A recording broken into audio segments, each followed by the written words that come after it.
when the lease was about to start in October, because this lease is up for 6 months, they added the air hostesses. And I Really? said, but I'm telling you, there's a Turkish lady who served me. She Sure. barely can speak English. And I'm like, but the South African air hostesses, we know they're unemployed. Yeah. How can SAA do this? That's so weird, Joe. I had no idea about that. I mean, so who told you that was the deal? I mean, was it another passenger? Was it someone on the plane? It was one of the South African, one of the South African hostesses there. Yeah. Because I had a conversation. I said, Yeah. wait a minute, why are we having a Turkish person Yeah. here? They're like, no, this person, initially they're not part of the deal because the press brief said no one is part of the deal. And then last minute emails were sent around between Sky Express and SAA. What I'll do after this, I'll link the story onto the SAfm website page. So you can read for yourself and maybe ask the person, do we have Turkish people serving cabins in South Africa that we have already the air hostesses? They are here. They are No, they are here.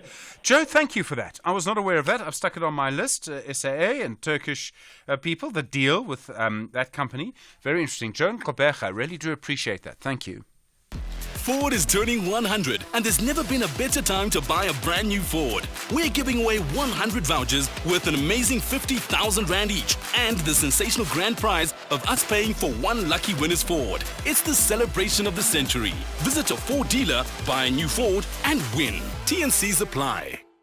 The Northwest Provincial Legislature Committee on Premier, Finance, Cooperative Governance, Human Settlements and Traditional Affairs will conduct public hearings on the Division of Revenue Amendment Bill B3 2023 on the 24th of November 2023 at Tutlane Community Hall near Setlagoli in Nakamuriri Mulema District, Boskel Community Hall in Dr. Kenneth Kahunda District, Utlwanang Community Hall near Christiana in Dr. Rufse Gamutsi Mompati District, and Mabudisa Community Hall near Muruleng in Bojanala District. All public hearings starts at 10 o'clock. Nothing beats the exhilarating atmosphere of Joburg's hottest horse race. This is the People's Race. It's not just sport, it's a lifestyle with a great sense of fashion and a jubilant scene to party and celebrate. Experience the Summer Cup on Saturday, 25 November at 3:50 p.m. live on S3. Also available on SABC Plus and SABCSport.com. Brought to you by SABC Sport. For the love of the game. Across South Africa, online and on radio. SAfm, let's talk. 6:45. Good morning. In Joburg yesterday, the council voting for the African Independent Congress's Margaret Arnold as the new speaker. The DA boycotting the meeting, saying there was no need for an extraordinary meeting when the council was due to meet later this week. Anyway, Arnold's voted into office unopposed then by councillors representing the ANC, the EFF and the Patriotic Alliance and several other smaller parties. She joins us now. Madam Speaker, good morning. Good morning, Stephen. How are you? I'm well, thank you. What kind of role do you want to play in your new position?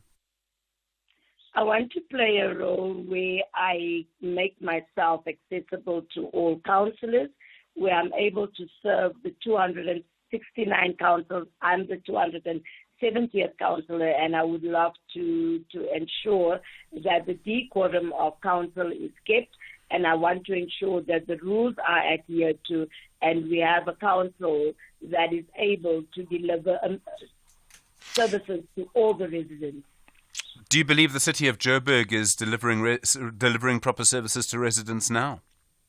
I'm going to say that we are not perfect, but we are working to get stability, and we are working on delivering services to every resident in the city of Johannesburg.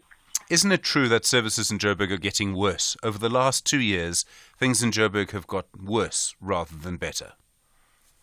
Over the 2 years, I'm not certain of over the 2 years, but I can tell you that the city of Johannesburg is hard at work with the accelerated service delivery to ensure that services are delivered to residents. I'm certain that you are aware that the mayor and the executive is all over the city of Johannesburg ensuring that residents get services delivered to them, and residents can speak to the mayor and to the MMCs ensuring that services are delivered. But as I said, we are not perfect, and we are definitely doing our utmost best to ensure that services are delivered. This is the same mayor who, when the National Minister of Water Affairs and Sanitation, Senzo Mchunu, is able to come to meetings to sort out problems with water in places like South Hills. This is the same mayor who doesn't come to 2 of those meetings. And this is the same administration that did not have proper consultation over the budget. Had no proper consultation over the budget. Yes. I'm not certain about that, but I can also say to you that I was not part of the executive or the legislature when Senzo Mchunu was here, and when you are speaking about all the other meetings that he did not. But you just said that the mayor is always available to speak to people. That's why I based that question on.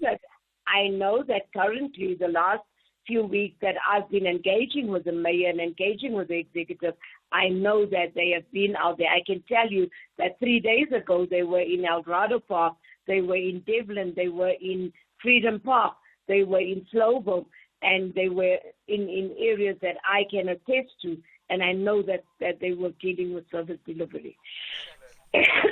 I'm sorry. Bless you. You're completely dependent on the ANC, the EFF, the Patriotic Alliance, that coalition, aren't you? I mean, they voted you into office.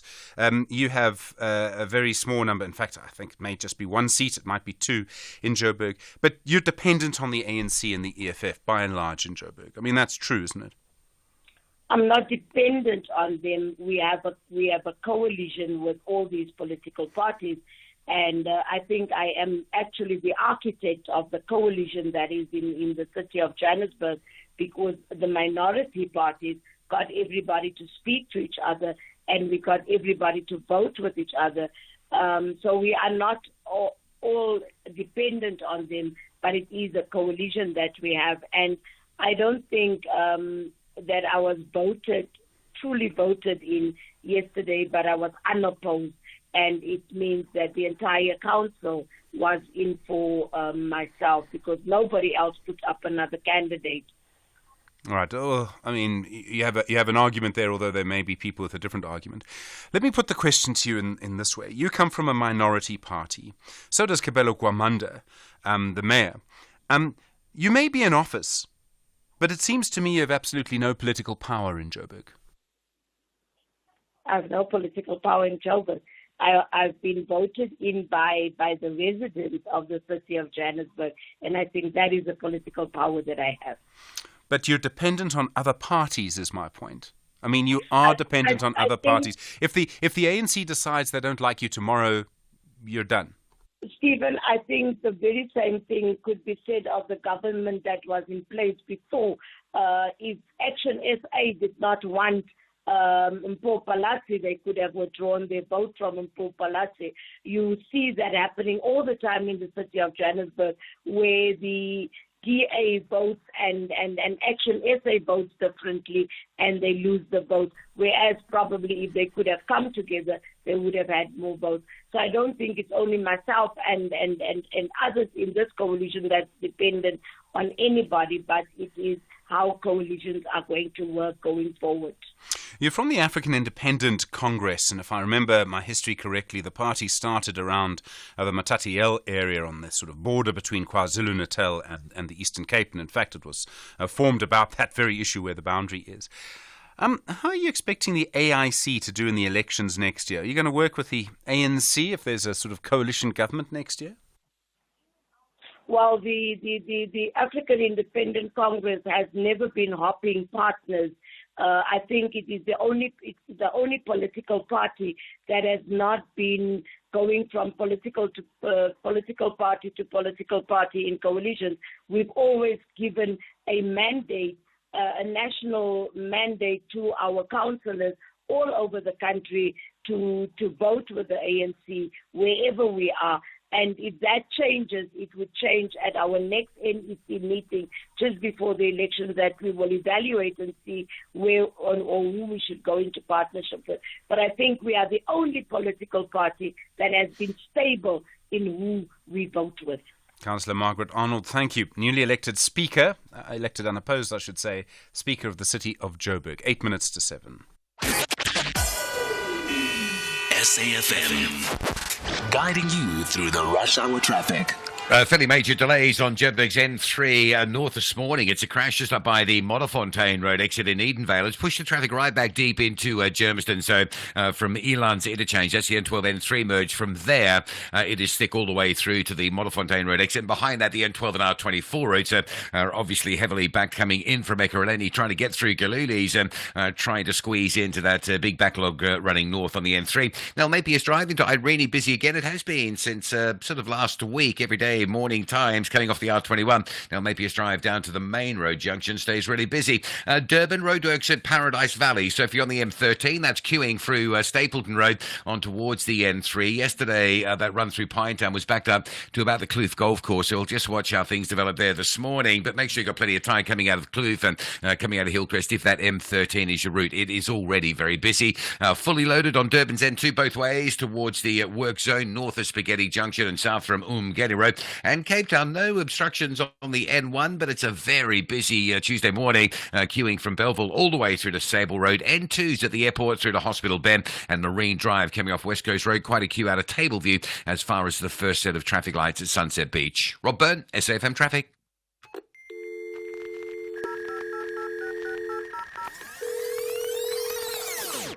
You see, change happens and it improves our lives.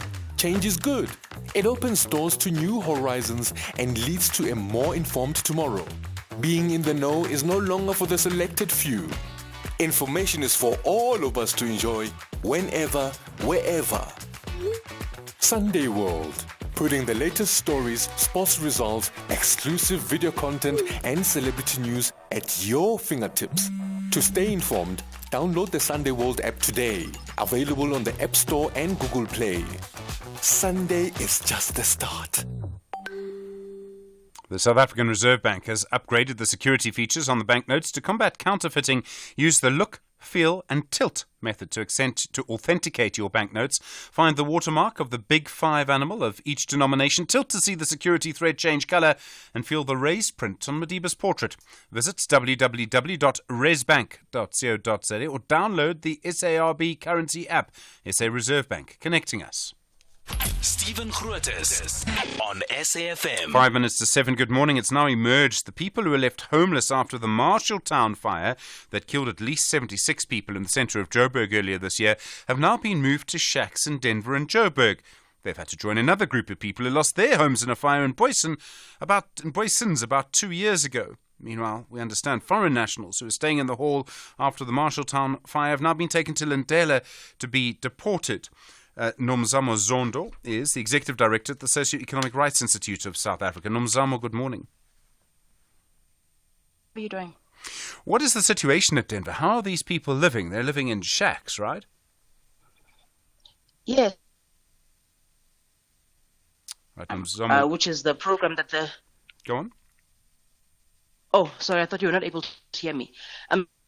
Emergency housing program kind of provides a standard for the kind of housing that must be provided in an emergency situation. And in this case, in fact, the program shacks to be built in their specifications in terms of services, in terms of the size. Unfortunately, the city has not complied with either. They haven't complied in terms of how big the structures must be, and they haven't complied in terms of the services that must be provided. So at least each structure must be 24 square meters in size, and then up to be as large as 30 square meters. I believe that the structures, they are probably at around 18 square meters. There is an obligation to make sure that there is a toilet for every 5 families and a water access point for every 25 families. Unfortunately, the city has provided only one water point, which is strange because the site that they are in is a developed site. It's a site that already has municipal services on it. And they could have taken steps to make sure that those services are available. They could have taken steps to make sure that flush. Right, we seem to have lost Nomzamo Zondo there. Unfortunately, the executive director at the Socio-Economic Rights Institute of South Africa. You'll know, of course, that this has been a very big issue. There is still the Commission of Inquiry that is being held by Judge Sisi Khampepe to try and understand exactly what caused the fire and how it is that this situation developed. So we'll continue these conversations. I think there's a lot to look at on these issues as well. And in fact, other people have been talking about this. Let's speak now to the Gauteng Gauteng. The Gauteng provincial manager at the South African Human Rights Commission, Zamantungwa Mbeki, who's been looking at this issue as well in Denver. Zamantungwa, good morning to you. We were talking to Siri just a moment ago about the situation that people are now living in, people who've been moved from Marshalltown to Denver. How difficult are the conditions there? Stephen, thank you for having us. The conditions are not really ideal in terms of the actual structures of the homes that have been built. The Commission has noted some concerns about those, and we intend to address it with the Department of Human Settlements. Some people, as I understand it, people from the Boysons fire, have been living there for a long time, 2 years. Should they really have been living there for so long? No, the people from the Boysons fire were staying at a hall, and they've just also been relocated to the Denver site as well. And the other people who've also faced some form of disaster in the last couple of years, they've also been moved to the Denver site. So at this current stage, there's been about, I think, 4 or 5 communities who have faced some form of challenges previously, who are actually at the Denver site and have been relocated to the current Denver site. So there's a lot of complexity here. People are being given given a sort of government site to live, and I'd imagine that site in Denver is quite attractive in terms of its location. It's close to sort of work opportunities. Yes. I don't speak with specific knowledge, but that would be my sort of imagination. At the same time, you could argue that other people coming into Joburg are in informal settlements, say in Diepsloot, for example, and no one's helping them. How's all of this supposed to work? I mean, is government supposed to provide accommodation sort of permanently after situations like this? So our understanding right now is that this is not a permanent situation. It will be something like at Wembley, where you've got temporary accommodation because most of the people faced some form of disaster. And they were housed at different shelters across Johannesburg for a number of years, and now they've created this site where they've all been moved as part of a major emergency accommodation. Now, the problem that you'll know with emergency accommodation is that we don't know how long they're going to be staying there for, and it's also subject to whether the people have applied for housing so that they can be moved maybe to permanent housing at some stage, depending on, whenever the city or the department does build that. Because the emergency accommodation can't be forever.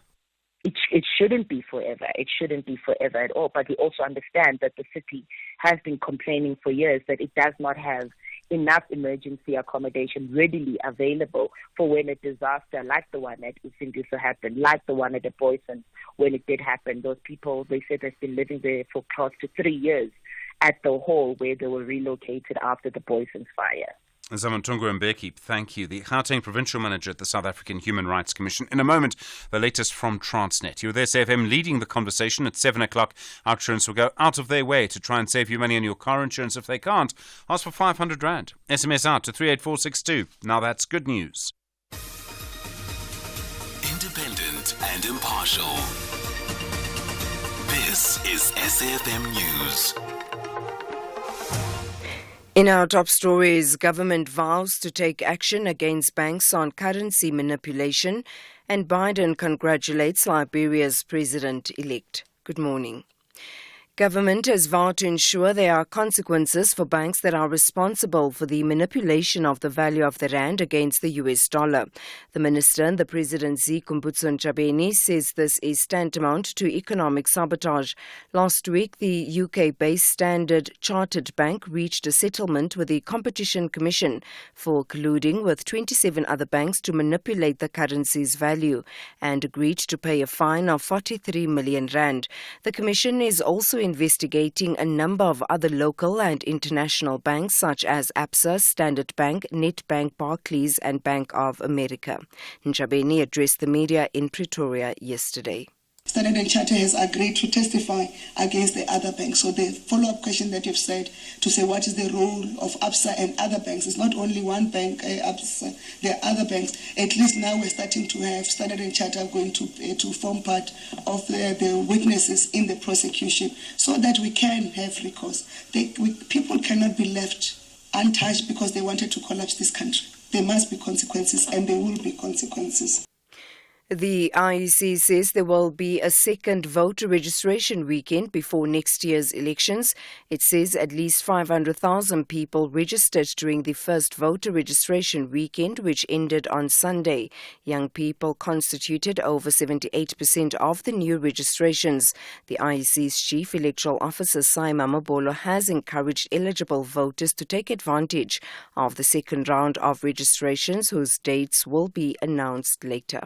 There will be a second registration weekend, which the Commission will announce in due course. That will be the last opportunity in terms of opening voting stations. So there'll be that opportunity for people who may have been hindered from approaching voting stations on this weekend. Nonetheless, there is also the online registration portal, which can be used on a 24/7 basis until the date on which the election date is proclaimed.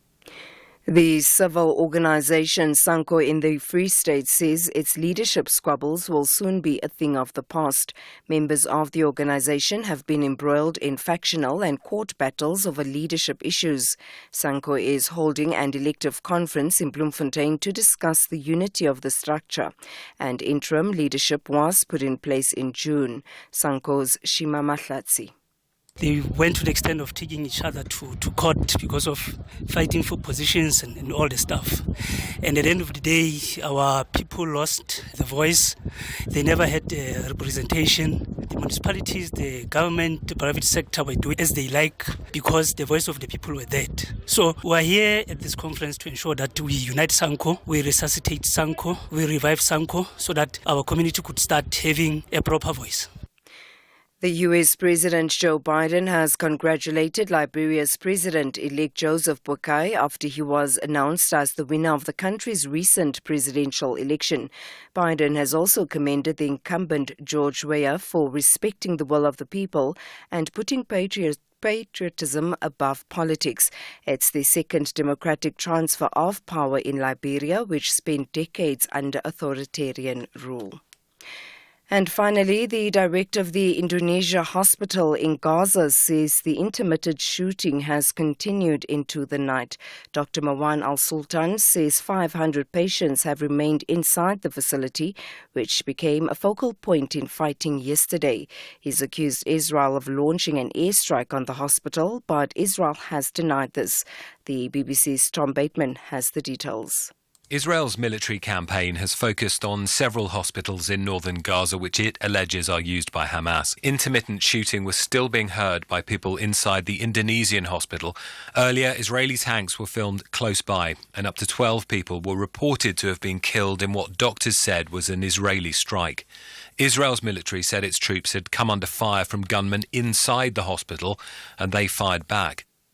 Recapping the top story, government has vowed to ensure there are consequences for banks that are responsible for the manipulation of the value of the rand against the US dollar.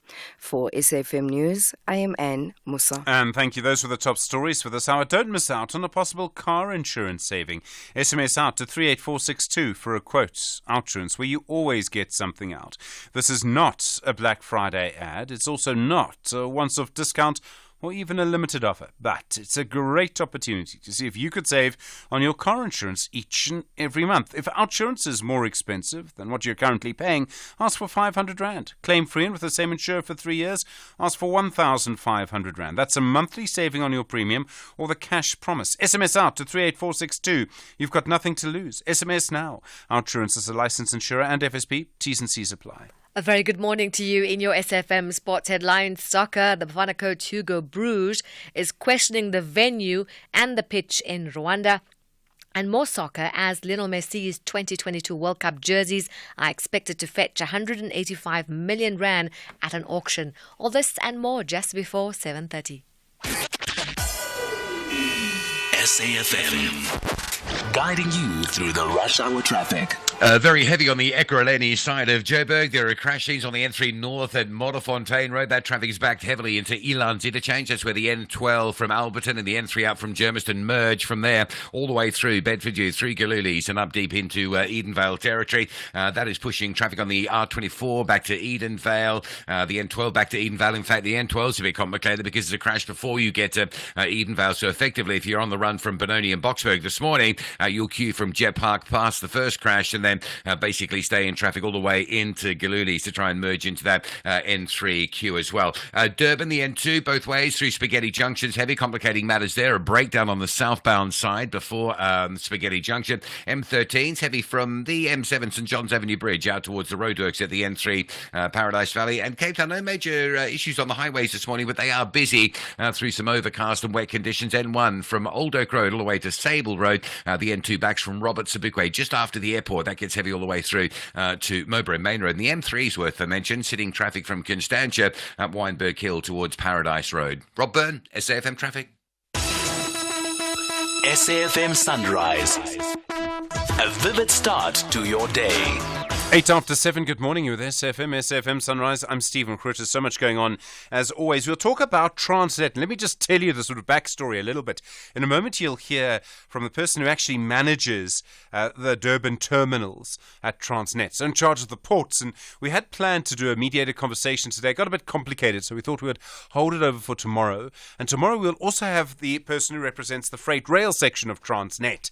So we'll sort of have the full kind of Transnet issue, if you like, as part of your mediated conversation tomorrow, and then we'll have some of the people that it affects. But you'll hear more from Transnet and the port issue in just a moment, and you'll hear directly from them what the problems are. By the way, your mediated conversation in a while is murders and the murder rate, which has just jumped. And we keep talking about it as a sort of national picture, but there's some in-depth analysis which suggests it's really, murder's really gone up in places like KwaZulu-Natal, Gauteng and the Eastern Cape. But in the Western Cape, it's gone down. So we'll try and find out why, get to the bottom of that, and also see are there lessons that different provinces can sort of learn from different places. Why is it going down in one place and up in so many others? So we'll talk about that. And then also we'll speak to the Chief Electoral Officer, Simon Mabolo, somewhere up there with, CEO of Eskom, jobs I don't want. And we'll talk to him about what is going to be happening after the registration weekend. Does it tell us if we expect a high turnout or a low turnout next year? Is it possible to know? And then also just some of the other sort of issues that we need to sort of sort out before next year's election. It's 10 minutes after 7. I like to sell it, but want a good price for it. Where can I sell it? I'd like to sell it. I'd like to sell it. I'd like Whoa. You want to sell your car? Yes. Okay. Why do you ask? Well, because we'd like to buy it. We'd like to buy it. We'd like to buy it. We'd like to buy it. You want to sell it? We want to buy it. We buy cars. The best way to sell your car by far. Eskom understands that electricity is an integral part of running a business. However, electricity demand is currently higher than supply, and energy efficiency is critical. Businesses are encouraged to reduce consumption between 7 a.m. and 6 p.m. by not leaving electrical equipment on standby mode, as well as turning off unnecessary lighting. We can reduce load shedding by working together. Every kilowatt counts. It all comes together with a great partnership. Thank you for demonstrating that indeed you are proudly South African. Africa Bora witnessed a great Rugby World Cup France 2023 because of your incredible support. Great friends, great prize, and great sport. Asibonge Casalaga. Brought to you by SABC Sport. For the love of the game.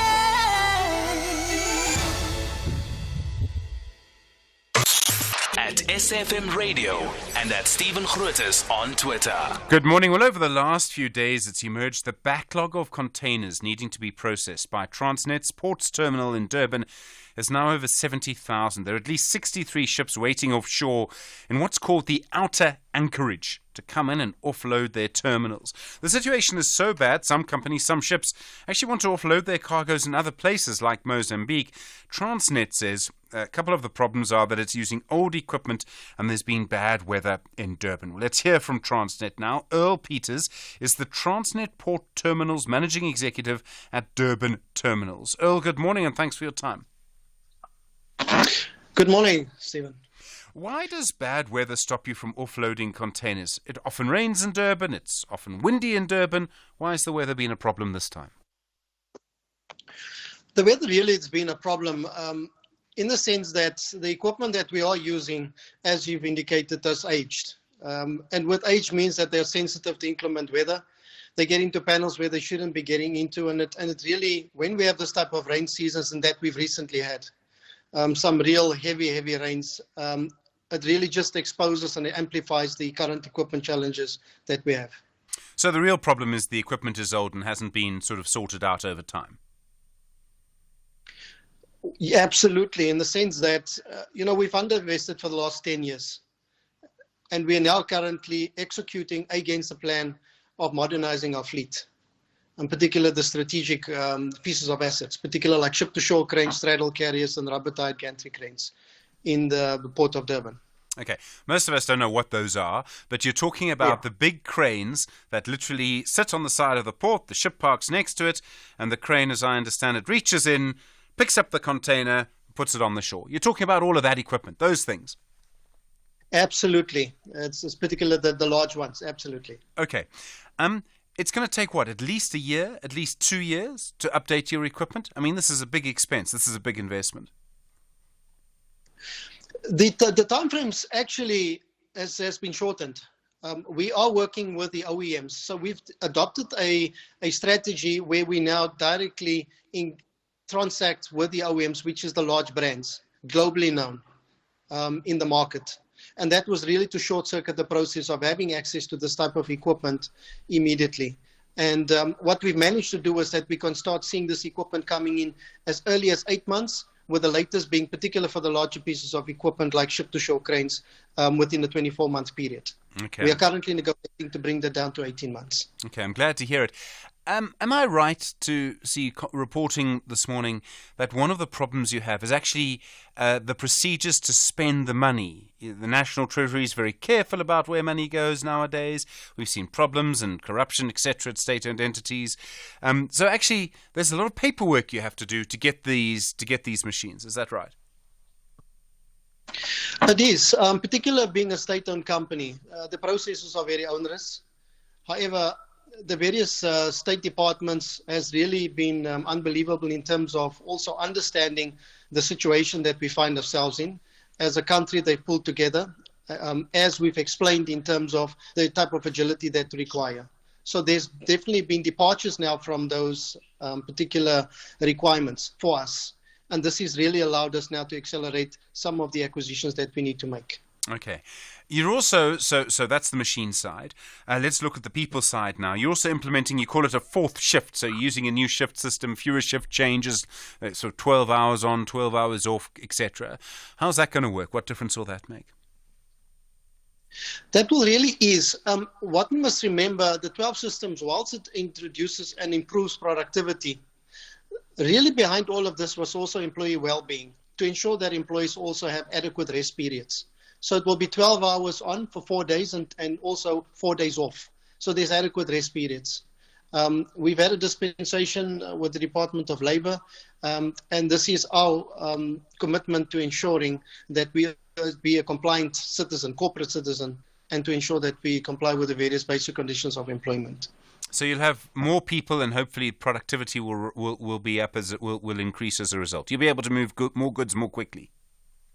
Absolutely, and particularly around the aspect is there's less interruption stoppages. We work continuously for 12 hours instead of this 3 times 8 hours, which means that we stop significantly. There's about 6 times in a day that we need to stop. This now reduces to 3 times. Okay. And we've also, past experiences demonstrated 12-hour shifts has been far more productive for us. This backlog, it's about a week's worth of containers, right? I mean, it would have taken a little while. I realize 2 or 3 days of bad weather adds problems. But I have to wonder if it was not worth doing this new shift system before. There'd been problems there for a while. It's more efficient from what you say. It might have been better if you'd been able to do this before. Yeah, particular what we can see now is, Stephen, is that we started the process early. Our first container terminal was done in April 2023. We have then started an active and aggressive recruitment process. Essentially, for the Port of Durban, we had to employ 1,300 employees. So we had to recruit for that number of people in order to capacitate the 4-ship system. With that comes training. Particular for the specialized skills can take between 3 to 6 months, and we now at that point where we can switch on the 4-ship system now. Okay, I understand you. Thank you. There is going to be the privatization of Pier 2, and you're bringing in the Filipino company that will be involved in that. Is that going to speed things up? I mean, that's also a sort of complicated process. What I would like to highlight is that, so we're not privatizing, however, we are partnering with private sector. Equity still remains in the hands of the state as a state-owned company. However, we have now partnered with an equity partner to invest, in particular, to allow us to modernize the fleet through capital injection, but also bringing the required skill that can be exposed to, particular of our employees as well. We've got very good employees, and I think we can only extract greater value from that and enhance what we currently have. Okay. But we're looking... Right, sorry, I didn't mean to interrupt you. We're looking at, February before this current backlog is sorted out. If there's more bad weather, that will stop you from doing that. In other words, it could go beyond February if we have another couple of very bad weather days. Yeah, 20 vessels at anchorage. We currently have 19. Weather has definitely been, weather patterns has changed. What we found now is significantly, the severity of the inclement weather is intensified. So that is definitely something. However, we are working on plans of injecting additional equipment. We are accessing equipment that's readily available in the market in terms of second-hand equipment, whilst it is that we are procuring the new equipment that should be coming in as early as 8 months from now. And this is really to mitigate for this impact of the weather that we're experiencing. Earl Peters, thank you. The Transnet Port Terminals Managing Executive at the Durban Terminals. Right, that's the technical situation at Transnet at the moment. 19 minutes after 7. November. It even starts with the word no. No parking, no patience, no prices for locals, nowhere without a tourist. And nobody knows how to drive. It's November. So, we're charging no fees for 6 months when you sign up for a 10x retirement product in November. No fees, no drama, just results. Speak to a retirement expert today. 10x your future. 10x is a licensed FSP. T's and C's apply. This special acknowledgement goes to Hollywood Bets. Your heartwarming support gave millions of South Africans a thrilling experience during the Rugby World Cup France 2023. The vibration that moved the nation. Salute Hollywood Bets. Brought to you by SABC Sport. For the love of the game.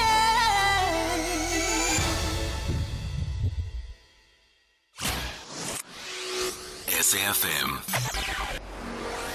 Prime time all day long. 20 after 7, good morning. The Electoral Commission says 2.9 million people interacted with its registration machinery during the voter registration weekend. 568,000 people registered to vote for the first time. Most of them were younger people. All of this, of course, ahead of next year's elections. There are different predictions about what kind of turnout there'll be and whether a high proportion of people will actually vote. Simon Mamabolo is the Chief Electoral Officer and CEO of the Electoral Commission. Mr. Mamabolo, good morning and thanks for your time. Good morning, Stephen, and greetings to listeners. Did you get more people registering or checking their registrations than you expected? I mean, did you have any expectation at all of how many people you thought would come through and do a check or register? Well, this met our expectations, and we are quite happy with the numbers that came through, just under 3 million all in all. But of greater importance is the strong showing with the registration of young persons. It means that it's possible. It does require a Herculean effort, but we are in the midst of that Herculean effort. And come the second registration weekend, we should have even greater registration of young persons. I would imagine the closer to the elections, the more people you would expect? Oh, certainly, precisely because the second registration will probably happen in a context where political parties would have started the campaign, and that on its own creates a political momentum, which results with a greater yield in registrations. Okay. I mean, we know around the world, actually, that young people tend to vote far less than older people do. I don't think our young people are any different to what's happening in other places necessarily. But it is quite tough. I mean, you say a Herculean effort. I mean, it's quite tough to encourage young people to vote, and there are lots of reasons for that. No, it is tough. No doubt about it. There's a disproportionate impact of unemployment on young people. Some of them have not been able to complete their studies for a variety of reasons, and so on. They don't own properties. So all those factors contribute to an impression of a political system that's not working for them. But it does not mean that efforts should not be made to try to redress the situation. In the past, if you had high numbers of people registering to vote or low numbers of people registering to vote, has that suggested how many people will actually vote? What I'm trying to get to is, and there's a sort of there could be a lot in the election in terms of whether or not there's a high poll, a high percentage of people who vote, or a low poll. Is it possible to know yet? Difficult to call, but I think getting 3 million at the first registration drive does indicate greater interest. So we should, in fact, see an increase in voter participation come next year's elections. What percentage that increase would be, I can't put my finger on the pulse there. Okay. You know better than to bet in public. There's a lot of questioning around when the election will be. It's up to the president. It could be sort of May, quite a lot of speculation there. Has to be by August, I think 2nd or 3rd of August has to be. You're still waiting for a couple of court cases around independent candidates, and the reason that you're waiting for that is you need to know what kind of ballot paper that you'll actually have to use. How much time do you need from the final finding of the final court case, if there's ever a final court case on this, and when the elections are? Well, Stephen, let's say that the longer it takes for matters to be brought before courts and so on, it creates uncertainty, certainly in planning. It creates uncertainty in terms of the procedures that must be finalized for the regulations, for instance, as well as for our ICT applications. In terms of the current case that is before the Constitutional Court, our papers had indicated that would have appreciated a decision or handing down of the judgment by September. Now that has not materialized. But of course, we are alive to the need for the court to be given the space to consider the issue carefully and come to a decision, having considered all angles that need to be considered. I appreciate the answer, but you didn't quite answer the question. In other words, I suppose that yes. You need as long as you can get is your answer. You need as much time as possible. We need as much time as is possible because, you know, what 2021 elections taught us is that if you're going to do things in haste, it impairs the quality of an election.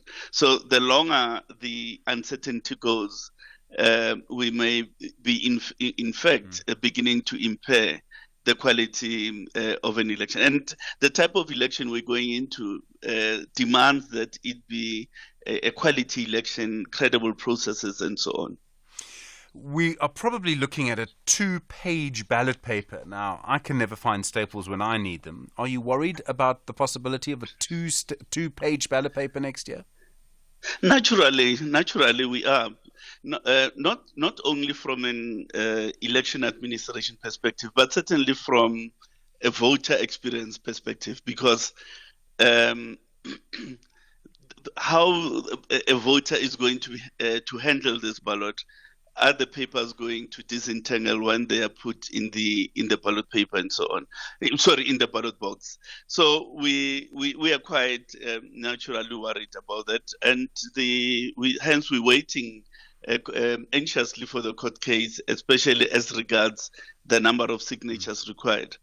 But we need to balance that, of course, with the right of people to stand for election. Simon Mbolo, thank you so much. Chief Electoral Officer and CEO of the Electoral Commission. 27 minutes after 7. This is SAfm Sport with Zai Khan.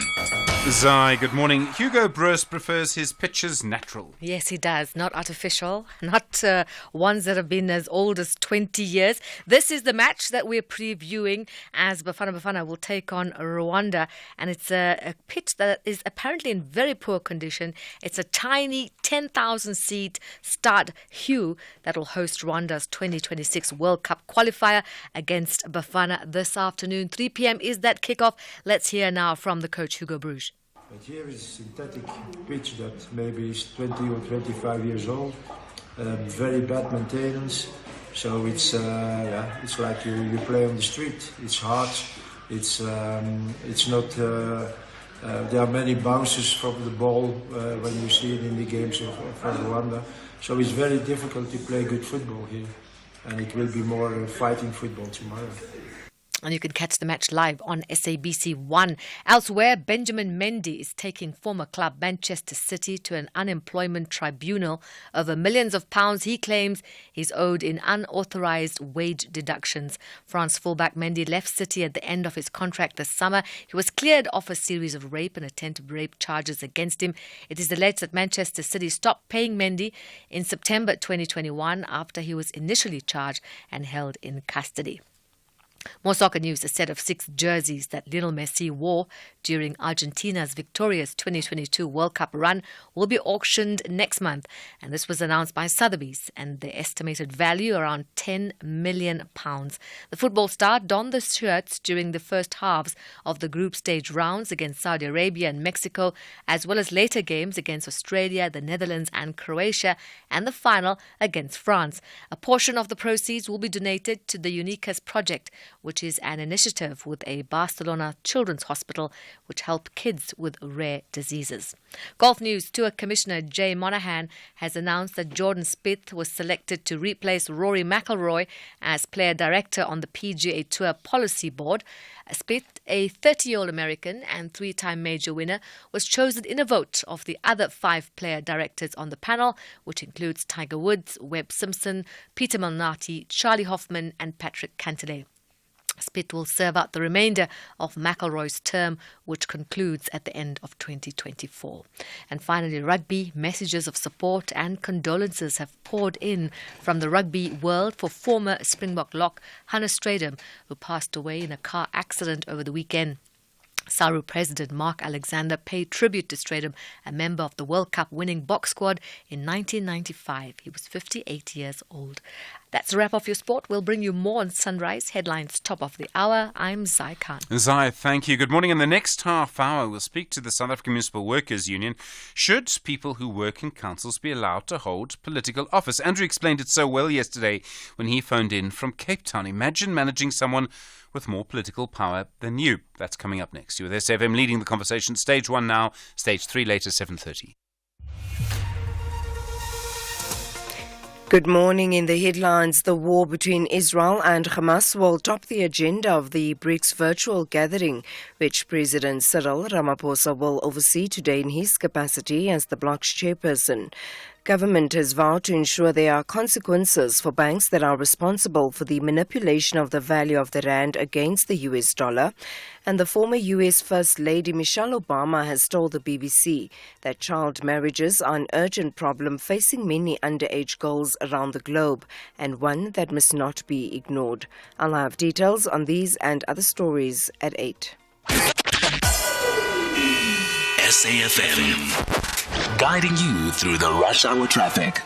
Very heavy backlogs on the Ekurhuleni side of Joburg this morning around a couple of crash scenes. One is the collision on the N3 North at Modderfontein Road. It's been with us a while. That N3 North remains heavy from Eland's interchange in Germiston all the way through Bedford, through Galulis and up towards that Modderfontein Road exit. Behind that, the R24 is parking back almost as far as Barbara Road. That's a really big queue to sort of get down and get into the N3. Galulis, the N12 coming in from the Edenvale exit's heavy and complicating matters for N12 traffic. There's also a crash before you get get to the Edenvale exit. So very heavy from Boxburg all the way to that crash scene at Edenvale, and then you stay in traffic into the mess that is the N3 through Galuli. So out of Ekurhuleni or coming through from the south, very heavy backlogs. N1 quite slow this morning. Bayers Nordia up towards Rivonia Road. The N1 south out of Pretoria, jam-packed from just after John Foster all the way down to the New Road off-ramp. The N1 south through Pretoria, not as bad as it can be. That's having a pretty good morning, but of course you'll get through that and then you'll hit the big delays through the Midrand area. Durban side, the N2 north from the M7 through Spaghetti Junction is heavy. The N13 backlog coming out of Pinetown in towards Paradise Valley, still there. Not as bad as it was yesterday, but it is slow as you come onto the roadworks at the N3. Cape Town, a lot of pressure on Marine Drive. Slightly different traffic pattern this morning. Queues down towards the first set of lights at Sunset Beach, but that queue big enough to push you right back to Sunningdale, causing delays on Bloberg Road, coming from the coast or coming out of Tableview towards Bayside to get into that Marine Drive traffic. And a lot of backlogging on Francie Van Sale, Avonwood and Holt Road around the Valhalla area, particularly Epping bound. That's very slow. Rob Byrne, SAfm Traffic. The business update on SAfm. Ray Machlaka, good morning. Asian markets, US markets, how's it all looking?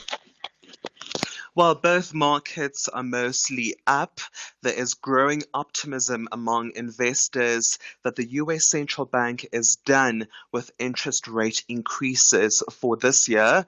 This is because consumer inflation in the US is slowing down, and investors now expect an interest rate cut in the US as early as March next year. So US markets finished higher yesterday, and before the US market officially opens later today, Nasdaq, Dow Jones and S&P futures are each up 0.1% this morning. In Asian markets, China's Shanghai Composite is up 0.5%, Hong Kong's Hang Seng is up 1%, and Japan's Nikkei is down 0.1%, and our market, the JSE, was up 0.5% yesterday. And we were talking to Transnet this morning, a long time to clear that backlog. Yeah, there are more than 70,000 containers anchored off the coast of Durban. These containers at the Durban port have a nearly 3-week-long waiting period for offloading. And for this congestion, Transnet has blamed breakdowns in port equipment such as cranes. It has also blamed bad weather conditions in October that has destroyed port equipment. Transnet executives say the backlog of containers will now be cleared by February or March next year, and to address the crisis, Transnet is redirecting vessels and containers to other less affected terminals at the Durban port. And then I love this story, Checkers and Pick n Pay. Checkers has won against Pick n Pay. This is over packaging that looks the same. Yeah, back in 2020, Checkers launched a brand of pricier products called Forage and Feast. Products under the brand, such as homemade chocolates, olive oils, and honey, have a dark blue and gold packaging. In 2021, Pick n Pay released its own upmarket range of vinegars, rusks, and biscuits, also in a similar dark blue and gold packaging. Checkers was not happy about this, so Checkers took Pick n Pay to court in Cape Town, accusing it of copying its products. The court has now ordered Pick n Pay to remove its range from the shelves, and Pick n Pay is appealing against the court ruling. Ray Machlaka, thank you very much indeed. Ray, of course, back tomorrow. More business news through the day here on SAfm. Call us on 086 000 2032. Good to hear from you this morning. Taki in Limpopo, hi. The manipulation of the rand. We had a mediator conversation on it yesterday. My goodness, Stephen, what exactly is this? I'm asking myself. Good morning, Stephen. I think the minister has a genuine concern, and we are also concerned as South Africans. You would recall that the interest rate cycle has been such that we had to pay the money that we don't have. And the question that one is asking oneself is, how much has the manipulation of the rand got to do with the influence? How much has that influenced the interest rate hikes? Well, I mean, look, this happened a very long time ago. This happened sort of 2013, around there. So I don't know if it has an impact on us directly now. But, you heard Iraj Abedian making the point. It happened before. People make a lot of money through doing it. So, likely to happen again. All the same, Stephen, be that as it may, but I really do not think we can really think that it has absolutely nothing to do with that. And should we, by any chance, find that there is a probability that it has influenced the interest rate hikes, it would mean that it would mean that it questions the legitimacy. Sure. The legitimacy of the interest rate hikes, and pretty much of that, Stephen, is that perhaps it might be interesting that we need to know who these banks are. Well, they're all there. They're all international banks, and most of them were in the Competition Appeal Court last week. So it's all public. Citibank and Standard Chartered have paid, but all the other banks were there. This is extortion, Stephen, and I think the government must really take action. I think it is not acceptable, and then the people of South Africa have been paying an arm and a leg for their properties and everything else. And for me, my understanding is that by all accounts, this may have influence the interest rate hike. Yeah, I don't know. Taki, look, inflation, the inflation happened a long time, as I say, after the manipulation of the rand, and just about every other country in the world's had to raise interest rates as well. So I don't know how far down that road I would go. I think we should get expert knowledge on that one, Stephen, so that you and I can really understand, because this is actually not my subject. No, well, Taki, that's why... Yeah, well, thanks, Taki. That's why we had a mediated conversation on it yesterday, to sort of understand it better. And there were strong comments from Iraj Abedian about the impact on us. It doesn't completely disagree with you, Taki, but I don't think it's just about inflation. Anyway, that's available for you as a podcast as well, of course. Well, the number 086 000 2032. Talking about libraries this morning. Still, I just don't understand why they're just closed in the way that they are. Voting next year. Margaret Arnold, you heard her conversation. She's the new speaker in the city of Joburg. We'll talk about the Middle East in a moment. And then other conversations around that vote today that we'll see around the Middle East and whether or not South Africa will continue to have diplomatic relations with Israel. Voice notes coming through this morning on 0614 104 107. Morning, Stephen and the team. Thanks for the show. You just also have to really wonder why the previous executive of Transnet Port Terminal stepped down, and this is exactly the reason why. Poor infrastructure, poor planning, poor everything. Another failed state. All right, thank you. Yeah, look, there's a lot going wrong there. Other voice notes. Morning, Stephen. I hear government says they will not let banks get away, which is good. Imagine if government said we won't let state capturers get away. That would also be good. That would be excellent, because the damage from that far outstrips the damage that the banks caused, in my opinion. All right, thank you. Interesting comments coming through this morning. 21 minutes to 8. Catch the Insider SA this Monday evening at 6 as hip-hop star Kiddo CSA taps into the spirit of Africa. So it's so inspirational. Tenor Luvo Maranti and Lady Linda Davies join forces to help young talents to be seen in the world. And lending his bark to the campaign against bullying, canine celebrity Mr. Miyagi is a ferocious force for good. That's the Insider SA, Monday at 6. Repeat Saturday at 12 p.m. and Sunday morning at 10:30 on S3.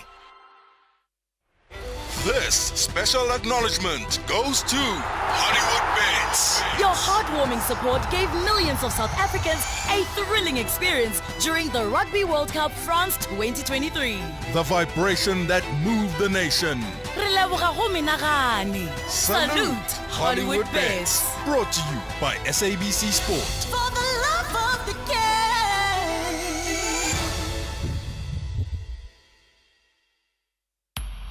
SAfm values your views. Be an active citizen. Well, lots of conversations going on around the situation in the Middle East. We'll, of course, have the vote in the National Assembly later today on whether or not we'll formally cut ties with Israel over the way it's behaving in Gaza. Yesterday, the Minister in the Presidency, Kubudzon Jabeni, saying government is expecting the International Criminal Court to soon issue a warrant of arrest against the Israeli Prime Minister Benjamin Netanyahu. Ben Winks is an independent advocate based in Johannesburg. Ben, good morning. Good morning, Stephen. This request, we joined, I think, 4 other countries in sort of lodging this request for the ICC to investigate what's happening in Gaza. Just last week was when we joined. Would the ICC issue an arrest warrant so quickly? I mean, would there not be an investigation first? Well, the ICC has been investigating the situation in Palestine since it was referred by the Palestinian Authority in 2009. So that's 15 years. After settling some jurisdictional issues in 2021, they've been actively investigating, or so they say. So that's another 2 or 3 years. So they have been collecting information about war crimes or breaches of the Geneva Conventions and the crime of apartheid for some years now. And of course, the war crimes now, it's not, there is precedent for acting relatively quickly because the war in Ukraine obviously resulted in the issuing of an arrest warrant for Vladimir Putin, among others in his cabinet. And that was, relatively quick. And as we know, that resulted in President Putin not coming to South Africa for the BRICS summit. So if they've moved so quickly then, why haven't they moved so quickly now? That's a good question. It does what South Africa has put to the ICC is that this is a test for its legitimacy, a test for whether it is only standing in the interests of Western and Western-backed states, or whether it will actually act against someone who enjoys diplomatic protection of the United States and the United Kingdom. The prosecutor is British, Karim Khan. He's the sort of prosecutor for the ICC. How important is his role in making a decision, and does his nationality matter? Britain obviously supports Israel by and large. I don't think his nationality matters, really. I mean, people of British nationality you'll see in many marches against Israel. You'll see in many marches in favor of Israel. So his nationality isn't really a clue as to any potential bias he might have. And of course, he's required by the Rome Statute and the rules under the Rome Statute not to have any bias. He has a staff around him, and they'll obviously advise him of whether there is a case on the face of it for an arrest for war crimes. And one expects he would take his decision impartially. But it is his final say, but I don't think his nationality will play into it. Okay, because then, as you say, they've been investigating for a long time. You make the point correctly about how quickly the International Criminal Court acted in the Russia case around Russian President Vladimir Putin. So then if Karim Khan is not acting, if the International Criminal Court is not acting, I mean, we're all going to read what we want to read into this, sure, but it would seem to me that they may be failing in their duty. Well, what will happen is, and what maybe what South Africa calculates will force the ICC's hand, is that South Africa has implicitly threatened in its statement that it will leave the ICC if the arrest warrant is not issued. And I think many African and other global South states will do the same. Okay, so there are actually ways for countries like ours to put pressure on the ICC to do something. That's right. It's a real crucial test for the future of the ICC. If enough states leave, and I think that there's been a lot of internal pressure in a lot of states to leave the ICC for several years, as we know in South Africa. If enough states threaten to leave, I think the ICC's future is in jeopardy. Okay, so then that leads to another question. So if the ICC does go ahead and charge, and I presume it would be Netanyahu as the leader of the government in the same way that Putin is the leader of the Russian government. Putin, of course, hasn't been arrested. He's still in Russia. Netanyahu would just stay in Israel, and he would probably still be free to travel to Washington. Yes, I have no doubt. I mean, Washington is not a member state of the ICC, or the US is not a member state of the ICC, so he'd be free to travel to non-member states. He wouldn't be free to travel to South Africa or any other member states, including the United Kingdom, unless the United Kingdom were to breach its obligations under the Rome Statute. And of course, South Africa, was forced by the courts to adhere to the Rome Statute, and one imagines that the UK courts might do the same thing if he were to travel there. Okay, so now Netanyahu's sort of clearly direct. He's prime minister. The line of control to the Israeli Defense Force is pretty clear, etc. we also, one of the other big actors in this is Hamas. They're supported by Iran, but they're not supported as directly, if you see what I mean. In other words, they're a sort of proxy. Everyone knows Iran supports them. Would someone be able to also go to the International Criminal Court against Iran? I think the link would be a bit too remote. You can go up the chain of command, but where it's just supplying intelligence, means, and potentially arms, that's not something that the Rome Statute really encompasses. It goes up the chain to command responsibility, people actually making decisions about deployments and that sort of thing, and that's why it can go up to the commander-in-chief, like a prime minister or a president, but it can't really go further than that. Ben Winks, thank you very much indeed. Really do appreciate an independent advocate based in Joburg, as you can hear, understands all of these processes incredibly well. 13 minutes to 8. Call us on 086 000 2032. Scully's on the line from KwaZulu-Natal. Scully, hi. You heard me talking about libraries earlier, Scully. Good morning. Yes, sir. Morning to you, Stephen, and your producers there. Stephen, my take is on the libraries. Why close the libraries? Libraries is thing that gives life. Reading. Read to learn to read. It's so easy. Please, you are the only one that goes, like brings about the library stories. And please don't close libraries. We will be an illiterate country. Thank you. Have a good weekend. You too, Scully. Thank you on the line from KZN. Have a good weekend, he says. So I'm glad he's thinking ahead. I'm glad you're thinking ahead, Scully. Look, I mean, what I don't get with libraries is that, it seems that there's just this kind of, no one cares, no one does anything. That's what frustrates me. The library in Joburg, the big library there, just closed for ages. No one seems to explain why. I've seen people try to find out why, and nothing, really changes. I think that's a real issue. Voice notes also coming through this morning. Good morning, Stephen and SAfm listeners. First, it was 5 billion. Now it's 3 billion. I wonder why we are not getting our claims from the UIF. Maybe UIF is bankrupt. There's no money there. Thanks, Anonymous, Johannesburg. All right, thanks, Anonymous. Look, I don't know what's happening with the UIF. I don't think there's no money, but there are clearly issues around how it's being run at the moment. 11 minutes to 8. SAfm, guiding you through the rush hour traffic. Stays very heavily backed up on the Ekurhuleni eastern side of Joburg this morning with a crash on the N3 coming in through Spruitview. That collision before you get to Heidelberg Road, so that's heavy from sort of Leondale Road territory. A crash on the N12, Joburg bound at Edenvale. That's pushing traffic back to the R21 at Boksburg. And this earlier collision on the N3 north at Modderfontein's being cleared. So that big backlog coming up from Elands through Bedfordview and Edenvale is starting to ease up. It's left a backlog and a half though on the R24 from Barbara Road down through Edenvale onto the N12 merge to get into that Gululi's interchange area. Also crashed on the Mike 1 near Grayston Drive this morning, so some delays through the Melrose area if you're on your way towards Sandton. N1 south out of Pretoria stays busy between Brockfontein and New Road exit. And if you're driving Durban this morning, the N2 coming southbound with that breakdown before Spaghetti Junction, it stays pretty sluggish as you line up from the Inunda Road side. The N2 north is even heavier with queues from the M7. And what we've seen, I think, is a lot of traffic avoiding the N2 and just instead jamming the M4. So recently that's been quite heavy this time of morning on the southern freeway through Umbulo and Kongela up into Durban CBD. M7 very heavy again this morning from Hunt-Stepman Highway through in towards St John's Avenue Bridge territory into central Pinetown.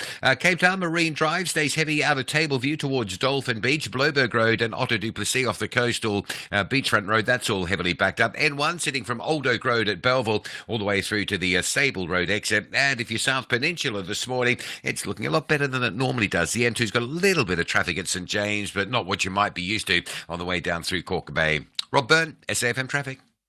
Stephen Grootes on SAfm. 9 minutes to 8 the time. Good morning. You know the number 086 000 2032. Yesterday you heard Andrew from Cape Town calling about the situation around workers in councils.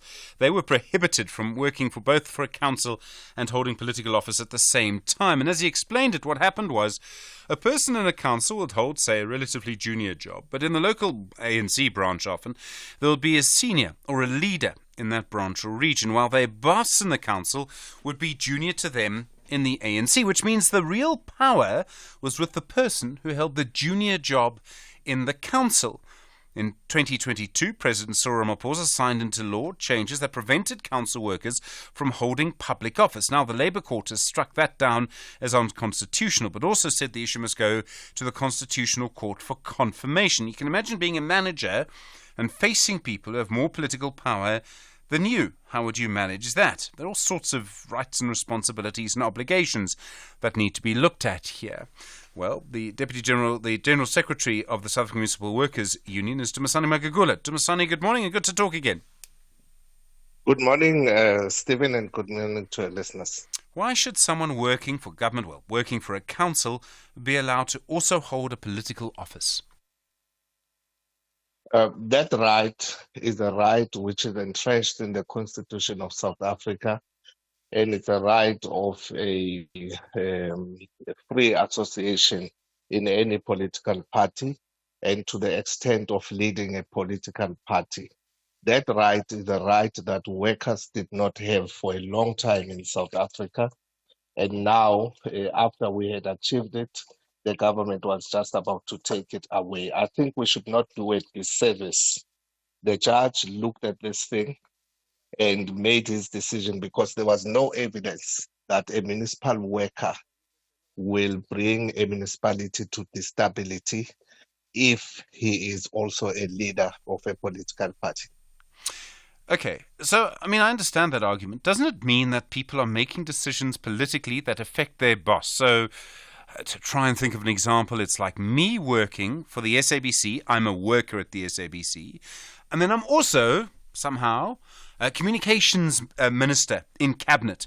Or I'm involved with people who make decisions about how the SABC should be run. So that means that I'm making decisions that will affect me in the end.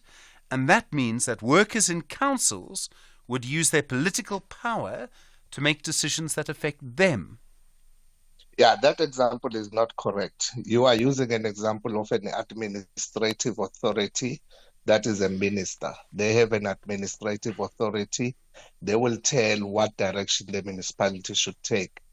But being involved in a political party is influence of policy decision making. It has nothing to do with administration.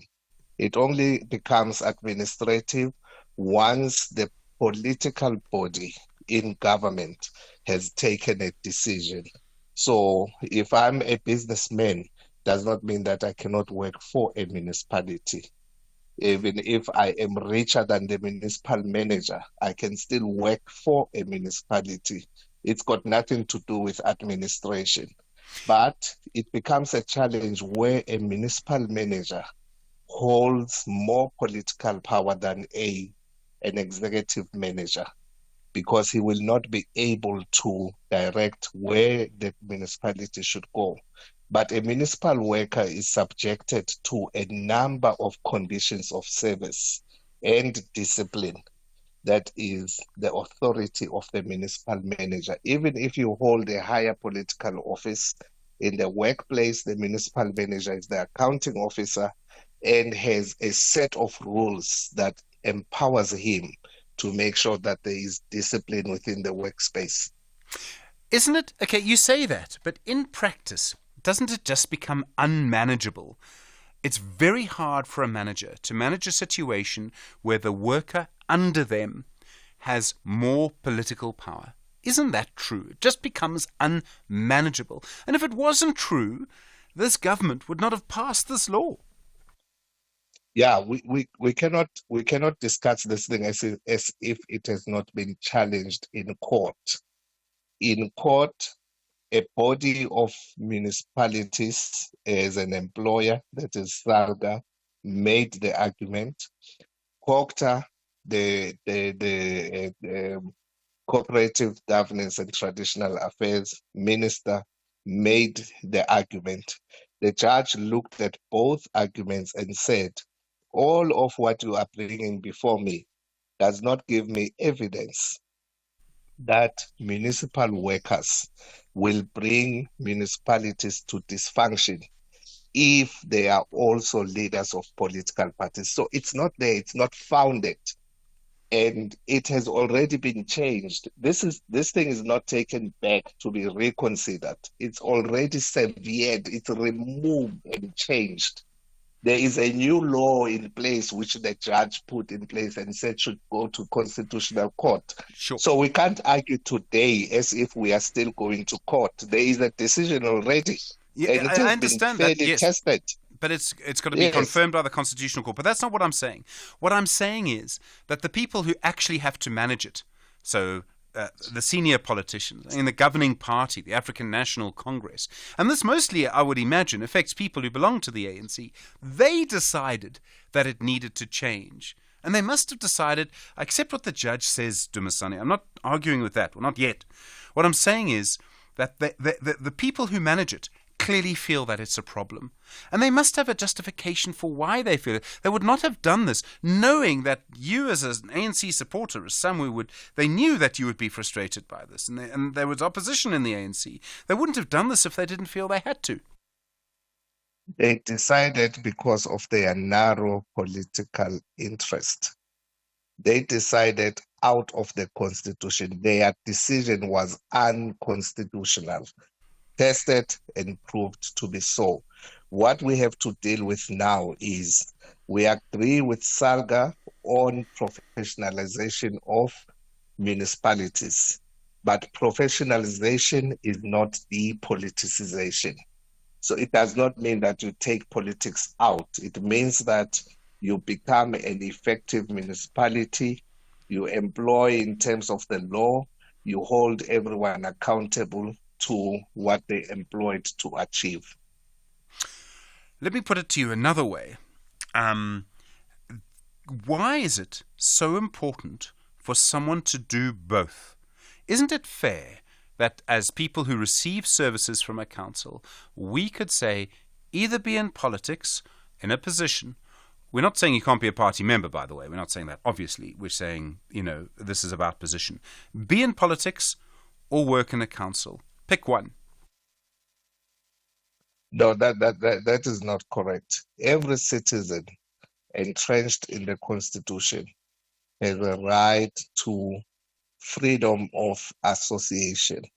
Every citizen, the judge starts off by freedom of association is not the same as holding an office. No, it is the extent of freedom of association is being able to take part to the extent of policy decision and direction of whatever organization you are associated with. That is the extent. Freedom of association has an extent to the effect that you can lead a political party. Dumisani Magagula, thank you very much indeed. General Secretary of the South African Municipal Workers Union. Well, you've heard the argument there. Strong argument, of course, put forward by Dumisani Magagula. There are different views on all of this, and I wonder how you think about it. 086 000 2032 about council workers and holding political positions. You might well have come across this issue. You might well have seen some of the consequences, or certainly what some people say are the consequences. You are there, SAfm, leading the conversation. It's 8 o'clock. Insurance will go out of their way to try and save you money on your car insurance if they can't. Ask for 500 Rand. SMS out to 38462. Now that's good news. Independent and impartial. This is SAfm News. In our top stories, Ramaphosa to chair BRICS meeting on Gaza and government vows to take action against banks on currency manipulation. Good morning. The war between Israel and Hamas will top the agenda of the BRICS virtual gathering, which President Cyril Ramaphosa will oversee today in his capacity as the bloc's chairperson. Leaders of BRICS member states, Brazil, Russia, India, China, and invited representatives from Saudi Arabia, Argentina, Egypt, Ethiopia, Iran, and the UAE will also take part in the bloc's discussions. Kaili Kumalo has more. South African government has been vocal about the current humanitarian catastrophe in Gaza as Israel continues to bombard the enclave.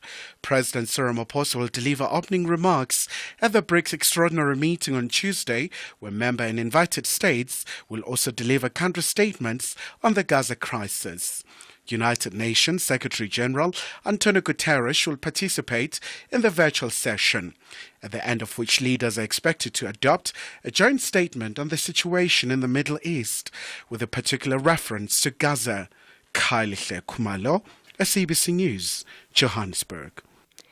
Meanwhile, Parliament will today vote on the motion that the EFF leader Julius Malema has brought for the closure of the Israeli embassy. It will happen a day after Israel's foreign ministry confirmed it had recalled its ambassador to South Africa for consultations. This follows what it refers to as the latest statements from South Africa. This comes just over a week after the International Relations Department formally reprimanded Ambassador Elif Beletsukovsky. This was over a statement related to South Africa's stance on the war between Israel and Hamas. Showan Bryce Peace reports. The decision by Israel's foreign ministry comes in the context of strained relations with South Africa, whose senior government officials have called Israel's military actions in Gaza genocide and referred the matter to the International Criminal Court. President Cyril Ramaphosa indicated that while they did not condone the actions of Hamas when the group launched a deadly attack on Israel on October 7th, he criticized Israel's response in Gaza, where, quote, people were dying like flies. The ANC last week also indicated support for a parliamentary motion calling for the Israeli embassy in Pretoria to be closed. South Africa also earlier recalled its diplomatic staff from Israel in protest. Government has vowed to ensure there are consequences for banks that are responsible for the manipulation of the value of the rand against the US dollar. The Minister in the Presidency, Kumbutso Ntshabeni, says this is tantamount to economic sabotage. Last week, the UK-based Standard Chartered Bank reached a settlement with the Competition Commission for colluding with 27 other banks to manipulate the currency's value and agreed to pay a fine of 43 million rand. The Commission is also investigating a number of other local and international banks such as ABSA, Standard Bank, Nedbank, Barclays and Bank of America. Ntshabeni addressed the media in Pretoria. Standard & Chartered has agreed to testify against the other banks. So the follow-up question that you've said to say what is the role of ABSA and other banks, it's not only one bank, ABSA, there are other banks. At least now we're starting to have Standard & Chartered going to form part of the witnesses in the prosecution so that we can have recourse. People cannot be left untouched because they wanted to collapse this country. There must be consequences and there will be consequences. Police have launched a manhunt for suspects who gunned down a 54-year-old police officer in Tableview in Cape Town on Sunday. Police spokesperson Novella Putelwa says the captain, who was attached to the Tableview police station, was shot in the Site 5 informal settlement. The unknown suspects who shot him later fled with his firearm. She says the motive for the shooting is unknown. The identity of the deceased has not yet been released. And finally, the former US First Lady Michelle Obama has told the BBC that child marriages are an urgent problem facing many underage girls around the globe, and one that must not be ignored. Obama was speaking during a visit to Malawi, a country where 42% of girls marry under the age of 18. The health of women and girls on this planet measures the health of our planet. We can't afford to ignore this issue and assume that we can make headway on all the other big stuff that we're trying to deal with: poverty, climate change, war, and the rest, unless we're doing right by 50% of our population. Recapping the top story, the war between Israel and Hamas will top the agenda of the BRICS virtual gathering, which President Cyril Ramaphosa will oversee today in his capacity as the bloc's chairperson. For SAfm News, I am Anne Musa. And thank you. Those were the top stories for this hour. Don't miss out on a possible car insurance saving. SMS out to 38462 for a quote. Outsurance, where you always get something out. Even though Outsurance is not running an official Black Friday promotion, they've never been more committed to seeing if you could get a monthly saving on your car insurance premium. If they can't beat what you're currently paying, ask them for 500 Rand cash or a massive 1,500 Rand if you've been claim-free and with the same insurer for 3 years. SMS out to 38462. That's a monthly saving on your premium or the cash promise. That's out to 38462. You've got nothing to lose. SMS now. Outsurance is a licensed insurer and FSB. T's and C's apply. A very good morning to you. In your SAfm Sports Headlines, we preview Bafana. They will be without 3 players for the Rwanda game today. And in rugby, the World Cup winning Springboks are to boost their URC teams. Let's find out more just before 8:30.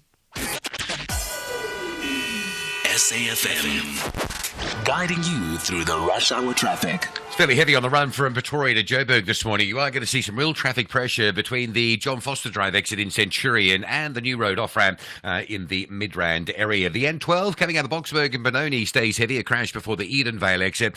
2 lanes are closed. Traffic's well back into Boksburg, back past the Rondebolt and working back towards the Atlas Road bridge area. Durban's N2 remains heavy from the M7 Bluff exit through Spaghetti Junction. The M13 from Westville across the N2 heading towards Sherwood. That stays busy as you get caught up in the lane restrictions, the roadworks there. Cape Town, Viking Way and Avonwood Road around the Valhalla area. Very heavy, particularly if you're coming from Elsie's on sort of Francie Van Sale and you pick up Avonwood through to Holt and through to Valhalla on your way to the Epping area. And the N7 going south is the heaviest direction on that N7 highway this morning. Queues from Plattercliff Road to the Bosmansdam Road off-ramp. Rob Byrne, SAfm Traffic. SAfm Sunrise. A vivid start to your day. 7 after 8. Good morning. You're with SAfm Sunrise. I'm Stephen Curtis. Don't forget, we'll be looking at the issue of murder around the country. Why the rate is going up so quickly in some places and yet down in the Western Cape. What's the difference? I think that's an important conversation. We'll talk about freedom and democracy around the world in a moment as well. Very interesting conversation to sort of see what's happening around the world and how, since really the pandemic, sort of what people call autocracy or a lack of freedom seems to be growing. We'll be talking about that as well. 8 after 8. Catch the Insider SA this Monday evening at 6 as hip-hop star Kiddo CSA taps into the spirit of Africa. So it's so inspirational. Tenor Luvo Maranti and Lady Linda Davies join forces to help young talents to be seen in the world. And lending his bark to the campaign against bullying, K9 celebrity Mr. Miyagi is a ferocious force for good. That's the Insider SA, Monday at 6. Repeat Saturday at 12 p.m. and Sunday morning at 10:30 on S3. Open the Absa Cash Invest Tracker account and earn the best rates in the market. More than the top 10 money market funds' average returns. Enjoy unmatched advantages at an interest rate of 8.9% per annum. Plus, if you open your account today, you could win your share of 15 million Rand in luxury travel experiences for 2. Yes, you heard right. A trip for you and your partner. My bank does that. Open yours today in less than 5 minutes on the banking app at your nearest Absa branch or consult your private banker or call 0860 111 515. Absa is an authorized FSP and a registered credit provider. T's and C's apply. Dear Africa Chipembe, Siyabonga. Rialeboga. Thank you for experiencing the Rugby World Cup France 2023 in your language of choice on SABC radio stations and SABC TV channels. This journey is fulfilling and exhilarating when you are on board. The front row belongs to Africa Tonga. Brought to you by SABC Sport. For the love of the game.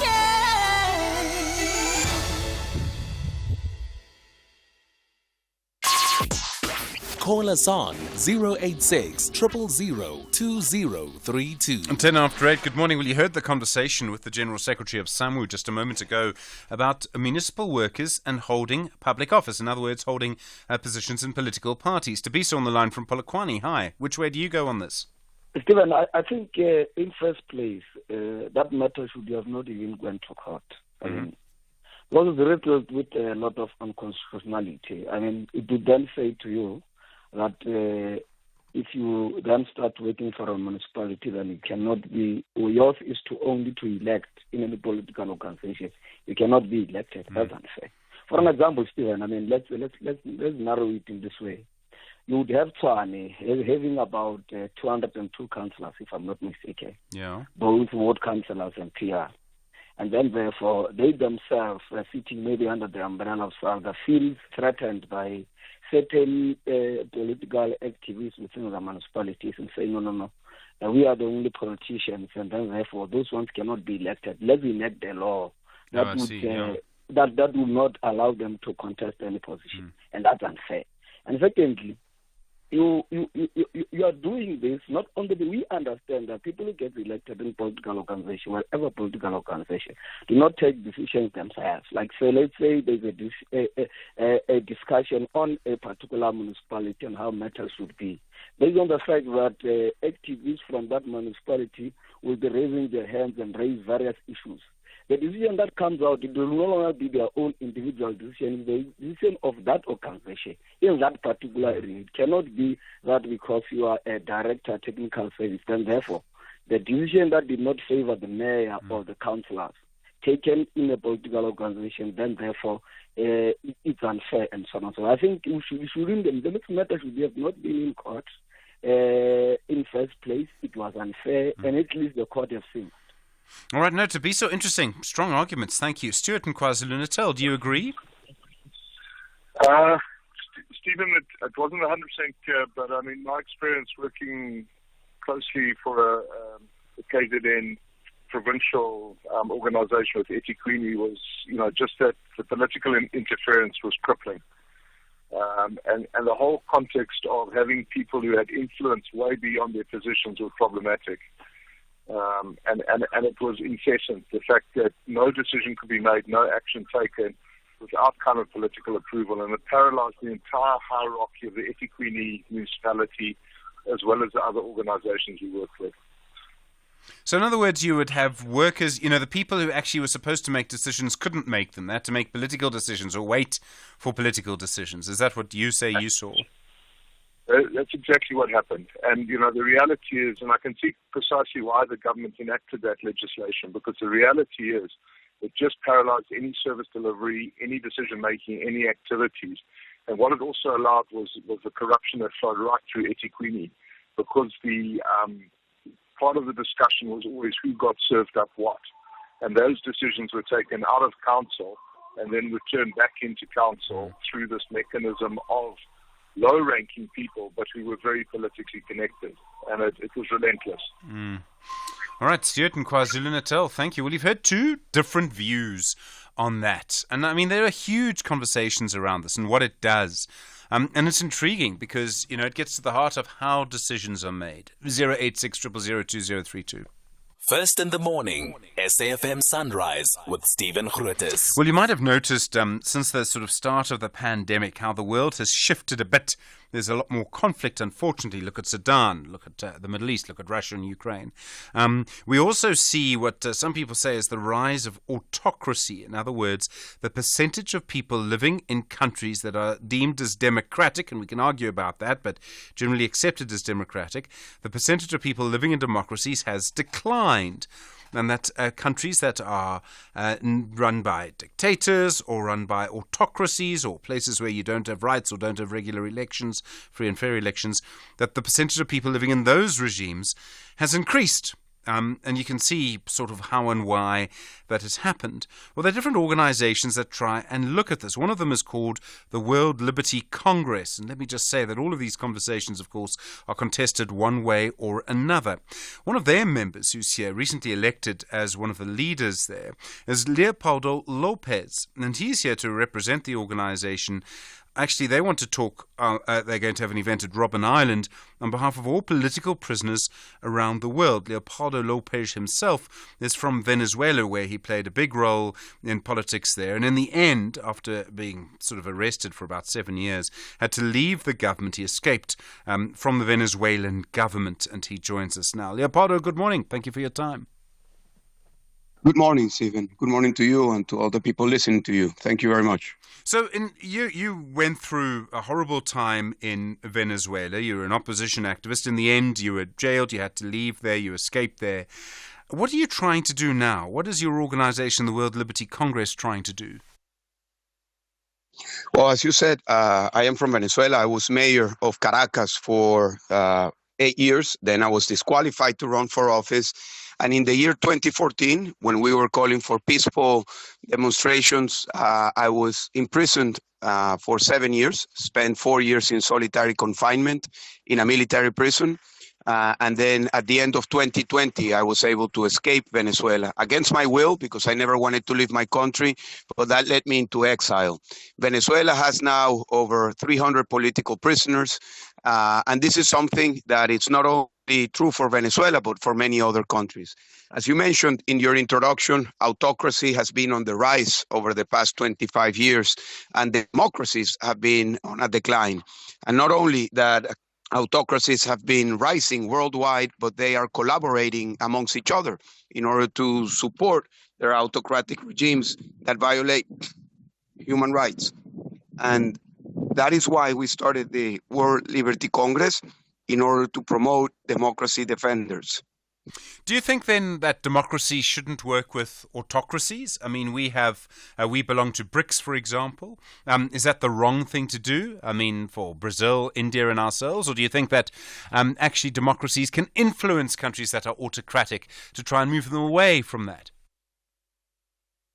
Well, I believe that, of course, every country is sovereign to make its own decisions.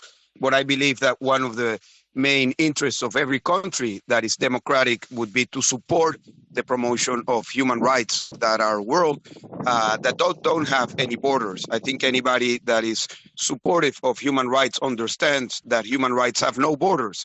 A violation of human rights anywhere is a violation of human rights everywhere. And I think that there is no better place to understand that than South Africa.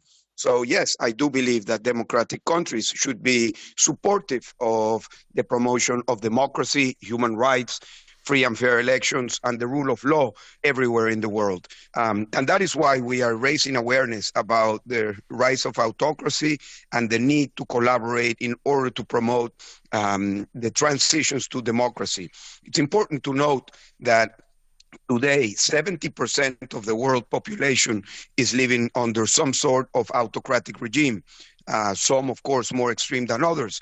But that means that the lesser part of the world's population enjoys what we consider to be universal values like the promotion of human rights, the rule of law, and free and fair elections. So yes, I believe that there should be a commitment to promote democracy, not only on the part of governments, but also civil society and different types of organizations. Leopoldo Lopez, thank you very much indeed. A freedom activist from Venezuela and one of the leaders of the World Liberty Congress.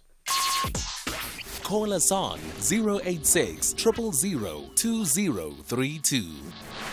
All right, let's go to Siyabonga on the line from eThekwini. Siyabonga, hi. This issue of municipal officials and holding public office, what do you think? Thanks, Steve. No, it's a factor, Steve. I'll make an example. You will find that maybe a particular high-ranking official is there are actions that are going to be taken against him. You'll find that the low-ranking municipal employees who hold political office, they will know about this before its actions, because it will have been discussed in a political organization and then to be brought to council as if it originated from the administration. But they will know that it is imposed from outside. And it creates a problem because those people who enjoy political protection, they will behave as they wish. And management will have trouble in effecting discipline to these individuals because they will know more than what these officials know in terms of the decisions of the ruling party that are going to be implemented in the administration. Yeah. And it goes as far as these people will know when this official is going to be suspended. And it's created a problem, Stephen, in terms of managing discipline in the workplace. You can go back and trace the issues of eThekwini and so forth, the discipline of certain officials. know that even in their departments, the very junior employees will know what's going to happen to them before they even know. Sure. And it's a factor, Steve. And for those who drafted this legislation, it was not out of their, All right. There was a reason for that, and they're trying to correct it. It may be unconstitutional, but it was trying to correct a problem that is there for everyone to see. Siyabonga and eThekwini, thank you. Andrew in Cape Town, I think it was you who spoke to us yesterday. You heard today's conversation too. Yes, I did. I'd just like to comment a little further, if I may. The SAMA representative referred to it being unconstitutional, and I think I did raise this as a possibility, why this judgment came about. There is a provision in the Constitution that says every citizen is free to make political choices, which includes the right to form a political party and to participate in the activities of or recruit members for a political party. Now, whether participation includes becoming a political office bearer is open to question, but I guess that is the point which the judge made. But that's also subject to another provision of the Constitution, which says that the rights of the Constitution, of the Bill of Rights, in which that clause rests, is not absolute in many cases, and it can be limited to the extent that it is necessary to provide, proper governance and freedom and so on and so forth. So to put it another way, if I were elected to a position in the economic freedom fighters, my boss would be able to take me off air, obviously. Yes. But exactly so. But now, the point is, when this legislation was originally passed back in 2011, it was not with a good motive. It was really to try and settle, how should I say, factional disputes within the ANC. That was the intention at the time. But subsequently, with the latest amendment, which has now been disallowed, the cabinet very clearly stated that the intention was to depoliticize local government, which, as you know, has become heavily politicized. Now, if you compare that, for example, in countries such as Canada and Australia, I just happened again by chance to be doing research on these countries. They don't have a similar prohibition for the simple reason that politics in local government is totally depoliticized. You'll find very seldom that political parties get involved in local government, whereas here it has become really a feature of local government. So something like this is actually quite necessary. Now, I think one of your previous callers pointed out it might not be constitutional, it might or it might not, that remains to be seen. But the fact remains that it is not a healthy situation. The influence that parties and party office bearers can bring to bear within municipalities is actually quite dangerous. Now, for example, in Very India, quickly, Andrew, please. Yeah. Yes, okay, sure. India, for example, there is an express prohibition on exactly this kind of thing. All right. So it's not unusual to see that. One final comment I'd like to make, and this is what clears the pitch a little bit, is in national and provincial government, there isn't such a prohibition. There's nothing to stop a Director General of a government department from being the chairman of the local party branch. So you see, we have contradictions, we have asymmetry, but I think it is something that is necessary, that needs to be addressed, even if it does involve a constitutional amendment. Andrew in Cape Town, thank you. Very thoughtful, as you were yesterday. Obviously someone who knows his stuff. Wonder if there's a bit of a legal background there. Interesting views. Tabisa, we heard you. Siyabonga, we heard you earlier. Also very different views, Stuart, too, on this issue. 24 after 8. Stephen Grootes on SAfm. Well, you've heard from time to time about how the rest of the world's moving slowly and then quickly and then slowly and then quickly to electric vehicles. Obviously, you need to charge them. A company yesterday breaking ground at a ceremony in Wolmaranstad in Northwest on the first 100% renewable energy charging station, which will become a big network of solar-powered charging facilities. Andries Malherbe is the co-founder and director of Zero Carbon Charge. Andries, good morning. How do these stations work? Good morning, Stephen. Good morning, listeners. Thank you for having us. They work very simply. We build a solar array, not different from what you would see on the top of a shopping center. We add some batteries, which are very important. We put on some chargers, and we can offer a very, very fast charge within 15 to 20 minutes to full, which compares to 2 or 3 hours to other chargers currently on the market. How much does it cost? To charge? Yes, to charge. It costs between 25 and 30% less than the equivalent of filling in petrol. And we think people will save, depending on how they use the cars and how much they charge at home, we think people will save between 30 and 50,000 rand a year driving an electric car, and that's excluding the gains from not servicing the car so often and, not changing fluids and stuff like that. Okay, so it'll cost you, instead of 1,000 rand, it'll cost you about $700. Yes, that's exactly right. Okay. Does the electricity cost that much I realize you've got quite a big upfront cost. That's really your big cost, is the capital injection, right? And then the model after that will sort of work from there, in that it should sort of pay for itself after that for you. Stephen, it's quite a complex operation in the sense that you have a quite an extensive back-end software operation to deal with the chargers and the cars and the batteries and all that. You obviously have to run premises. You have to maintain a forecourt. You have to have staff. You have to run a convenience store. So even currently electricity charging is costing around $7.35 a kilowatt hour. You can double that to get to the equivalent petrol price. So that's what I'm saying to you.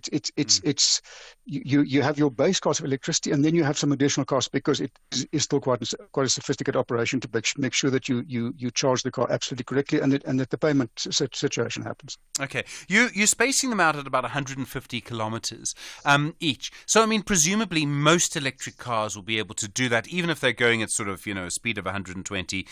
In other words, what I'm trying to get to is, this is the first, as far as I know. I know that there are other people who are doing it, but the first sort of big network of these things. Without a network of these things, we're never going to have electric vehicles in the large scale. So for electric cars to work in South Africa, your network and others like it really needs to work. Why did you select 150 Ks?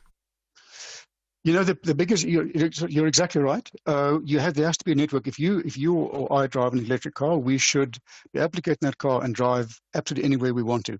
Tell you something really quickly that's fascinating to me. There's a small car rental company in Cape Town that rents only electric cars. They have about 25, 26 cars. Every day they are fully booked out, and that is mainly by tourists, but nonetheless, that's where we're going. So the 150 is just to make sure that people don't have range anxiety. The car's capacity is really twice that. But we want to be sure that people really don't stress out and that they know that they can drive anywhere they want and be within 150 k's, which is maybe half their battery at the most, to get recharged really quickly. And I want to emphasize that as well. Sorry to interrupt you. Emphasize that as well is that there's a big difference between charging in 15 or 20 minutes and charging in 3 or 4 hours. So and also there's a big difference between charging with clean energy and charging with Eskom power, where your carbon footprint is actually worse than driving a petrol car. Yeah, I can imagine the arguments about that, but I understand that. And range anxiety is a thing. If there's no sun, what happens? How do you charge your chargers? We have quite substantial batteries on site. And even if there's no sun, there's always radiation. So, the PV panels work off radiation, not so much direct sunlight. But obviously there will be rainy days, and there will be, there's going to be late afternoon traffic and stuff like that. And we have on-site generators that run on green fuel to compensate for that. Andries, thank you very much indeed. Andries Malherbers, co-founder. Thank you, Stephen, for having us. Sure, co-founder and director at Zero Carbon Charge. This is SAfm Sport with Zai Khan. Zai, good morning. Hugo Bruce not in a great position. No, he's even questioning why they have to drive 3 hours in a bus to Rwanda's 5th largest town, which is that bus ride from Kigali. He's not happy also about the pitch. Let's hear from the Hugo Bruce, the Bafana coach. Yes, I'm wondering why we have to play here in Butare. It's not only the flight from Joburg to Kigali, but after that we had still 3 hours bus to arrive here. I don't see why we have to be here. And secondly, when I saw the images of the games of Rwanda before against Zimbabwe, and also for the qualifiers for AFCON, then I see a very, very bad pitch, a synthetic pitch. So I think it's time that CAF or FIFA making good rules about traveling and also about the stadiums. On to rugby. The upcoming round of the United Rugby Championships will be a highly anticipated one, as there's a possibility of a number of Rugby World Cup winning Springboks returning to their franchises. The Bullstormers and Sharks will benefit from the addition of their Springbok World Cup winners. However, the Lions, unfortunately, do not have any current Springboks. And cricket now, the SA20 League announcing that the final of the second edition of the popular cricket tournament will be played at Newlands in Cape Town on the 10th of February. And finally, golf. Rory McIlroy says he has a little left in the tank in his bid to secure the most Order of Merit titles in history. At 34, he's on to the Race of Dubai Crown number 5, moving him within 1 of superstar Steve Ballesteros and 3 of Colin Montgomery. He plans to chase down Montgomery's milestone. Still got a little bit left in the tank. I think I've still got a good 8 to 10 years left in me where I can play at the top level. So, I'd like to think that I'm going to challenge for, at least try to get past Sevi and then sort of try to get past Monty as well. But it's certainly a goal of mine for the rest of my career to do something like that. It would mean a lot to me. We'll have more sport for you on SAfm around 12:30. I'm Zai Khan. Zai, thank you. More on murder and what is happening in different provinces. That's next year with SAfm leading the conversation just after 8:30. Good morning. In the headlines, the newly elected Johannesburg Council Speaker, Margaret Arnolds, has scoffed at suggestions that she has no real political power. Arnolds, who is from the African Independent Congress, was elected unopposed during an extraordinary council sitting yesterday. The war between Israel and Hamas will top the agenda of the BRICS virtual gathering, which President Cyril Ramaphosa will oversee today in his capacity as the bloc's chairperson. And a woman in her 70s has died in hospital after a fall at a Robbie Williams concert in Sydney last Thursday. I'll have details on these and other stories at 9. SAfm, guiding you through the rush hour traffic. Still a lot of traffic coming out of Pretoria on the way to Joburg this morning from Brockfontein interchange down to a breakdown at New Road. Also, if you're driving north, there's just a backlog starting to form through Buccleuch up towards the Allendale Road exit, and coming in from Benoni and Boksburg. It's been terrible Tuesday morning. It's now being held by this crash just before Edenvale. 2 lanes closed, the backlog through to the R21 highway. That's a very heavy delay. The M2 from Ben-Rose in towards the busy Mike 1 North at Crown interchange remains under pressure. Got a breakdown around Linfield Park. If you're moving from Pietermaritzburg down to Durban, that traffic pushing back towards the Ashburton off-ramp. It's been a busy one on the M13 from Westville across the roadworks at the N2 bridge towards Sherwood. It stays busy. In Cape Town, a lot of traffic still on Marine Drive, heading out of Tableview down towards the Dolphin Beach Hotel, Viking Way and Avonwood Road. In Valhalla, very heavy backlogs there around sort of Holt Road Junction. And the N2 inbound, if you're driving in from the airport, you'll just hit a wall of traffic which backs up from Langa through towards Hospital Bend. Klipfontein Road coming from Jan Smuts in Athlone through towards Mowbray area stays really busy as well. Rob Byrne, SAfm Traffic. Join us on Afternoon Express Tuesday at 6 p.m. on S3 as we discuss grieving and dealing with loss. We unpack everything from working through the grieving process to understanding the financial implications that you should be prepared for. Plus, we guide you through the importance of drafting a legal will. That's Afternoon Express this Tuesday at 6 p.m. only on S3. Repeat Sundays at 8:30 a.m. Gautrain is for the legends who make moves to save and pay from as little as 40 Rand from Sandton to Rhodesfield. It's for the bozzers who switch off the geyser when no one's home. And for our clever who get that there's food at home means exactly that. So when it comes to travel, make moves that save and pay from as little as 40 Rand from Sandton to Rhodesfield Station. Gautrain, for people on the move. 28 years ago, 2 great outfits of global rugby met in the Rugby World Cup final. The Springboks and the All Blacks. The Box had a good day in the office in 1995 and lifted the Webb Ellis Cup on home soil. Amabokoboko have silenced the All Blacks once again. At the Rugby World Cup Final France 2023 in search of their fourth title. Hala la Zanzi Afrika. Back-to-back victors and four-time champions of the Rugby World Cup. An extra seat has been booked for a flight back to Africa Tonga for the Webb Ellis Cup to travel with the world's best rugby national team. Amabokoboko. Congratulations to the Springboks. Brought to you by SABC Sport. For the love of the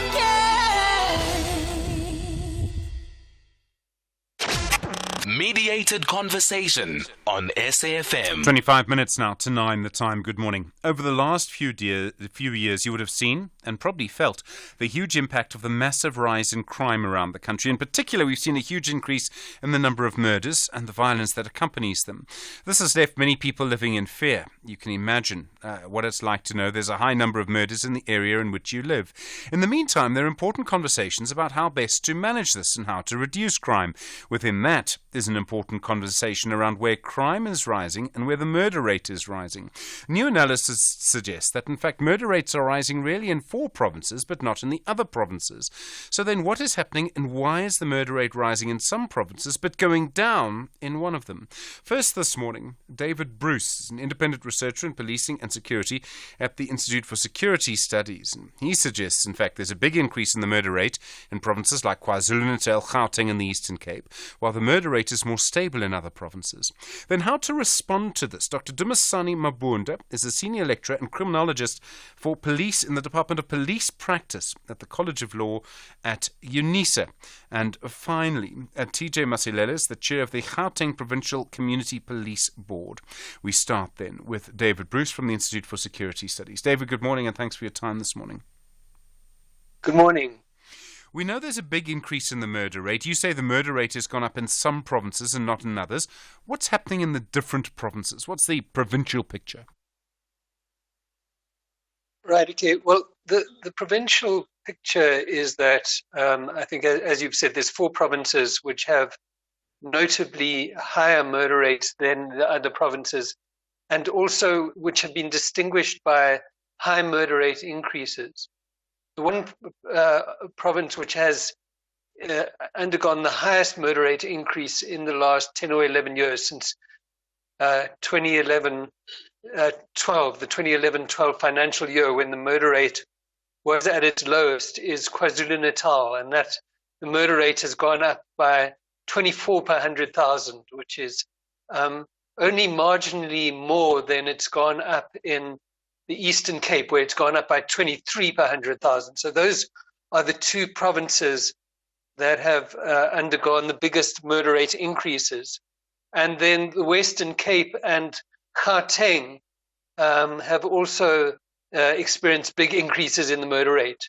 One thing, of course, is that for a long time, the Eastern Cape has been one of the provinces that has either had the highest or one of the highest murder rates in the country. And combined with the substantial increases in the murder rate in the Eastern Cape, it is the province which has distinctively the highest per capita murder rate in the country. So in KwaZulu-Natal, can we see why there's such a big increase in the murder rate there? Is it different from other provinces? Could the reasons for its increases be the same as what's happening in the Eastern Cape, or could they be different? Well, one would have to acknowledge that the answers to these questions aren't entirely clear. Some of the differences between the Eastern Cape and KwaZulu-Natal would appear to be that the prominence of firearms in homicides in KwaZulu-Natal is much greater, and so to some degrees also murders within KwaZulu-Natal, there's quite a high proportion of them concentrated in the eThekwini area, while what is it, Nelson Mandela Bay has quite a high murder rate. But if you trying to understand murder in the Eastern Cape, then you're looking at something which is much more distributed across the province rather than sort of more concentrated in the metropolitan areas. The one province which has a exceptionally high concentration of murders in its kind of metropolitan area is the Western Cape, where something like 78% of murders are concentrated in the Cape Town metro. And so, well, that's just about in some ways about the geographic distribution. That's also about the weapons used. One of the, some of the thinking behind the drivers of murder in places like the KwaZulu-Natal and the Western Cape is that forms of organized crime, gangs, and other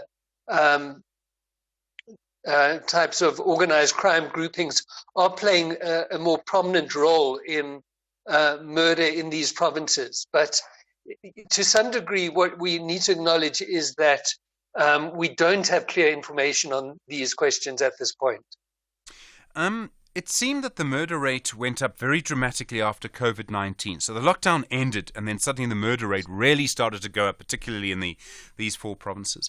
And then it seems maybe the rate of increase has been slowing. Is it possible to know if, I don't know how to put this, but murders were just sort of catching up with themselves, or the rate will continue to slow down, or if in fact this is going to be the new normal? I mean, if it's organized crime and guns, then this is going to be, it's more likely that this would be the new normal. It's difficult to answer those questions. What we should just accept is that, I mean, even 11 years ago, and so the murder rate has increased by 50% since it reached a low point of 29.5 per 100,000 in 2011-12, which was its lowest point in the post-apartheid period. And since then, it's gone up to what is now 45 per 100,000. But, what we should just accept is that we've got entrenched serious violent crime. And we should be, addressing it on that basis. It's not really possible. I don't think there is anyone who can say, exactly what the trends are going to be over the next few years. Even in the latest quarterly crime statistics, there were some things that were unexpected. For instance, in KwaZulu-Natal, over the quarter, murder dropped quite dramatically. In the Western Cape, it increased similarly in a fairly dramatic way. And, there had been some sense that it was decreasing in the Western Cape. So no one really has the kind of crystal glass on, how these things are going to unfold. But, basically what we need is to acknowledge that we've got entrenched serious violent crime, and we need to have a more coherent approach to dealing with it. You suggested in your policy brief that per capita the murder rate in the Western Cape has gone down. Is there anything, and I realise this becomes intensely political because the Western Cape provincial government would talk about their LEAP officers. Would that be having an effect? Is there something in that? Well, the essential difference between the Western Cape and the rest of the country is that the provincial government has invested in what you would call an evidence-based approach to trying to reduce the murder rate. So it's invested in trying to understand what's driving murder, identifying the murder hotspots, and the deployment of LEAP officers to the high violence areas is part of its response to that problem. So and so the trends in the Western Cape have been distinctively different from those in the other 3 high murder provinces. The other 3 high murder provinces have been experiencing very high increases over the last 5 years, and that hasn't been the case in the Western Cape. Though, as I say, just over the last quarter, in particular, the statistics sort of belied those trends. But so there is something, objectively, there is something different being done in the Western Cape. It's always difficult to say exactly, what impact these things are having, but there is some evidence that is having a beneficial impact in at least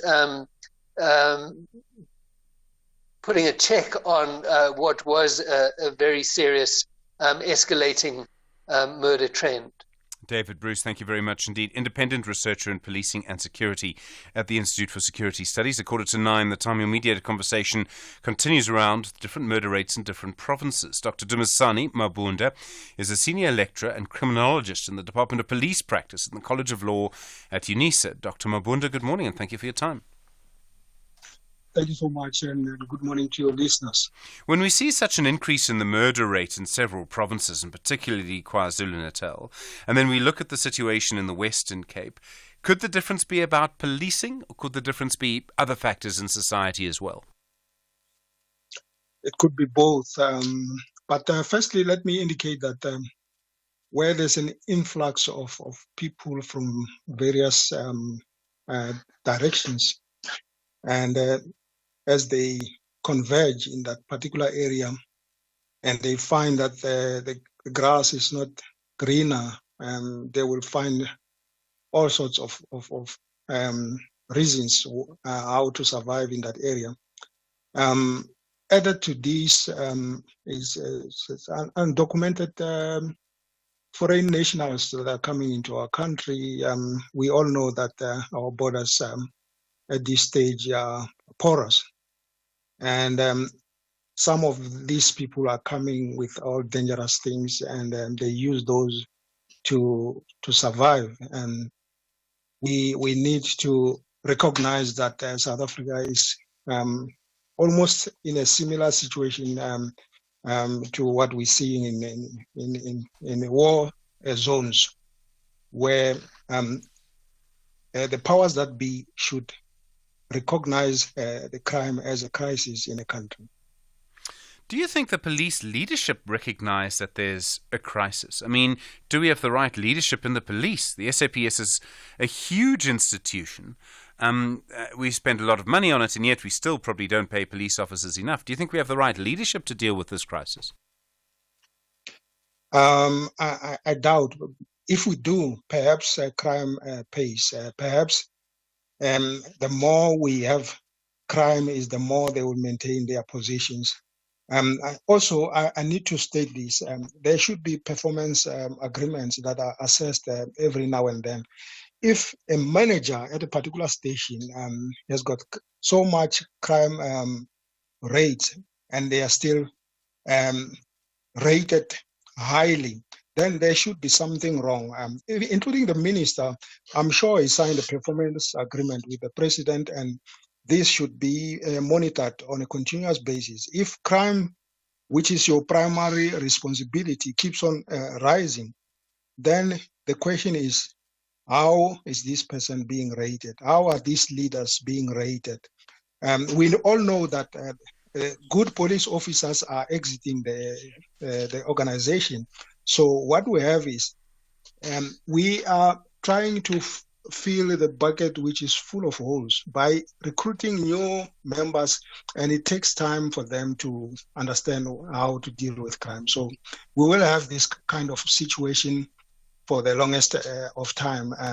What I want to state before I waste more time, we need to start benchmarking. Why is crime not so high in our neighboring country, Botswana?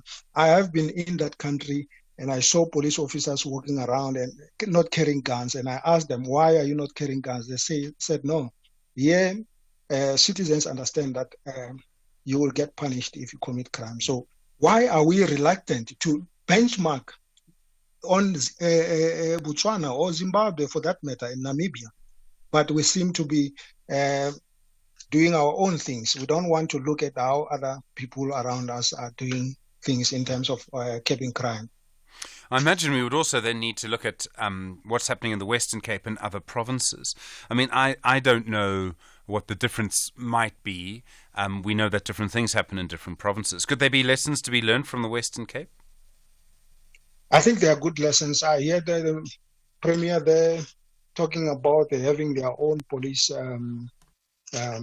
personnel there.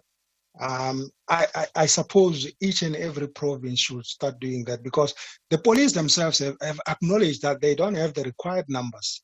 You drive around the neighborhood, you hardly see the police van. So it is clear that police cannot be everywhere at all times. But if the powers could be given to provinces to appoint their own police, like in the past, I'm not saying there was good things in the past, but there were police for each and every province. So the crime was not as high as we are having today. So I think the Western Cape direction should be followed by every other province.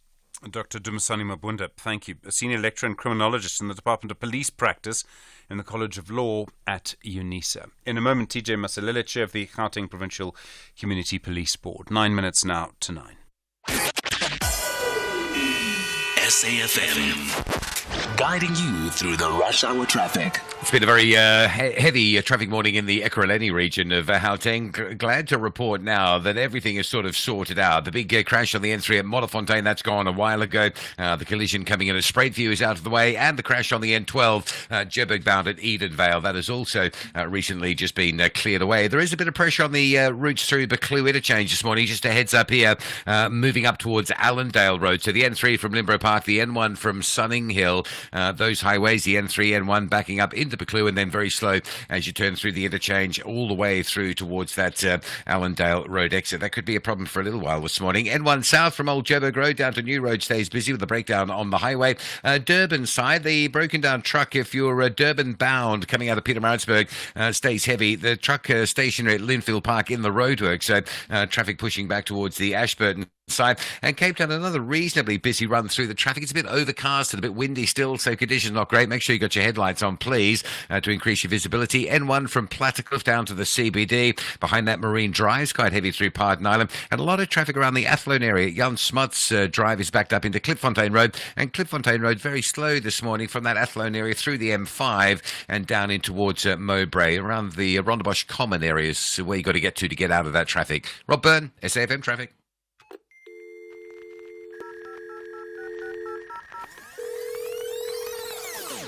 You see, change happens, and it improves our lives. Change is good. It opens doors to new horizons and leads to a more informed tomorrow. Being in the know is no longer for the selected few. Information is for all of us to enjoy, whenever, wherever. Sunday World, putting the latest stories, sports results, exclusive video content, and celebrity news at your fingertips.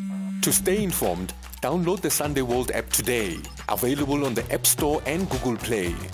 Sunday is just the start. The beauty, power, elegance and speed of horse racing. The passion at the heart of horse racing diligence. Where these magnificent creatures and their skilled jockeys compete for glory. Racing today. Catch it live on Mondays to Fridays on SABC Sport on DTT Channel 4. Also available on SABC Plus and SABCSport.com. #Horses of Great Character. Brought to you by SABC Sport. For the love of the game. Mediated conversation on SAfm. 6 minutes to 9, the time, looking at the situation around different murder rates in different parts of the country. TJ Masalele is the chair of the Gauteng Provincial Community Police Board. TJ, good morning. Thanks for your time. Good morning, Steve.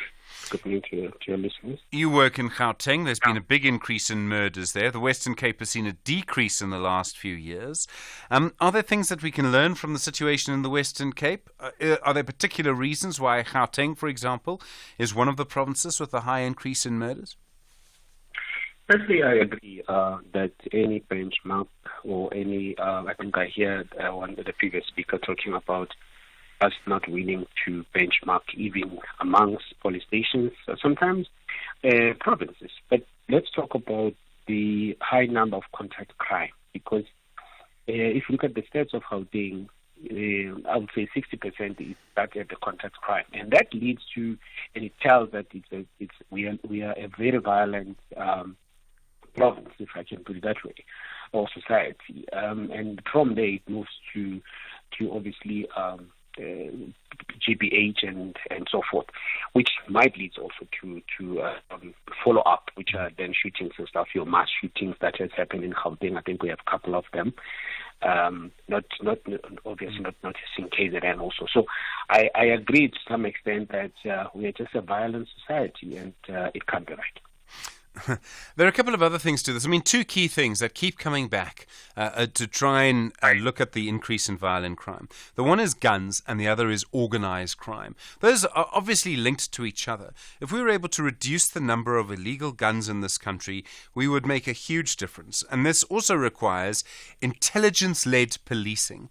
Do we have proper intelligence-led policing? For some years, I think after the era of general, I think they always in the intelligence. We seem to have taken some kind of a dip. I don't know whether it's a question of not having an appetite to close that space. It's not like we don't have resources. It's not like we don't have communities. We don't have. It's not the case that we are unable, but there's no will. And I'll tell you, the intelligence from the community side is always there, and it's available, and it's for free. But what happens is that the community members will give this, and then it comes back. You give some intelligence, and then you are at some point eliminated or threatened, or we have seen with the whistleblowers and so forth. So there's no appetite to the lawmakers to protect the intelligence, which is already available, and that has to change, because, like you are correctly saying, if you address the issues of influx of guns, if you address the issue of organized crime, half of your problems are gone. Is there an issue with the current police leadership? I mean, are they up to this? Steve, we had a discussion with some of my friends the weekend, and we spoke about the era, the pre-94 and the post-94, and we agreed that yes, maybe the pre-94 police officers are leaving the service now because of age and retirement and so forth. But what have we learned from the pre-94 that has good that we should have taken to the post-94? The issue of the unions is also a bit of a problem, because I know their members are also struggling in terms of resources and numbers. We've been advocating to say that the 1 to 400 policing of a police officer, it's unheard of, and it's always going to have problems in terms of policy visibility, but also dockets. One guy sitting with 200 dockets, it's just impossible. What is important would be that if this is a case that it doesn't include on a high flyer crime, I'm just going to have to concentrate on the high flyers crime. It continues to be a human plus technology deficiency that we are not addressing, and that we should be addressing, so that our kids in the future should change the picture of how are we doing policing. Policing cannot be done the same as when the 1978 or 1984 pre. You have now the kind of technology and that technology is called artificial intelligence, which can also help in detecting some of this. So hence I'm saying some resources are already here. The appetite to use them is just a problem. The appetite to train people to use that kind of intelligence. I don't want to talk about the community intelligence, because, like I said, that is always there. That is always there and available. But the trust, at times, it's a problem. Well, I was going to come to that. I mean, communities feel abused by the police. They don't feel protected. I think they often feel abused. To some extent, like it is. But and we're giving a lot of intelligence in the community policing space, relation space. And I can say to you, some of our members and community members have given us information that is being utilized and resulted in arrest and so forth, which is a good thing. Even those, if you look at what happened in Rosettenville, for instance, communities will have to. We need to build this trust again at the highest speed, because we don't have time. It's just unfortunate that at the pace we are going, we are not going as fast as our current levels. TJ Masalela, thank you very much indeed, the chair of the Gauteng Provincial Community Police Board. Do appreciate the time. My thanks also to Dr. Dumisani Mabunda, senior lecturer and criminologist in the Department of Police Practice in the College of Law at UNISA. And starting us off today, David Bruce, independent researcher in policing and security at the Institute for Security Studies. Well, Kathy is next. There's a lot to come over the course of the day. We will see you tomorrow. Don't forget the National Assembly voting today again on ties with Israel. From Mdu, Stanza and Paul, myself, you're with SAfm leading the conversation. It's 9 o'clock. Independent and impartial. This is SAfm News. In our top stories, newly elected Joburg Council Speaker slams suggestions regarding her political power, and Ramaphosa to chair BRICS meeting on Gaza. Good morning. The newly elected Johannesburg Council Speaker, Margaret Arnolds, has scoffed at suggestions that she has no real political power. Arnolds, who's from the African Independent Congress, was elected unopposed during an extraordinary council sitting yesterday. This followed the axing of Colleen Makubele from the party, the Congress of the People, last week. Arnolds, however, says she's not the only one who's dependent on the support of other parties. If Action SA did not want Mpo Palazzi, they could have withdrawn their vote from Mpo Palazzi. You see that happening all the time in the city of Johannesburg, where the DA votes and Action SA votes differently and they lose the vote, whereas probably if they could have come together, they would have had more votes. So I don't think it's only myself and others in this coalition that's dependent on anybody, but it is how coalitions are going to work going forward. The search for the two people who were swept away during a cleansing ceremony along the Kliprivier stream in Olifantsvlei, south of Johannesburg, will resume shortly. The families of the 21-year-old man and the 18-year-old woman who are devastated and are demanding answers from the traditional healer who performed the ceremony. The two were washed away on Saturday night. The mother of the woman, who has opted to remain anonymous, says she's hurt. The Joburg Emergency Services spokesperson, Robert Mulahodzi. The search for two young missing people who were washed away on Saturday night while conducting a cleansing ritual will resume again this morning along the Kliprivier river stream. That is after it was suspended yesterday to allow the river stream to give off. Firefighters in the Boland are monitoring a vegetation fire in the De Wet area outside Worcester. The spokesperson for the Cape Winelands District Municipality, Joanne Otter, says flames are currently burning in high and inaccessible peaks on the mountains above the Dorings. She says strong winds and old vegetation are fueling flames. Due to the continuing strong wind, aerial resources cannot be deployed.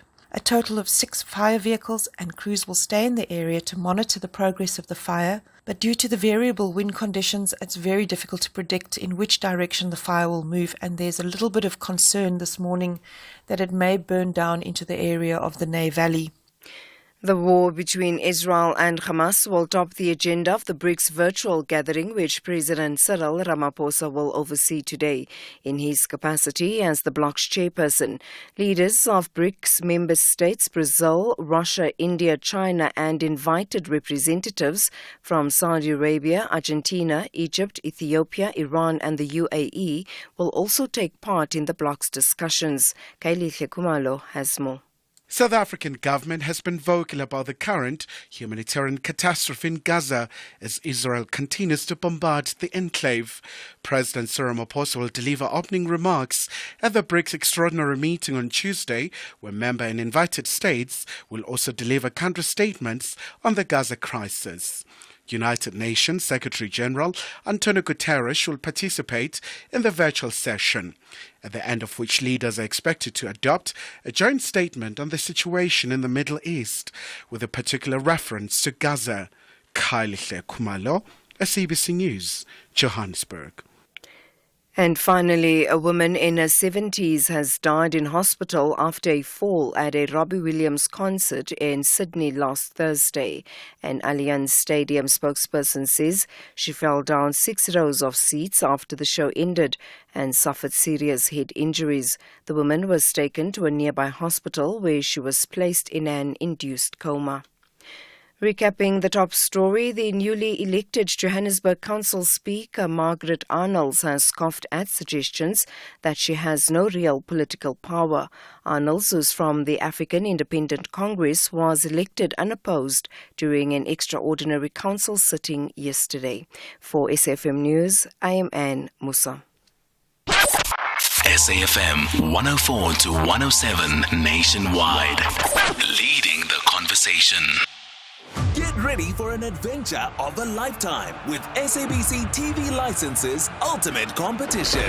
Feel the pulse-pounding excitement of a Bundesliga match live on an all-expenses-paid journey you'll never forget. Or embrace the rhythm of your dreams at the Coachella Music Festival. The choice is yours. A football fan's paradise or a music lover's haven. Simply pay your TV license, then head to www.winnerholidaywithsabctvlicenses.co.za for a chance to win big. And don't forget, there are incredible weekly prizes up for grabs too. TV licenses. Pay yours. Make a difference. The Northwest Provincial Legislature Committee on Premier, Finance, Cooperative Governance, Human Settlements and Traditional Affairs will conduct public hearings on the Division of Revenue Amendment Bill B3-2023 on the 24th of November 2023 at Tutwane Community Hall near Setlagoli in Nakamuriri Mulema District, Boskel Community Hall in Dr. Kenneth Kahunda District, Utlanang Community Hall near Christiana in Dr. Rufse Gamutsi Mompati District, and Mabudisa Community Hall near Muruleng in Bojanala District. All public hearings starts at 10 o'clock. This special acknowledgement goes to Hollywood Bets. Your heartwarming support gave millions of South Africans a thrilling experience during the Rugby World Cup France 2023. The vibration that moved the nation.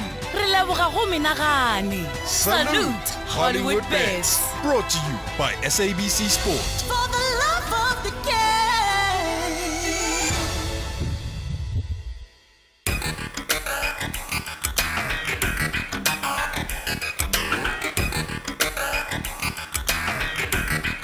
The Talking Point with Kathy Motlatlana. Weekdays, 9 a.m. till midday.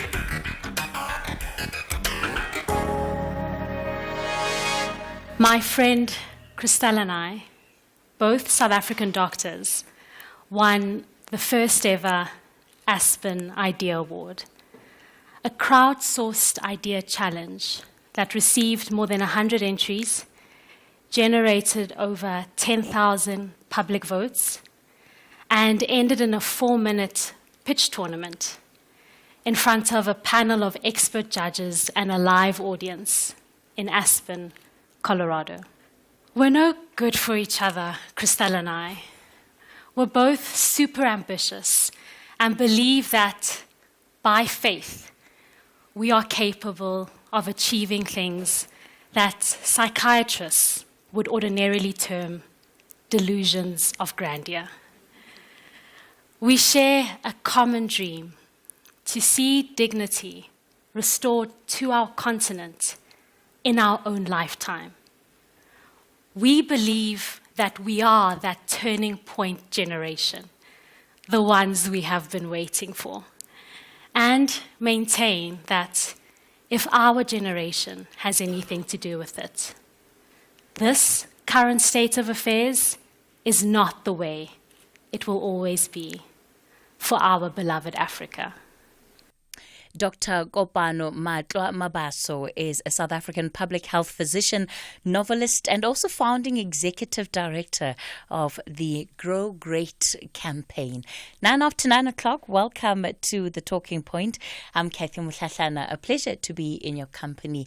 And as always, we'll be together until midday. We'll kick off the show with the open line. It is your National Roundtable. Looking forward to the conversation that we'll have over the next hour. And by the way, I must say, I always bump into people who listen to the show, and so many of you tell me that you listen to the open line, but you don't call in. And I'm deliberately picking a bone with those people today who just enjoy the benefit of listening to the issues that others raise, but they want to sit the conversation out. They want to watch from the sidelines. Please get involved. It is our national roundtable. So whatever you want to put on the agenda and whatever contribution you want to make, it is valuable and worthwhile. And we'd love to hear from you. 086 000 2032. That's the number to dial on the open line. On the WhatsApp line, 0614 104 107. Coming up on the show today, it is a Tuesday, so we'll be talking finance in the second hour of the show. Brian Hirsch will be with us, and we're looking at a very important conversation today. If you are on medical aid, you would have seen the increases for next year. It is going to sting. So what is it that we can do to try and mitigate against some of these increases? What are the conversations that we need to be having with our medical aid schemes, for people who maybe are having to downgrade schemes, others who just can't afford to keep up with the repayment of the scheme anymore and need to look for other low-cost options that might be available in the market. That's the conversation that we'll be having with Brian in the second hour of the show. And he always talks about the fact that the cost of healthcare is ever increasing. And in fact, it is one of those costs that one has to budget for, especially as we age, because healthcare becomes more and more expensive as one gets older. In the final hour of the show, we'll be in conversation with Professor Feroz Kachalia.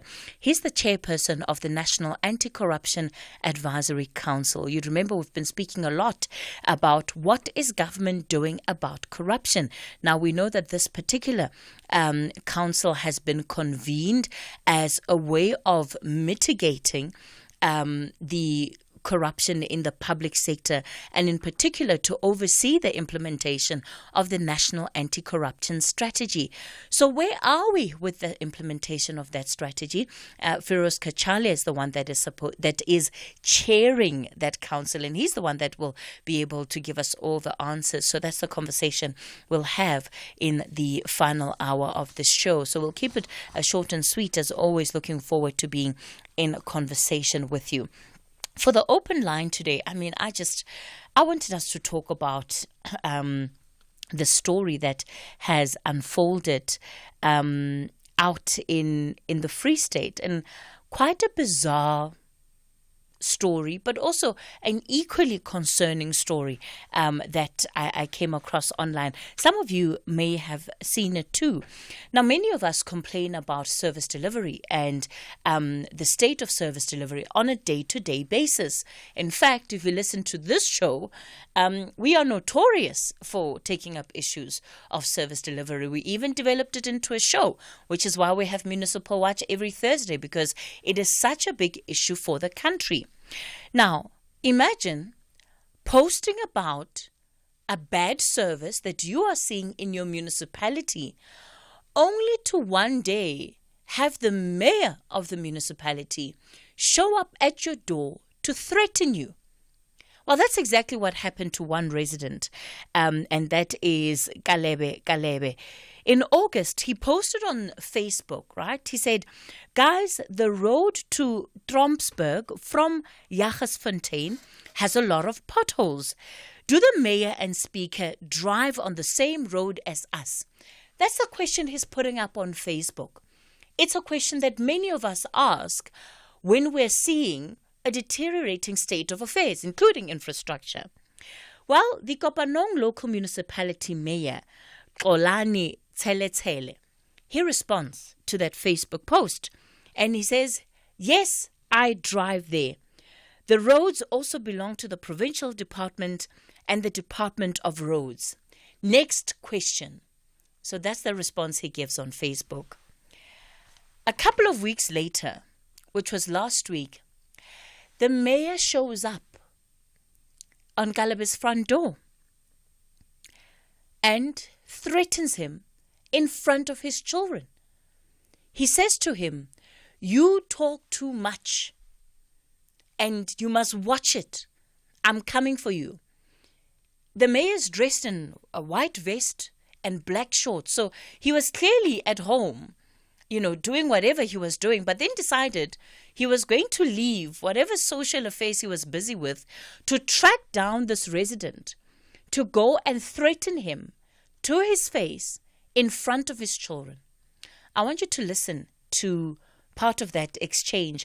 The Citizen's journalist Gertrude Makafola has put it up on her timeline on X. So if you want to see the video, you can also just go on to Gertrude Makafola's timeline on the Citizen, and you'll be able to see that video and see what has unfolded. But I want us to play that clip. We've had to beep some of it out because the mayor used very strong language in this exchange. That's good,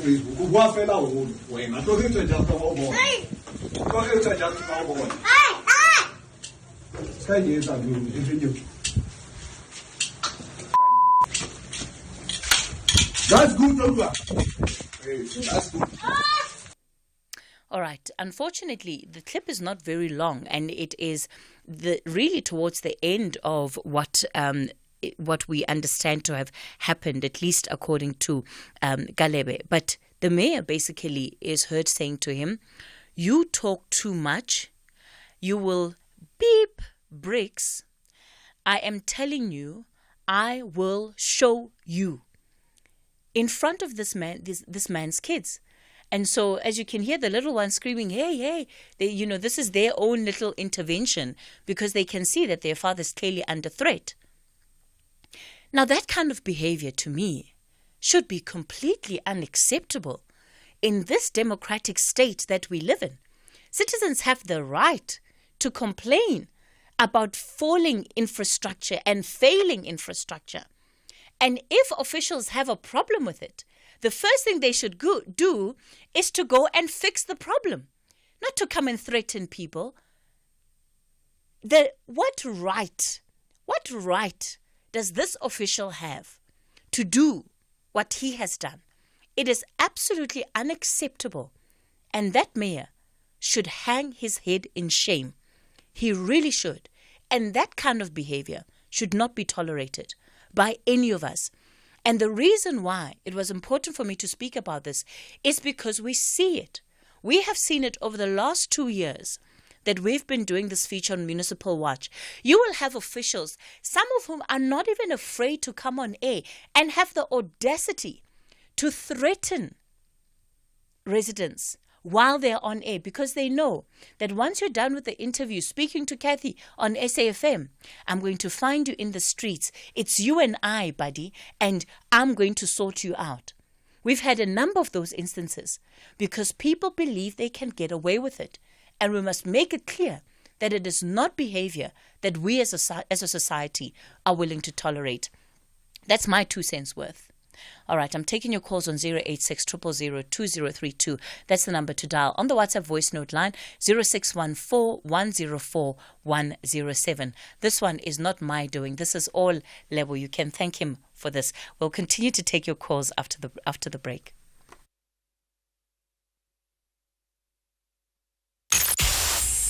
The Talking Point with Kathy Motlatlana. Weekdays, 9 a.m. till midday. There's nothing wrong with a cadre deployment. You have to deploy the people who understand your policies, who will defend and agree with you in terms of mandate. Keep smiling, keep shining, knowing you can always count on me. But the challenge that you have is whether you are deploying the right fit. That's what friends are for. Majority of public servants, whether in national government or in provincial government or municipalities, they're not ANC members.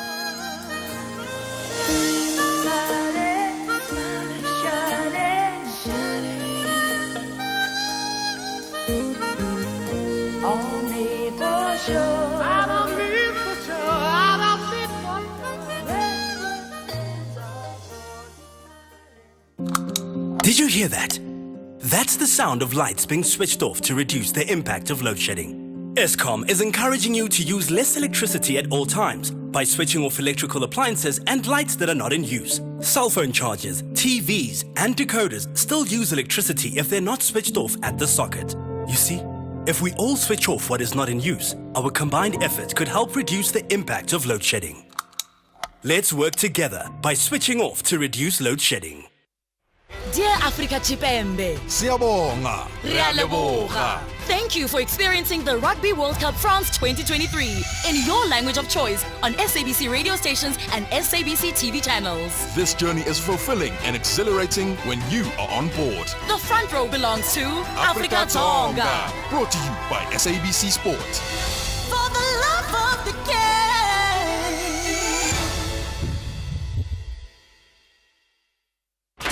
SAfm invites you to our inaugural public lecture, delivered by the former Chief Justice Mogoeng Mogoeng. The theme of the lecture is constitutionalism and upholding the rule of law in South Africa. Has corruption and malfeasance eroded the moral fabric of the democratic dispensation? The lecture will take place on the 29th of November 2023 at the SABC M1 Studios in Johannesburg. Secure your seat by emailing us at info@safm.co.za. SAfm, leading the conversation. Call us on 086 000 2032. #SAfm Talking Point. All right, we continue the conversation on the talking point. Let me kick it off in Kroonstad. Khojani, good morning. How's Kathy? How are you? I'm well, thank you, sir. I was driving and I had to pull the car this side just to stop and listen to what you are talking about. Very sad story about the behavior of the politician. I did not get exactly which municipality is that one because but nonetheless, I got the message. I think such people and such behavior must be recalled. She's not worthy of a mayor.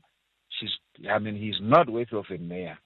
He must be recalled by his party because he does not deserve to become the mayor. That's the only thing that must happen. Because putting the life of that family in danger. And you know what happens in South Africa? Even the members of that political party in that village might even attack this family. It doesn't end only to the mayor. It goes further. So that mayor must be recalled. Simple. Khojani, the mayor is Xolani Tseletele, and he's the mayor of the Kopanong local municipality.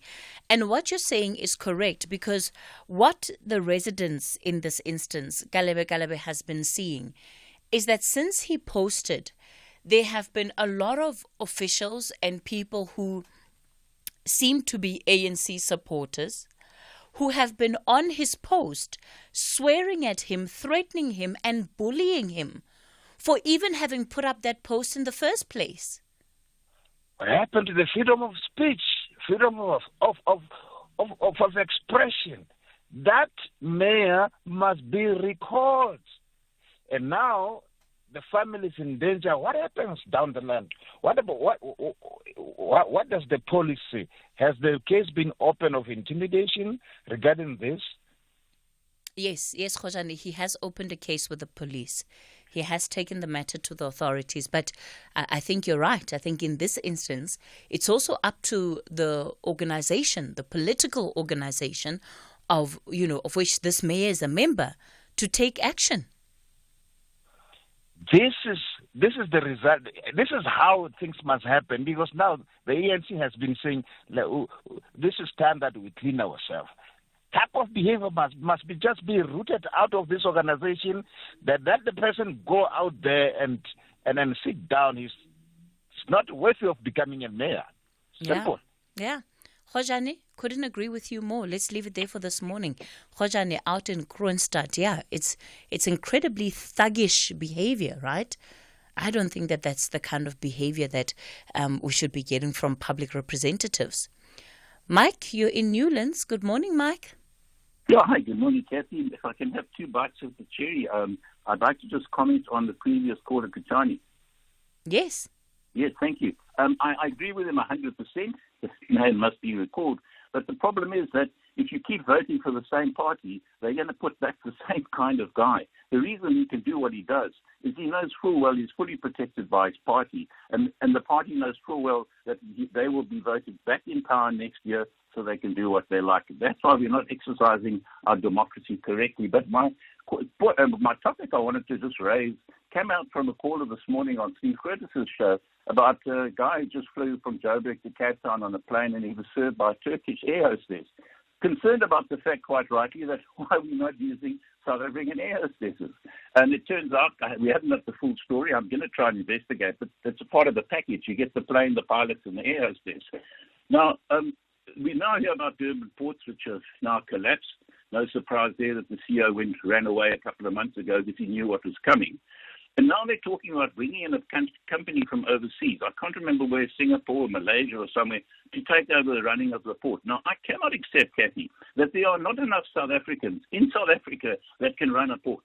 But I have a horrible feeling it's rather have anybody else, even people from overseas, than rather have a white South African, because that'll upset their numbers. Yeah, Mike, but if I'm correct, and I do stand under correction here, my understanding is that the company is being brought in to do refurbishments to Pier 2 and to build infrastructure in Pier 2, not the entire port.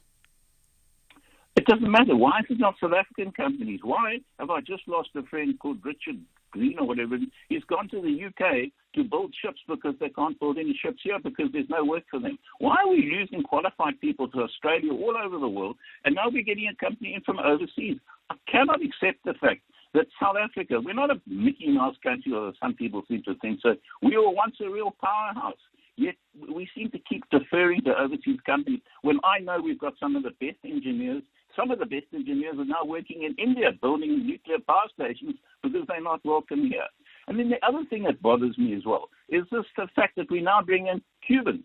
You know, we have this project, 2.3 billion rand we spent on a thing called Project Casano, so we can have Cubans that can barely speak English, not their fault, and they are now trying to train our people on how to fix a diesel engine. For crying in the bucket, we are not that stupid. We can train ourselves to fix a motor on a car or a truck.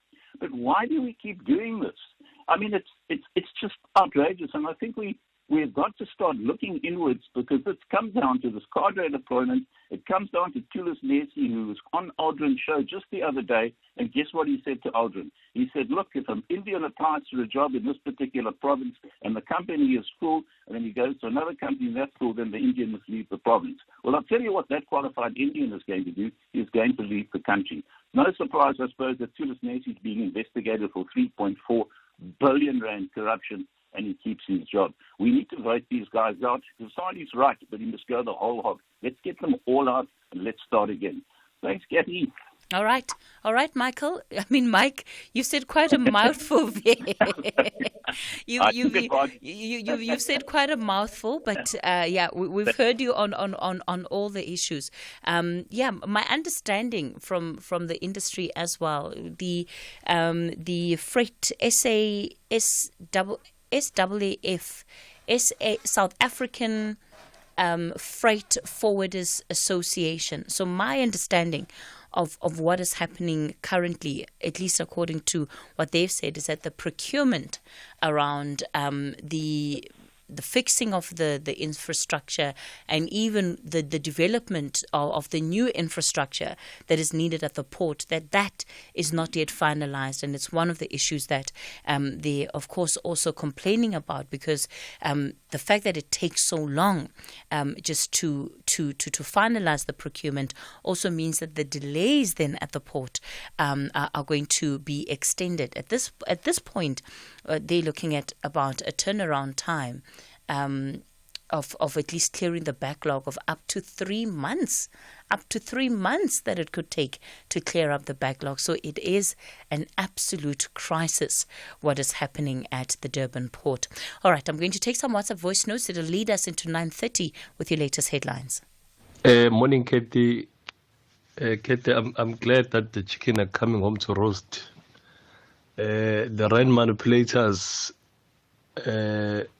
now, they are going to pay, But what is interesting as well is that someone from South Africa who colluded with these banks, admittedly, and that she manipulated the rand, and guess what? She was given a nice job. She's now a chair of Transnet, Maria Ramos. It's unfortunate that we live in a country like this. People decide to throw the country under the whatever that you may call it, just to get rid of someone, because they wanted to get rid of Zuma. But now all of us were suffering from that situation. Thanks. Good morning. In the headlines, the IEC has conceded that uncertainty can affect the quality of elections. It's still waiting for the finalization of some court cases involving independent candidates. The ballot papers can only be printed after the date of the elections is announced and the court cases are finalized. The newly elected Johannesburg Council Speaker, Margaret Arnolds, has scoffed at suggestions that she has no real political power. Arnolds, who's from the African Independent Congress, was elected unopposed during an extraordinary council sitting yesterday. And the president of the International Committee of the Red Cross has travelled to Qatar, where a deal on the release of hostages taken from southern Israel by Hamas is believed to be near. I'll have details on these and other stories at 10. SAfm. Prime time all day long. Hashtag SAfm Talking Point. All right, we continue the conversation on the open line. It is your National Roundtable. I'm taking your calls on 086 000 2032. On the WhatsApp voice note line, you can send those text messages and voice notes on 0614 104 107. Derek, you're in Cape Town. Good morning. Good morning, DK. Yeah, I just want to also have my say on this mayor. Now, you know, it's so tragic that you see leaders taking stance like that, where they have the audacity to go and confront somebody right in front of their house or in their house. I think it takes from that no consequences follows these actions. And that is why I think mayors go that far, because he's supposed to serve. I mean, a mayor is not there for just be ceremonial. You need to serve. So I think for this guy to go and actually confront this man is utterly disgusting. And I think the party that he belongs to, I'm sure that, you know, this is something I never hear, is that whether these big guys in political parties listen to these programs that we listen to and then sort of respond to that by radio or whatever. So because if they know about this, they should absolutely take steps against this guy. I agree with you, Derek, especially because he did it in his home. Not that it would be any better if he wasn't home, but the fact that he was able to walk into his yard and threaten him in that way, in front of his children, in front of his family, it makes it so much worse in my eyes. I think it's disgusting that he even have gone so far to confront the man in front of his kids. I mean, chances are that he's also got kids, and we're talking about GBV all day, every day in this country, and yet you have people that's in leadership that go so far to confront people just because the guy is having his opinion about the bad service that we get in the country as a whole. You know, in Cape Town, there's currently a thing with our mayor as well. The CCC, I think you have had this guy, Fadil, on your show already. His party was asking the mayor to release a report. And up until today, you don't hear about that report because, and I mean, we all, the public has the right to the knowledge of what the report contains. I think it's a SIU report, and up until today, you don't get response from the mayor in terms of what does the report say. Yeah, Derek, I think you've raised a very important issue, and I agree with you. You know, there is a part of me that thinks that, and it exists in different ways in our country, right? Think about it. Even if you're in an institution, oftentimes where people see something wrong that is happening, they're afraid to speak because they don't want to be targeted by said leadership. It'll just be conversations in corridors. But the minute anybody of significance who can do something about that complaint shows up, people are quiet. And it's the same culture. Because if we then all become quiet about the wrong that is happening in our society, it means that we are also endorsing it. And therefore we have to make peace with living with it. So the truth doesn't just apply for politicians. It applies across the board. And what's worse, there are fellows now that is taking the action further. And this is one we heard of. That is one that's now been open to the public. I mean, how many happens where the mayor itself or the official person who does, but then nothing gets said about it because it's swept under the carpet by virtue of people keeping quiet and scared to talk. So, I mean, this is probably not the first time that one will hear of this and be exposed. Because, I mean, this guy should actually just give him his chain and say goodbye because he's not worth that chain that he's wearing, because there's so much that goes into being a mayor and then behave like that. It's disgusting. All right, Derek in Cape Town, let's leave it there for this morning. Anonymous, you're in Cape Town. Good morning. Yes, good morning to you. Yes, I was just, before I want to come to my comment, I just want to say, I don't know why people say the Western Cape is such a wonderful province. I was born in the apartheid years and grew up in the apartheid years. But my point is SAPS curfew hours. You know, since COVID, I live in an area in Dara, which is called Extension 13. Sorry, Anonymous. The line to you isn't great. You say you live where? Yeah, in Dara, in Extension 13. It's an area in Dara. It's called Extension 13. All right. Yes. Now, it's regarding this, since the COVID, the SAPS curfew, the Dara police station has the tendency, since COVID, they come around about 9 o'clock in the evening around these small Somali taxis, and they come with the sirens, and they make those noises with the sirens in order for them, demanding them to close up. Now, this is now going on from COVID. It was 2 nights ago, but they're doing it basically every evening from 9 o'clock. They do it. They stop there, then they blasting the sirens, and they order them to close up. That was 2 nights ago. I decided I'm going to phone the station commander, the Dara station commander. He told me on the phone, I must come and see him. I said, but this is just a telephonic complaint. Why must I come and see you? And I'm also working. I'm also busy. I said, but this is just a telephonic complaint. You must address that with your members.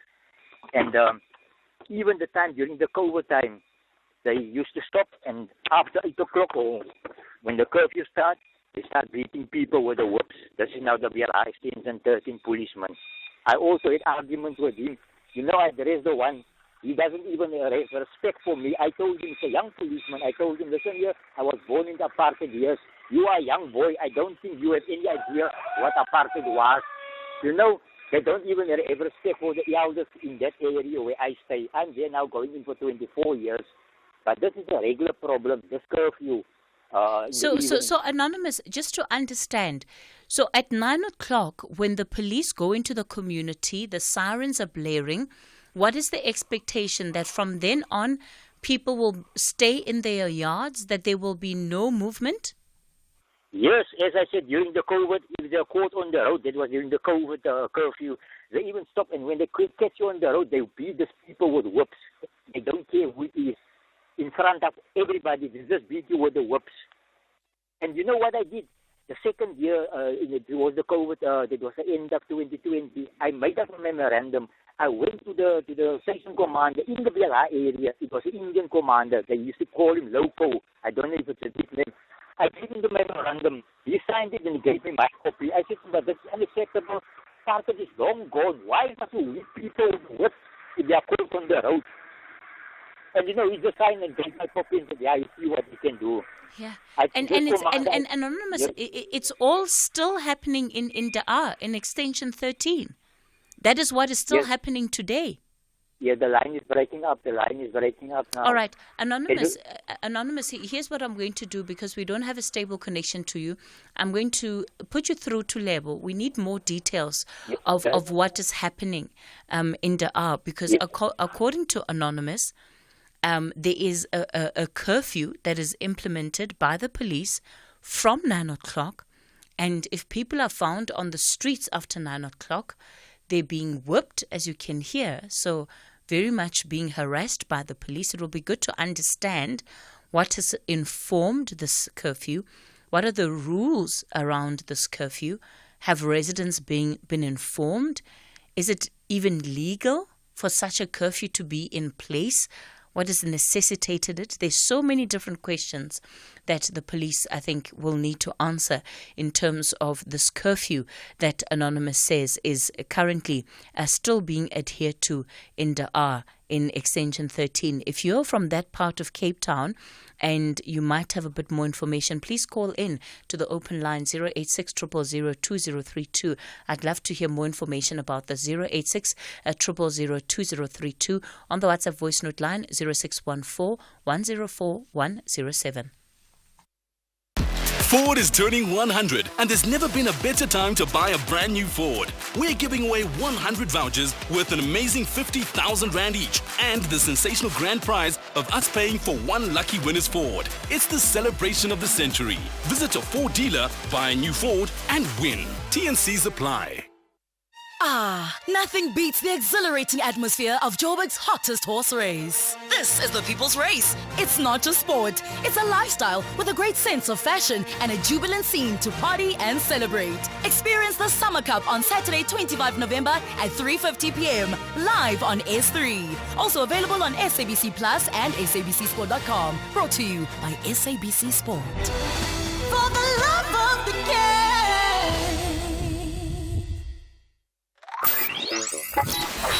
The award-winning SAfm playwriting competition is back. Piece of good news for writers out there. SAfm invites all writers to explore the medium of sound. Dr. Jerry Mufokeng Wamaketa is head judge of the competition. And you ask the question, who? And I want to say everybody, young, old, black, white. For a chance to win one of 3 large cash prizes. For more information, visit safm.co.za. The Talking Point with Kathy Motlatlana. Weekdays, 9 a.m. till midday. All right, we continue the conversation on the talking point. I think what I will do is that I'll just begin by a slight correction on my part. The call from Anonymous, it's not Da'ar, it's Belar in Cape Town, and it's Extension 13 in Belar, not in Da'ar. Yeah, so if you are out in Belar and you have more information about this curfew in that area, I'd really, really love to hear from you. And thanks for those that have sent through that correction. Let me go to Thokozani. You are in Alex. Good morning, Thokozani. Good morning, Kathy. How are you? Well, thank you, sir. Go for it. Thank you very much, Kathy. Kathy, I've actually been distressed by the reactions of the mayor in Free State, you see. So that thing actually it brings into my concern that we as the citizens, are we actually being able to engage in such motions that are happening around us? If ever we have to confront the mayors according to their deeds, what measures should we do? Are we able to? Have we been informed or been educated about the strategies that we should engage into in order to curtail those kind of issues that are happening? Because it's a kind of an abuse, because we as the citizens, we are relying on the journalists to be fed by information, you see. So if ever the mayors or the people, those who are charged with the administration, they're going to behave like that, I mean, it's going to be difficult for them to have good relations with us as the citizens, you see. So now, how does the political party actually account for that? Does it actually review their deployees, or what is actually the procedures that are being taken? You see, so those are my little bit of the concerns regarding the issue that is happening in the Free State. Because, and as far as I'm concerned, I'm actually from Free State. I know that Free State is one of the provinces that are experiencing the horrible service deliveries throughout the province. You see, the not only on the roads, the tar surfaces that are hitting the potholes, as well as on the health systems and everything actually. And then, worst of all, the communication between the administration as well as the citizens is bad also, Kifi. You see, so those are our concerns. You know, Thokozani, as you're speaking, I'm also thinking about the fact that what we see in this municipality from this mayor, the Kopanong local municipality mayor, Xolani Tseletele, is that it exists, if you think about it, it exists in different ways across our society, right? Because we have whistleblowers, because people who wanted to tell the truth, there are people who couldn't tolerate that truth. And that's how ordinary men and women who are just trying to go about their daily business turned into whistleblowers. They became whistleblowers. And this is how people become activists, because they're just trying to point out what is wrong. Now, why is it that people can't take the truth? Yes. Because if somebody's saying what you're doing here is not working, surely then the effort must be to say, look, we hear what you're saying. This is what we're going to do. This is what we're doing to fix it. How much more progressive would it have been if the mayor had gone to his house and presented to him a 10-point plan on how they're going to be filling those potholes, at least with the time of his administration that is still remaining? Yeah, Catherine. Yeah, it's true. You see, so then the thing is, I also think that there are amendment bills, that are actually being passed on the parliament to make sure that we, the people, we are aware of how should we hold the deployees accountable in those things. But then the problem is the communication breakdown between us and how are they being implemented, those things. Like example, sometimes they may the legislature would want to improve the communication system between them and the citizens at large. But then how are they actually being effective in order to reach us out, we, the citizens, the participation, you see, and then who's actually being charged in order to make sure that they execute those kind of activities, you see, to make sure that we are well aware of those education systems, what platforms should we go through in order such cases are happening around us. Yeah. You see?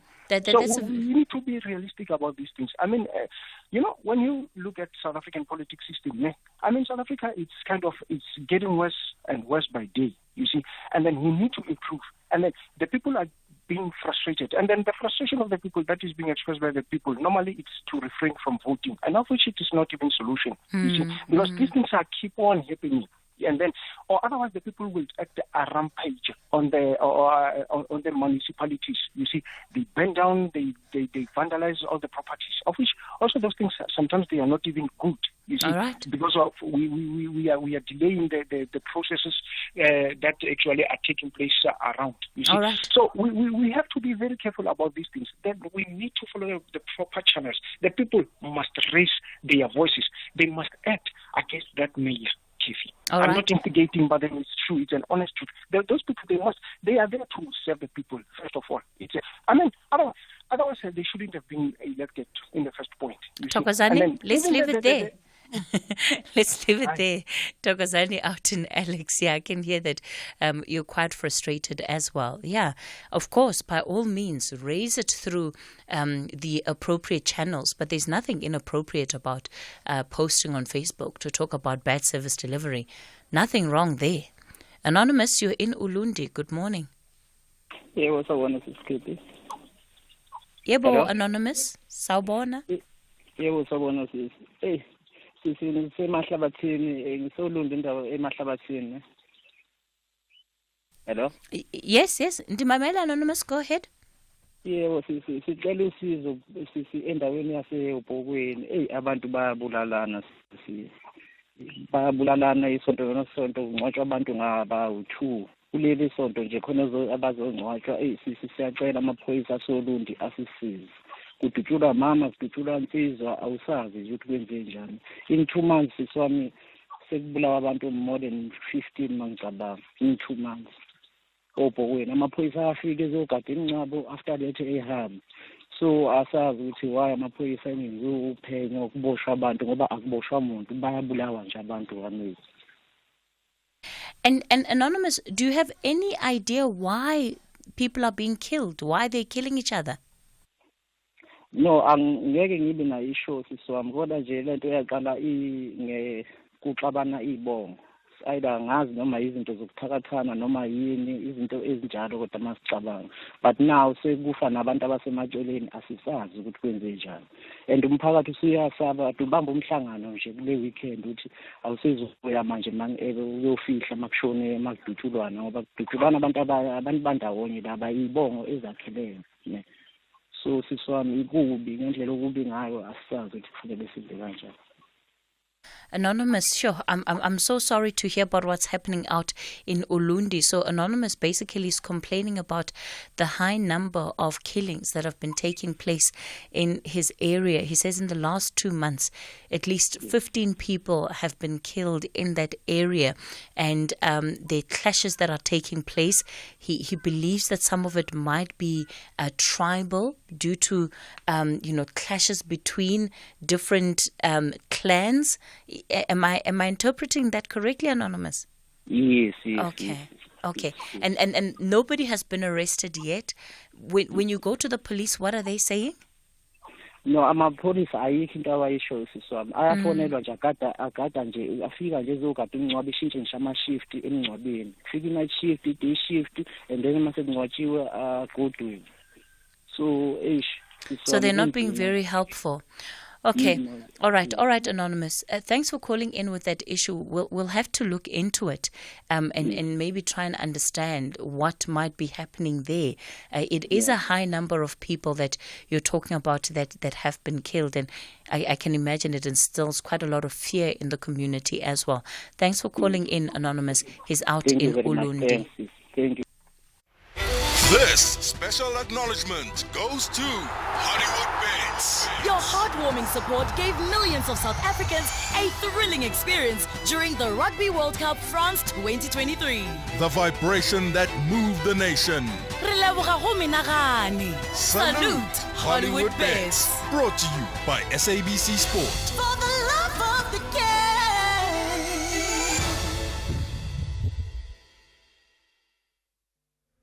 SAfm invites you to our inaugural public lecture, delivered by the former Chief Justice, Mogoeng. Life is full of challenges, and when they come your way, learn to work your way through it. Yeah. My father and my mother were highly disciplined people. I remember him saying, I have decided to deny myself whatever others are enjoying, to accumulate enough money so that any of my children who wants to study would have the resources available to study so that they don't have to suffer the way I have had to suffer.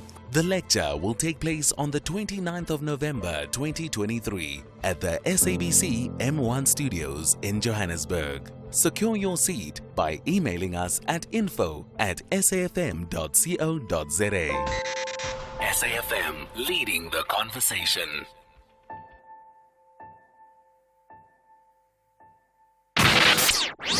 The Talking Point with Kathy Motlatlana. Weekdays, 9 a.m. till midday.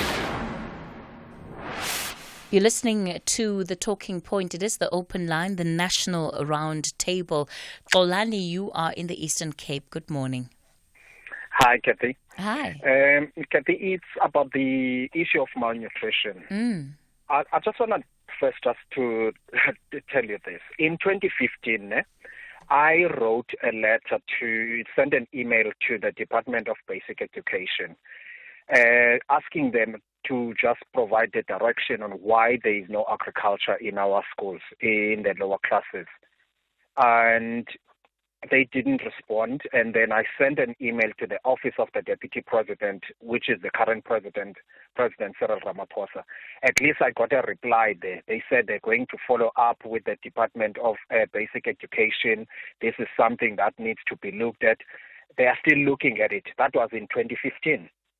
And this was based on the fact that we had done some feasibility study around, we're looking for the small businesses in the former Transkei region and all that. But then whilst doing that process, then we came across this nightmare of agriculture not in schools. Like all schools in the former Transkei, there is no agriculture at all. And yet it was a source of those that had got the basic foundation through the school who were able to sustain their families, even if they don't further their education, but they knew how to work till their land to sustain themselves. Now that generation is getting old, and some of that generation is no more. And now we are starting to see the current generation that is in their late 20s, 30s, and early 40s that has got children and is unable to sustain itself other than to receive a grant from the state. And yet there was an opportunity to overcome that space through education. So here is my request, if you don't mind. The DG, not the spokesperson of the Department of Basic Education. Please, it must not be the spokesperson. Those ones are there to protect the interests of the Department of Basic Education. But the Director General, they need to come and explain to us as a public, why is agriculture not in the schools, especially in the Eastern Cape? I'm not sure about other provinces, but in the Eastern Cape, there is no agriculture in the lower, that is your junior secondary schools at all. All right, Xolani, the request is pretty clear, and I think it's a valid request, and especially when you look at the malnutrition levels in the Eastern Cape. It's one of the provinces that has the greatest malnutrition among children and infants, and a very high rate of children who are stunted as a result of that lack of malnutrition. Mpho, you're in Mangaung. Good morning. Good morning, Sis Casey. Mine is about the economy. I'm so passionate about, economical development because I used to have a business, let me put this way, and that is now pre the influx of the outside people. Now, I'm actually driving all over in the Free State. I've done my little research, and I was looking, when I'm talking in the smallest town in the Free State. In the street, it's a busy street, and I come here monthly because I'm waiting around here. I look at all the shops that are occupied here. All of them. I think 90%, not all of them, 90 to 95% are foreign owned. And I'm looking at the people around here. As I'm speaking to you, black people, and people walking up and down the streets here. Now, I'm thinking about this. Let's, for argument's sake, these shops would have been occupied by South Africans, okay? What difference would it have made in terms of unemployment, all right? Because they would be employing, I think, the locals, and secondly, they will be contributing to the tax, or to the SARS tax, let me put it that way. All right. What difference would it make in terms of employing the local people and contributing to tax in terms of alleviating poverty that is actually perpetuated by, unemployment, let me put it that way.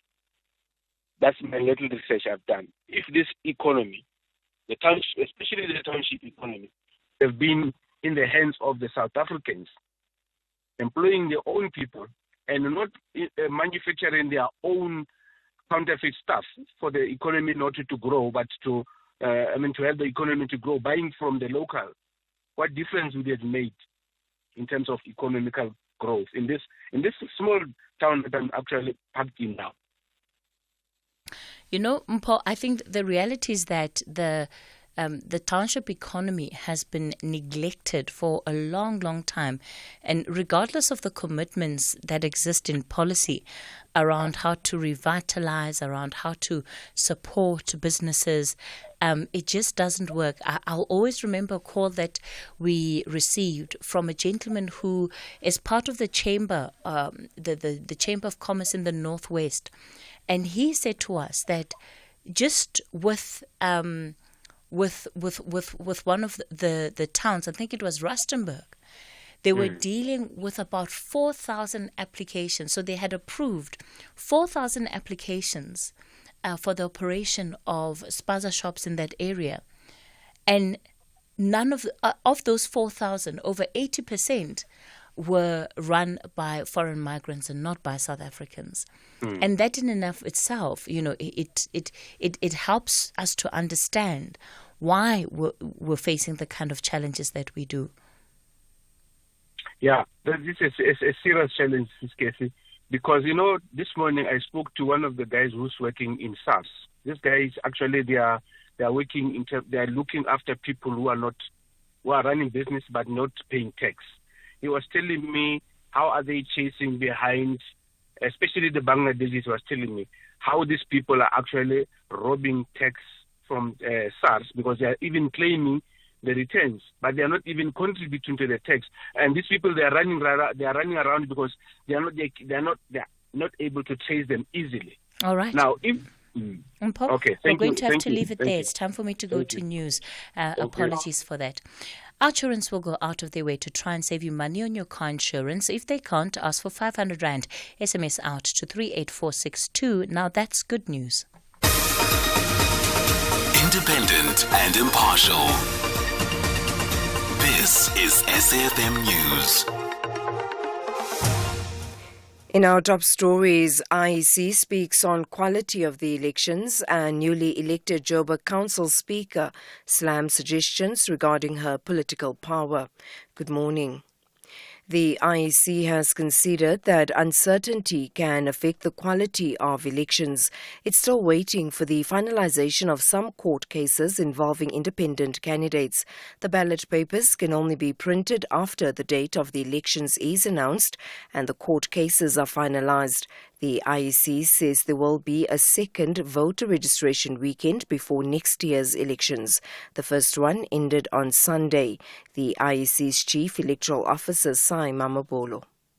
If you're going to do things in haste, it impairs the quality of an election.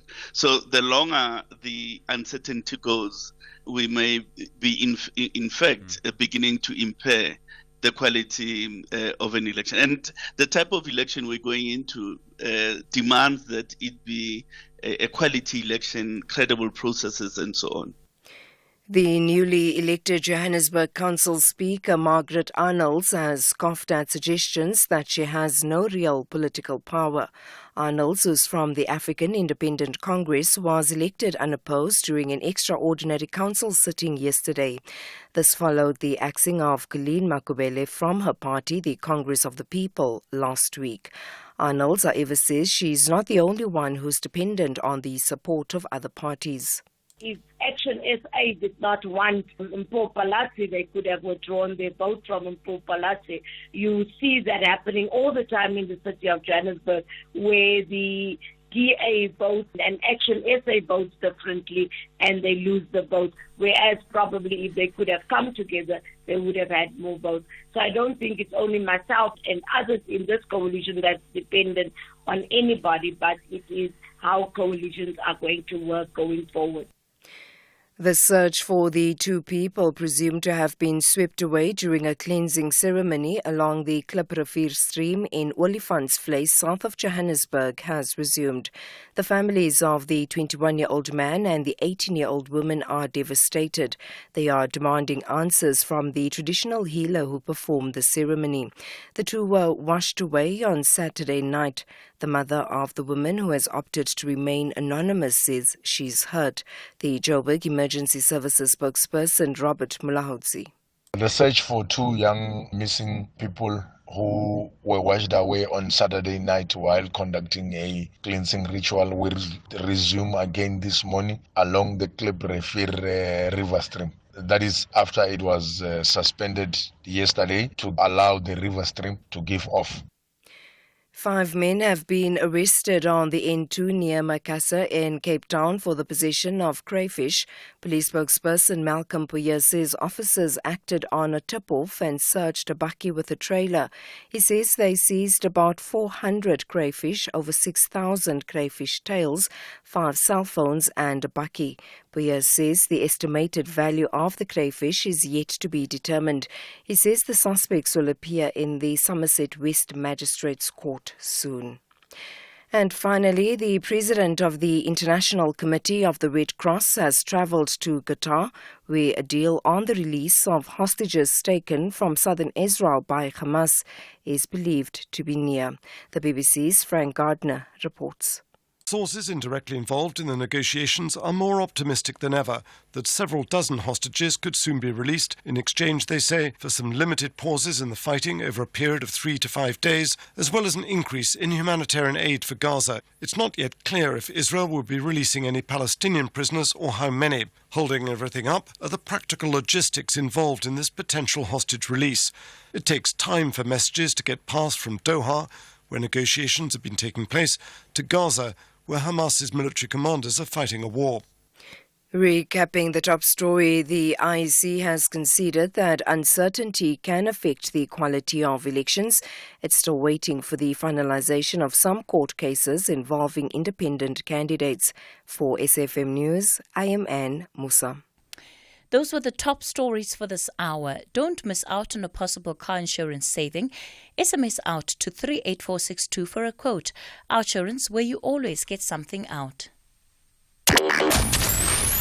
Here, there, and everywhere. SAfm 105.7 FM in Cape Town. This is not a Black Friday ad. It's also not a once-off discount or even a limited offer. But it's a great opportunity to see if you could save on your car insurance each and every month. If our insurance is more expensive than what you're currently paying, ask for 500 Rand. Claim free and with the same insurer for 3 years, ask for 1,500 Rand. That's a monthly saving on your premium or the cash promise. SMS out to 38462. You've got nothing to lose. SMS now.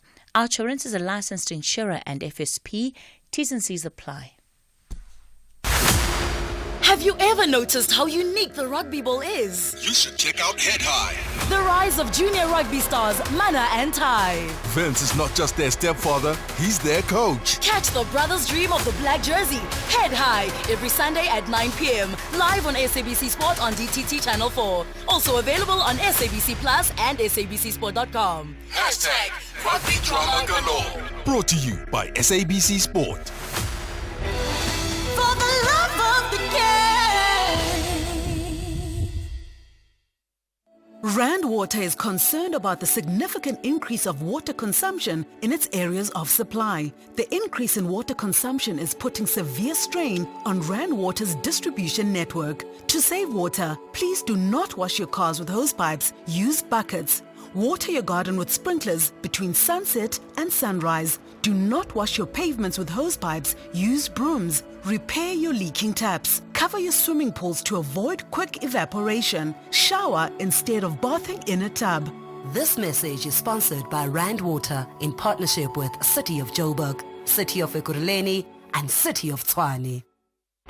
SAfm invites you to our inaugural public lecture, delivered by the former Chief Justice Mogoeng.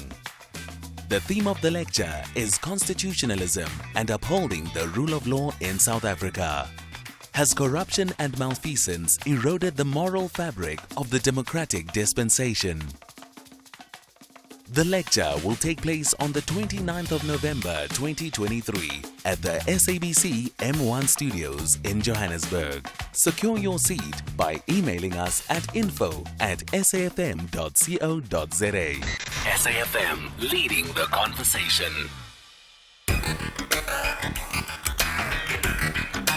The Talking Point with Kathy Motlatlana. Weekdays, 9 a.m. till midday.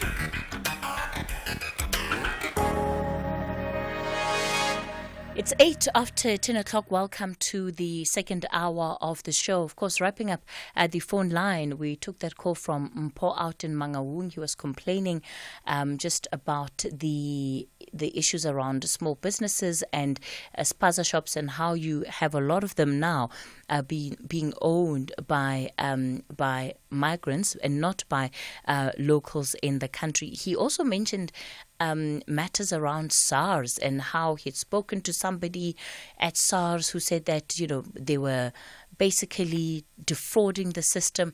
I think it must be clear, that what Mpo said is hearsay. And until an allegation like that is actually tested, all it can ever be is just hearsay, although parts of it sound a bit improbable because he said, they're not paying SARS, but then they are claiming, for tax returns, etc. And one knows that, of course, you must be registered with SARS in order for you to be able to claim a tax return. So there are, of course, just some of those questions. I was in a rush to news, and so I couldn't really respond to Mpo in a way that was satisfactory. All right, it's 10 after 10 o'clock. Welcome to the second hour of the show. We're talking finance with Brian Hirsch in this hour, and we're going to be looking at medical aids and what you need to know about the announced and proposed increases to tariffs for medical aids within this hour. Before we get to that, some of your WhatsApp voice notes from the open line. Morning, Kathy. Nice show as usual. Kathy, can you imagine a mayor visiting a resident in his own home, threatening him in front of his children, and the law does not take its course? Oh my goodness. And we think we are late, Kathy? Wow. If only South Africans cannot really take their X of votes and give it to these people who talk like this. Unfortunately, we're still going down the doldrums if this is what we hear. He just needs to be arrested, mayor or not. Thank you. I'm calling from Butterworth. Morning, Kathy. It's Mike from Cape Town. Kathy, then you wonder why there's so much political killings out there and why people are keeping quiet to be whistleblowers. It's because of things like this. When these people threaten you, they mean it. It's not him who's going to go and kill that guy or do some or harm his family. They're going to pay these small boys to go do that job for them. And then when that boy is arrested, they tell you, no, sit there in jail. I will look after your family. Everything is covered. So don't bring my name up. That is what is happening out there. It doesn't need a scientist or intelligence, whatever, to see all these things. These politicians, they're getting away with murder. How many? All right, Kathy. Morning, Kathy. This time is Bloemfontein. This mayor is from Jagersfontein, the mayor of Jagersfontein. That company includes Jagersfontein. I remember him very well. He seems like a nice guy at that time, but hearing what has commented, I'm so disappointed with his behavior. Really, ANC must take action against this kind of leaders. Good morning, Kathy and SAfm listeners. Kathy, this guy is not even rude. I don't know how to put it. I mean, I think his political party they must just fire him. They must just fire him. How can you say that on the people? It's like the people that they employ you, but now you're giving them this attitude. But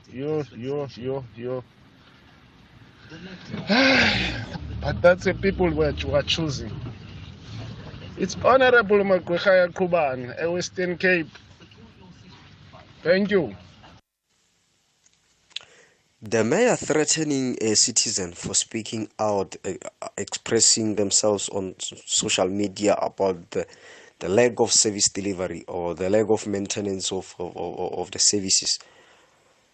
You know, this is one of the million reasons why ANC should be voted out in the next coming elections. I mean, we are becoming Zimbabwe, Kathy. We are becoming Zimbabwe. Citizens are gradually losing their democratic right, even the right of criticizing the leadership. It's happening like that. Gradually, it's going to be normalized. Yes, yes.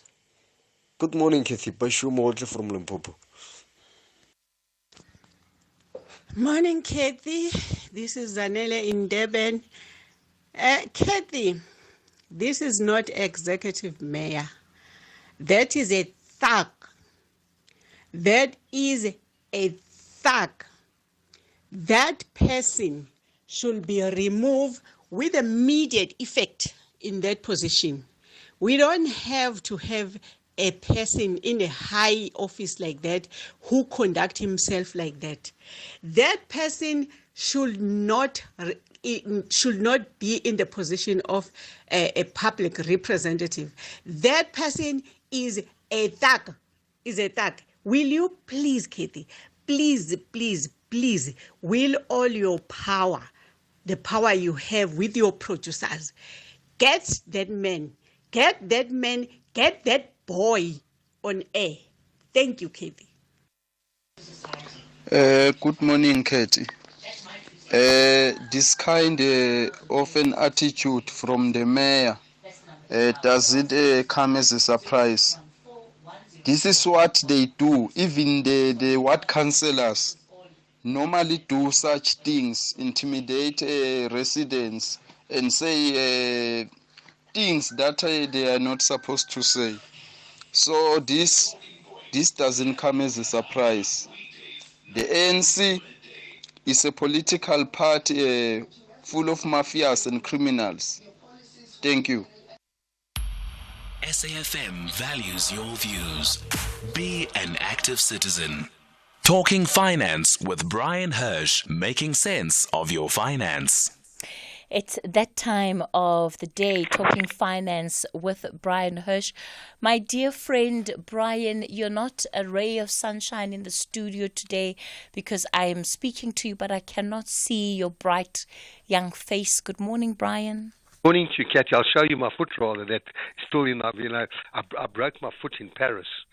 And it's really coming on nicely. I should be back in the studio next Tuesday, but I'm feeling good and well and raring to go.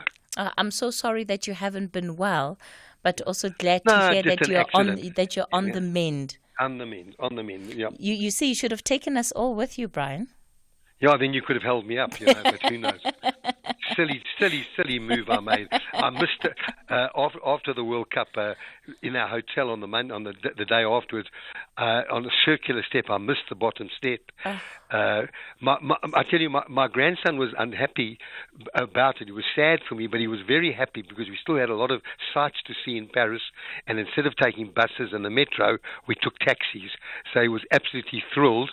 And then when we arrived back on Monday morning at Oliver Tambo, there were 4 planes that had arrived, and the queue to get through customs, there must have been 1,000 people, and he was absolutely thrilled that his grandpa was in a wheelchair because, we whizzed round through the disabled part, and within 10 minutes we were through. So other than being sad, he was very happy. Oh, Brian, I'm glad you guys had such a good time at the World Cup, but unfortunate about your leg, though. All right, Brian. So today we're going to be talking about medical aid schemes and in particular looking at the increases for next year.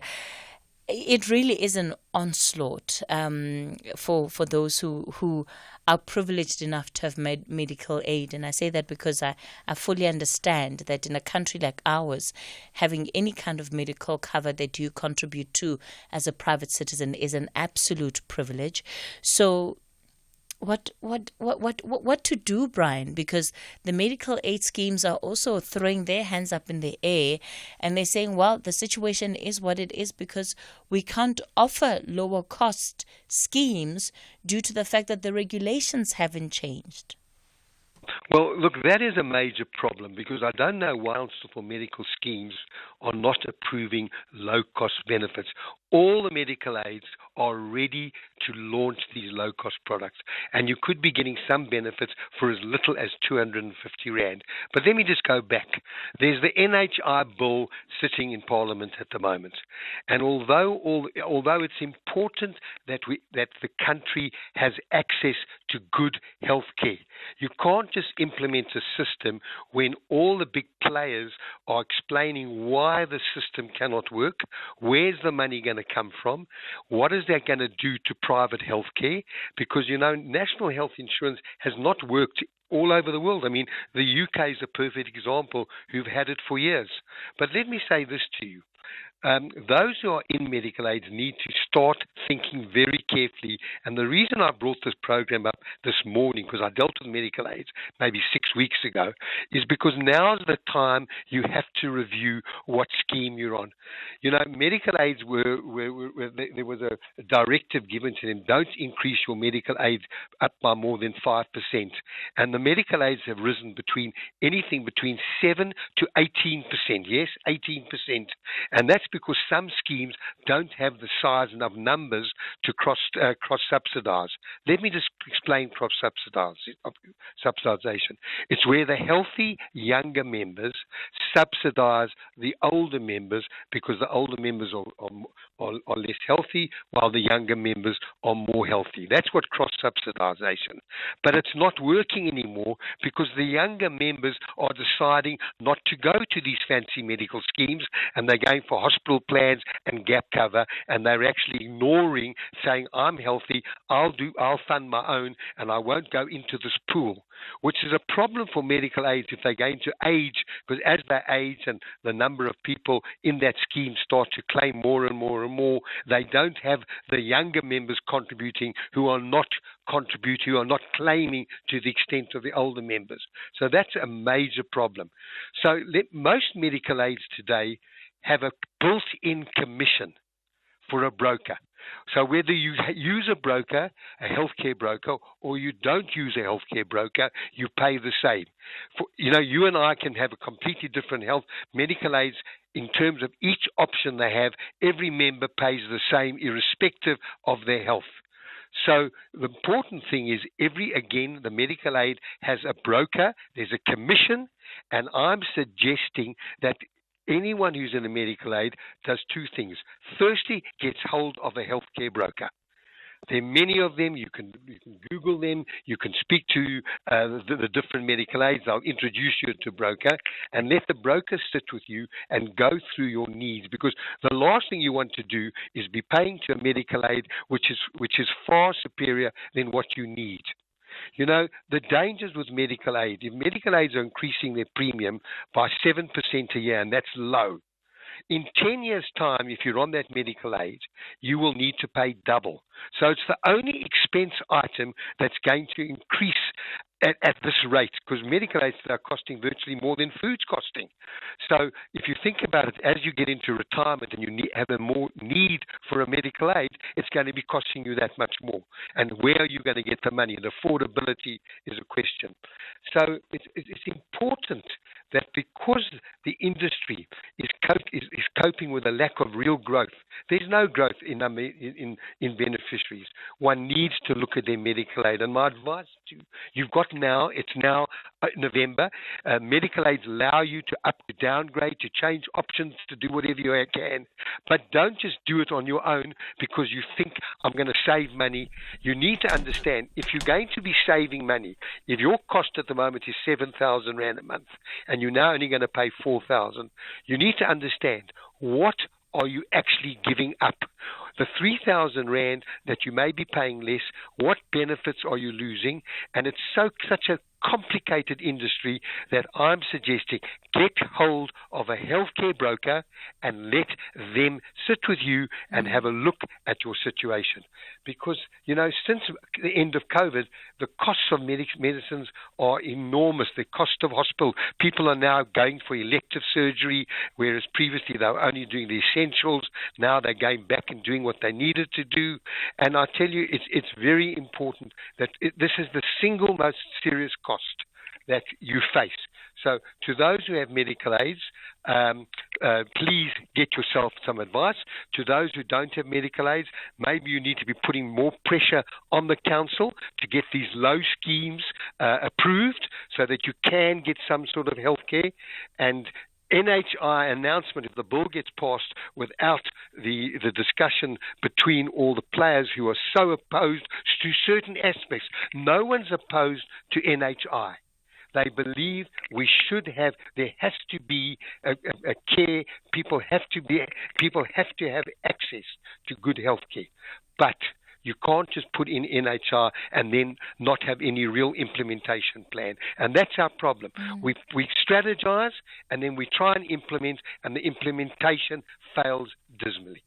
Brian, I want to talk about what you have touched on, which is the fact that younger people are now not taking up medical aids, and instead they're going for other options such as your hospital cover, and then I imagine paying out of pocket whenever they need to see a doctor, specialist, etc., etc. Do we know why that is the case? Yes, because remember, they're going into a pool and they're paying the same premium. A 25-year-old in a particular plan pays the same premium as a 55-year-old in that same plan. There are no differentiating rates for different ages. So if you go into, I'll mention one, and not that it's, I'm just mentioning it. I'm in classic comprehensive with Discovery. I'm an elder. A youngster comes in with the same circumstances as me, pays the same premium. So he's saying, I don't want to cross-subsidize Brian Hirsch. I'm young. What I'm going to do is I need to be covered for the essentials, because you never know when a major healthcare problem is going to hit you, and it can hit a youngster as much as an older person. I'm going to be covered for full hospitalization, and I'm going to have gap cover, because gap cover is the difference between doctors in hospital, what they charge, versus what the medical aid may pay. I mean, some doctors, I believe 89% of doctors today are networked, which means they have done a deal with the medical aid that they will only charge what the medical aid, the tariff that the medical aid is prepared to pay. But that means there are 11% of doctors outside of the network that can charge 400%, 500%, 600%.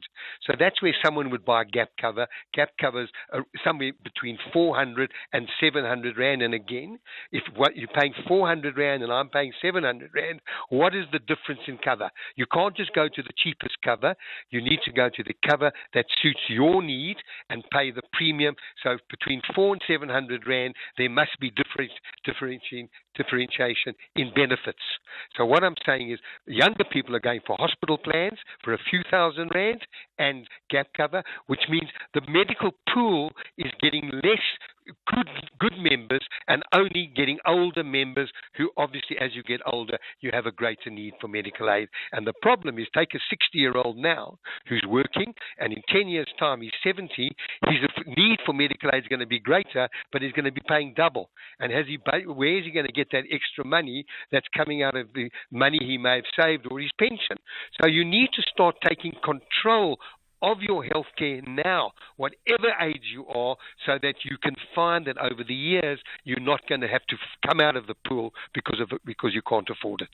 And of course, Brian, the thing about medical aid rates is that you can't negotiate those. It's not like with your bond or with your car repayments, where if you get to a point where you want to try and renegotiate those interest rates, you actually can do that. Yeah, you can't. There's no negotiation. You, a married woman with 2 children, are going to pay the same as a married woman with 2 children who's 20 years older than you.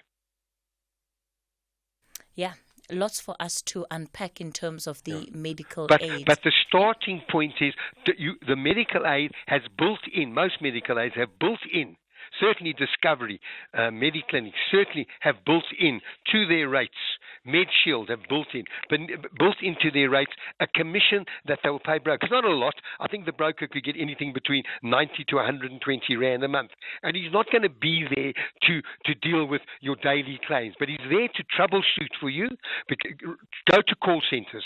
I absolutely hate call centers because they tell you how important your call is. You can never speak to the same person twice. So when you've got a problem and you've got a healthcare broker, you can at least phone your healthcare broker, not to find out why your visitor's doctors hasn't been paid. Brian, apologies. I'm going to have to interject there because we're having some trouble with the line. The connectivity seems to be coming and going there. So we're going to redial Brian, get him back on the line. I see some of you already starting to line up to speak to Brian. I'll take your calls on 086 000 2032. That's the number to dial on the line this morning, 086 000 2032, and on the WhatsApp voice note line, 0614 104 107. SAfm 104 to 107 nationwide, leading the conversation.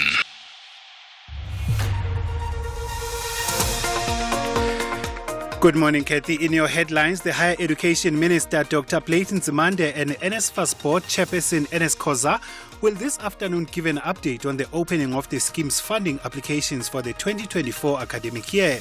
They will also announce the changes made to improve the NSFAS funding application portal. The case of a man and woman found with a suitcase containing the head and upper body of the woman's ex-boyfriend has been postponed to Friday. The pair appeared in the Benoni Magistrates Court in the east of Johannesburg on charges of murder and violating a corpse. And the IEC has considered that uncertainty can affect the quality of elections. It is still waiting for the finalization of some court cases involving independent candidates. I'll have details on these and other stories at 11. Kathy has your SAfm market update.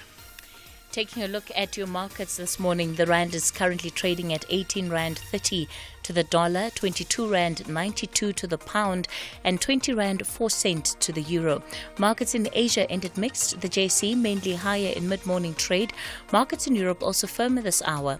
Gold is trading at $1,992, platinum $919 per ounce.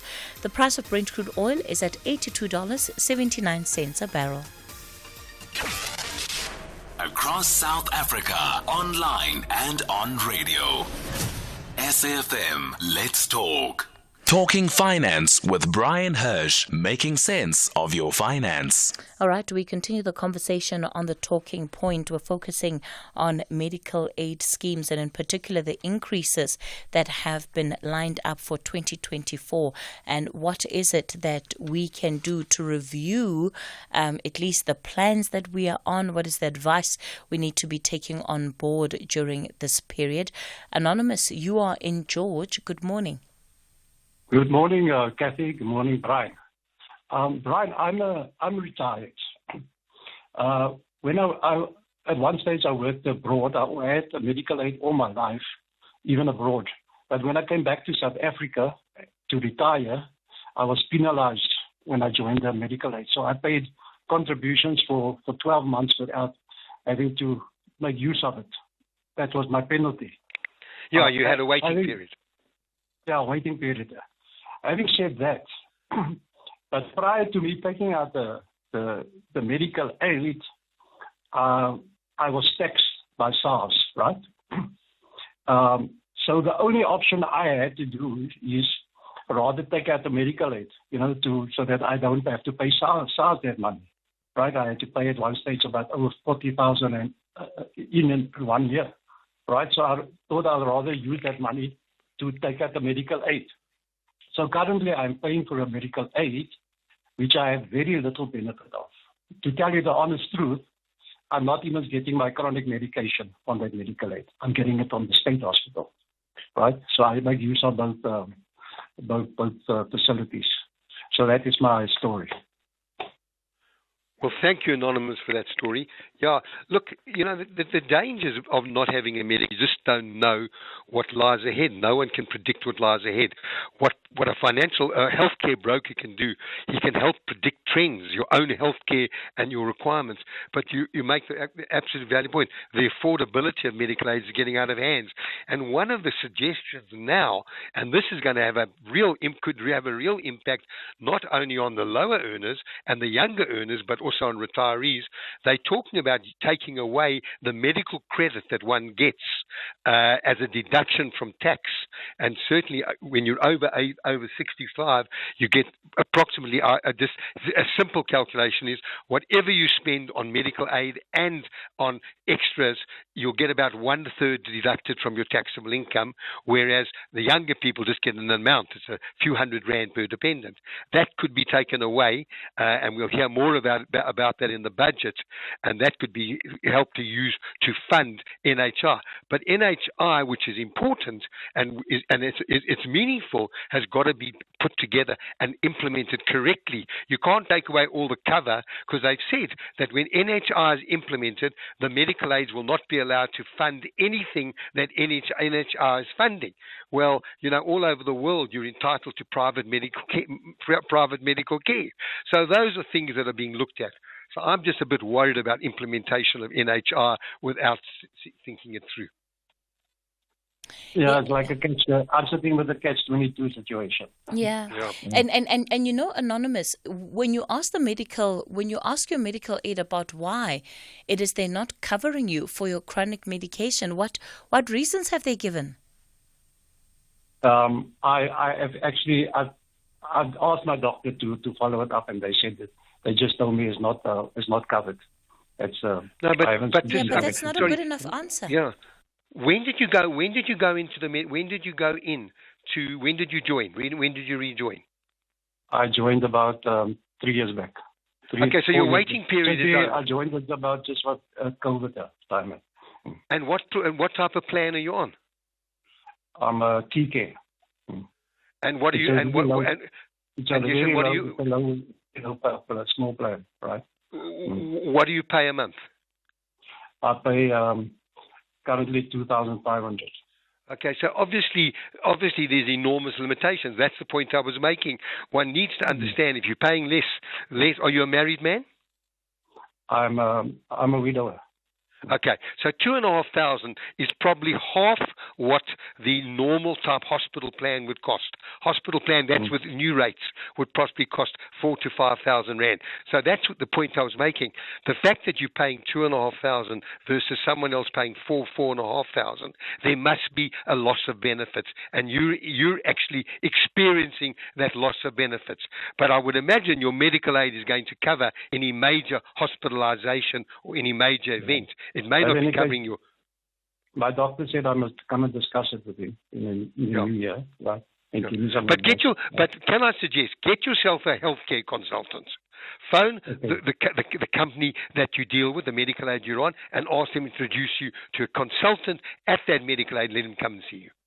Would it be advisable to maybe just take out the hospital plan and still get the same tax? No, I can't. I certainly would. I don't know your circumstances, and I would never be bold enough to even suggest. But that's why you need to talk to someone who can have a look at your program, not your doctor, someone who's in the healthcare industry, who's a healthcare broker, healthcare consultant, done all the necessary qualifications to call himself a healthcare consultant, so that they can sit and advise what's right for you and what are you looking for, and try and manage the two processes.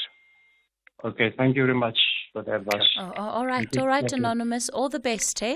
Bye. All right, Anonymous out in George. Exactly, that's the point I was making. If someone's going to reduce their cost, someone goes down from a comprehensive plan at maybe a husband and wife at maybe 12 to 14,000 and goes to a plan at 7,000, they must realize the medical aids don't make this sort of money. So what are they giving up? And that's what the Anonymous told us. He's not getting chronic medication paid. He's not getting a whole lot of things. So he's forfeiting a lot of the potential benefits, but he's saving the money. And he's then got to fund it himself. But then what is the point of the prescribed minimum benefits? Because one would think that, the reason why those exist is to ensure that where there are chronic illnesses that exist in a country like ours, that the very least that patients would be able to cover for for, that they would require cover for, that those would be covered under the PMBs. Yes, but then some maybe. I'm not an expert at medical aid, the finer detail of medical aid. But medical aids have to provide PMBs, hospitalisation PMBs.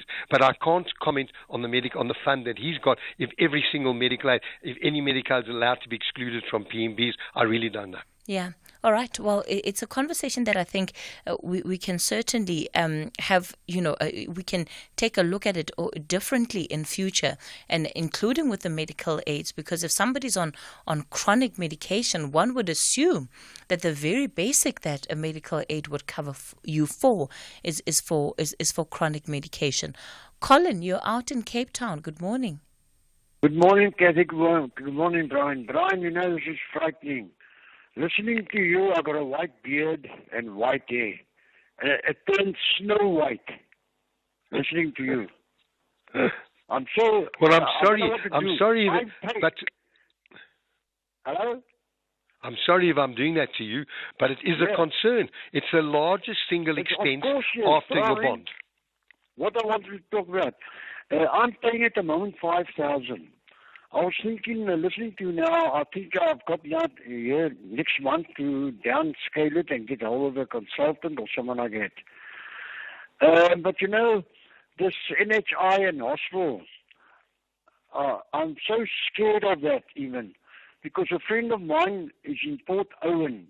She's got a hernia in the abdominal. She came down in 21 to Cape Town to hospital.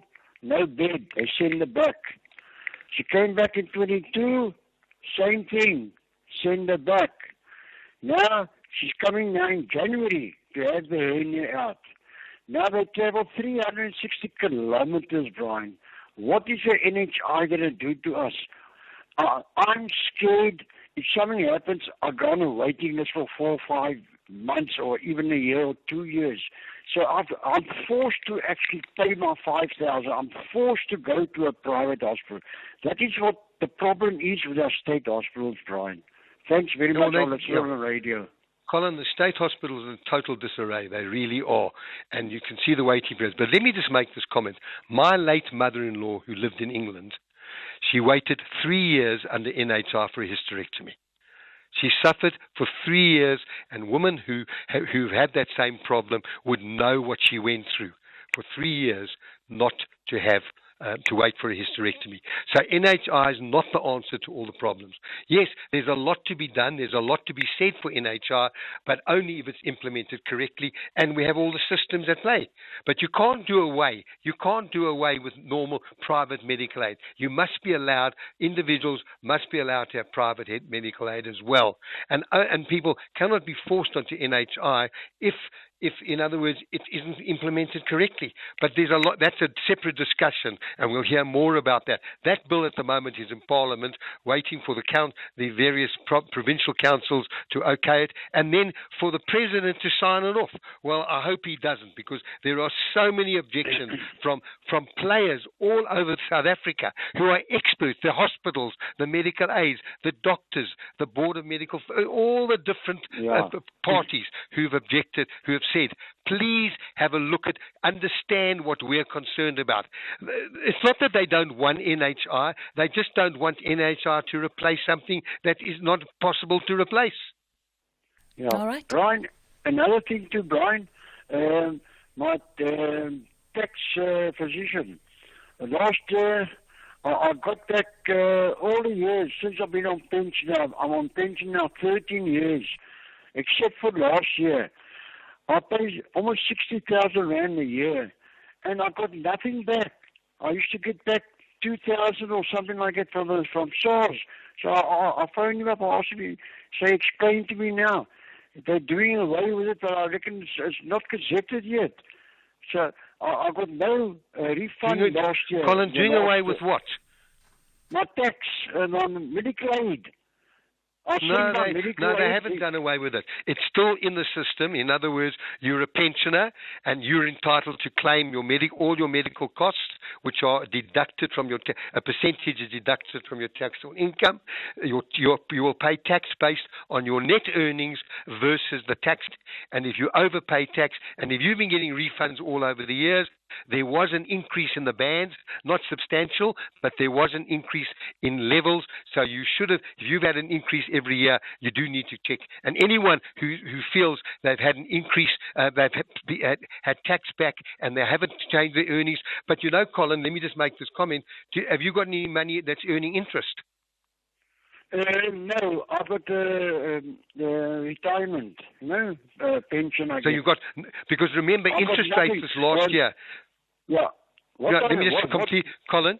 Just remember, interest rates have gone up. So people who are earning less on interest rates may not have been taxed on the interest, and now with higher interest rates added to your taxable income, so someone who had, say, 200,000 Rand 18 months ago in the bank was getting 10,000 Rand, and now they're getting 18,000 Rand. I know there are deductions up to 34,500 if you're over 65 and 22,800 if you're under 65, where you'll get that interest tax-free. But if you earn more than that, it'll get added to your taxable income. So in your case, you don't have interest, but for other listeners who may be listening to this, maybe your interest was higher, and that's why you haven't got a refund. You need to query that with your tax planner. All right, or your accountant. Thanks very much, Brian. Thanks, Kathy. Brian. All right, thanks Colin. Thanks for calling in. I'll be taking more of your calls on 086 000 2032.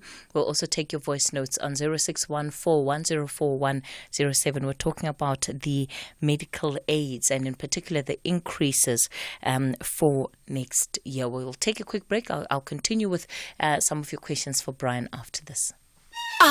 Nothing beats the exhilarating atmosphere of Joburg's hottest horse race. This is the People's Race. It's not just sport, it's a lifestyle with a great sense of fashion and a jubilant scene to party and celebrate. Experience the Summer Cup on Saturday, 25 November at 3:50 p.m. live on S3. Also available on SABC Plus and SABCSport.com. Brought to you by SABC Sport. For the love of the game. Open the Absa Cash Invest Tracker account and earn the best rates in the market. More than the top 10 money market funds' average returns. Enjoy unmatched advantages at an interest rate of 8.9% per annum. Plus, if you open your account today, you could win your share of 15 million Rand in luxury travel experiences for two. Yes, you heard right. A trip for you and your partner. My Bank does that. Open yours today in less than 5 minutes on the banking app at your nearest Absa branch, or consult your private banker or call 0860 111 515. Absa is an authorized FSP and a registered credit provider. T's and C's apply.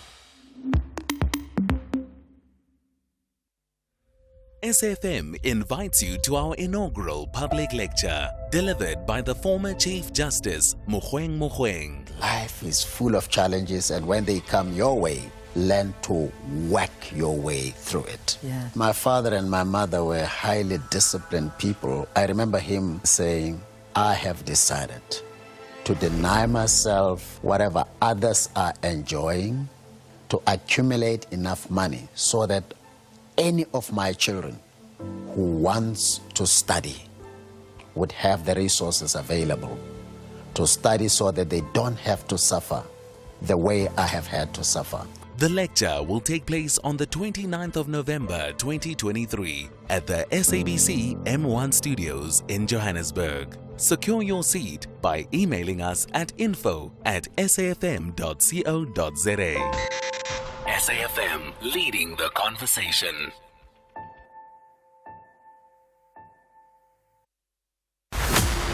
Have you ever noticed how unique the rugby ball is? You should check out Head High.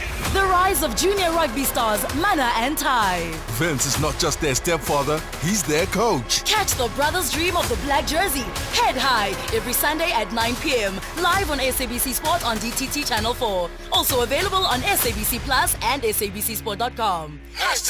Rugby Drama Galore. Brought to you by SABC Sport. For the love of the game. 28 years ago, two great outfits of global rugby met in the Rugby World Cup final. The Springboks and the All Blacks. Boks had a good day in the office in 1995 and lifted the Webb Ellis Cup on home soil. Amabokoboko have silenced the All Blacks once again. At the Rugby World Cup Final France 2023 in search of their 4th title. Hala la Sansi Africa. Back-to-back victors and 4-time champions of the Rugby World Cup. An extra seat has been booked for a flight back to Africa Tonga for the Webb Ellis Cup to travel with the world's best rugby national team. Amabokoboko. Congratulations to the Springboks. Brought to you by SABC Sport. For the love of the game. Talking Finance with Brian Hirsch, making sense of your finance. All right, we continue the conversation with Brian Hirsch. We're focusing on medical aids and the increases for the 2024 financial year. Brian, I've got quite a number of WhatsApp voice notes that have come through. I do just need to interrupt because last week's program we had so many callers asking about this investment that apparently Elon Musk is promising people to make thousands, lots of money. And I investigated this Elon Musk investment. It's a scam. People must stay away from it. The fact that Elon Musk's name has been used, there's no truth that you can invest with Elon Musk and he's handling the investments. If you go onto the internet, you can Google crazy scam. And you will see that it's been absolutely denied that the Elon Musk investment is something for our listeners to view. And I'm saying it's a scam. Stay away from it. All right. Brian, thanks for that. Yeah, these scamsters will stop at nothing. And there's a new one coming up. Yeah. And this is using a big name, dropping a name, and he's got a real name. I mean, he's a personality, and he's incredibly successful. And if Elon Musk says, "I'm going to make you money," why shouldn't I not believe it? It's a scam. All right, Brian. Thanks for that. So we've got quite a number of WhatsApp voice notes. What I'll do is that I'll play one, Brian, and then you can respond, and we'll sort of go in that order and see how many of them we can cover. Good afternoon or good morning, Brian. Just a question. How is the NHI funded if you're having astronomical population growth, economy that's going down the tubes, and half the people are not actually taking up medical aid? So where is the income to service all of this going? I mean, are there going to be limits put in place that people can only have 2 children, that you can only claim maternity benefits for 2 children? Those things are already in place, like for spectacles and dentistry and things like that. So, where's it going to end? Well, to respond to that, I'd rather quote a well-known character, Adrian Gore, the chief executive of Discovery, at a conference last week. He made the comment that to fund NHI, you would need 200 billion. To fund it. And the question that all the parties, and when I talk about the parties, it's the hospitals, it's the medical aids, it's the medical fraternity who are questioning this. They're saying, where's this money going to come from? And that is the unknown number. No one knows where this money is going to come from. We've already got a deficit with tax collections. We're not the mining. What's happened now is our rand has recovered. Commodity prices have come down. Companies are paying less tax. That's its own problem, which we heard about in the midterm budget 2 weeks ago. So you're absolutely right. No one knows where the funding is coming from.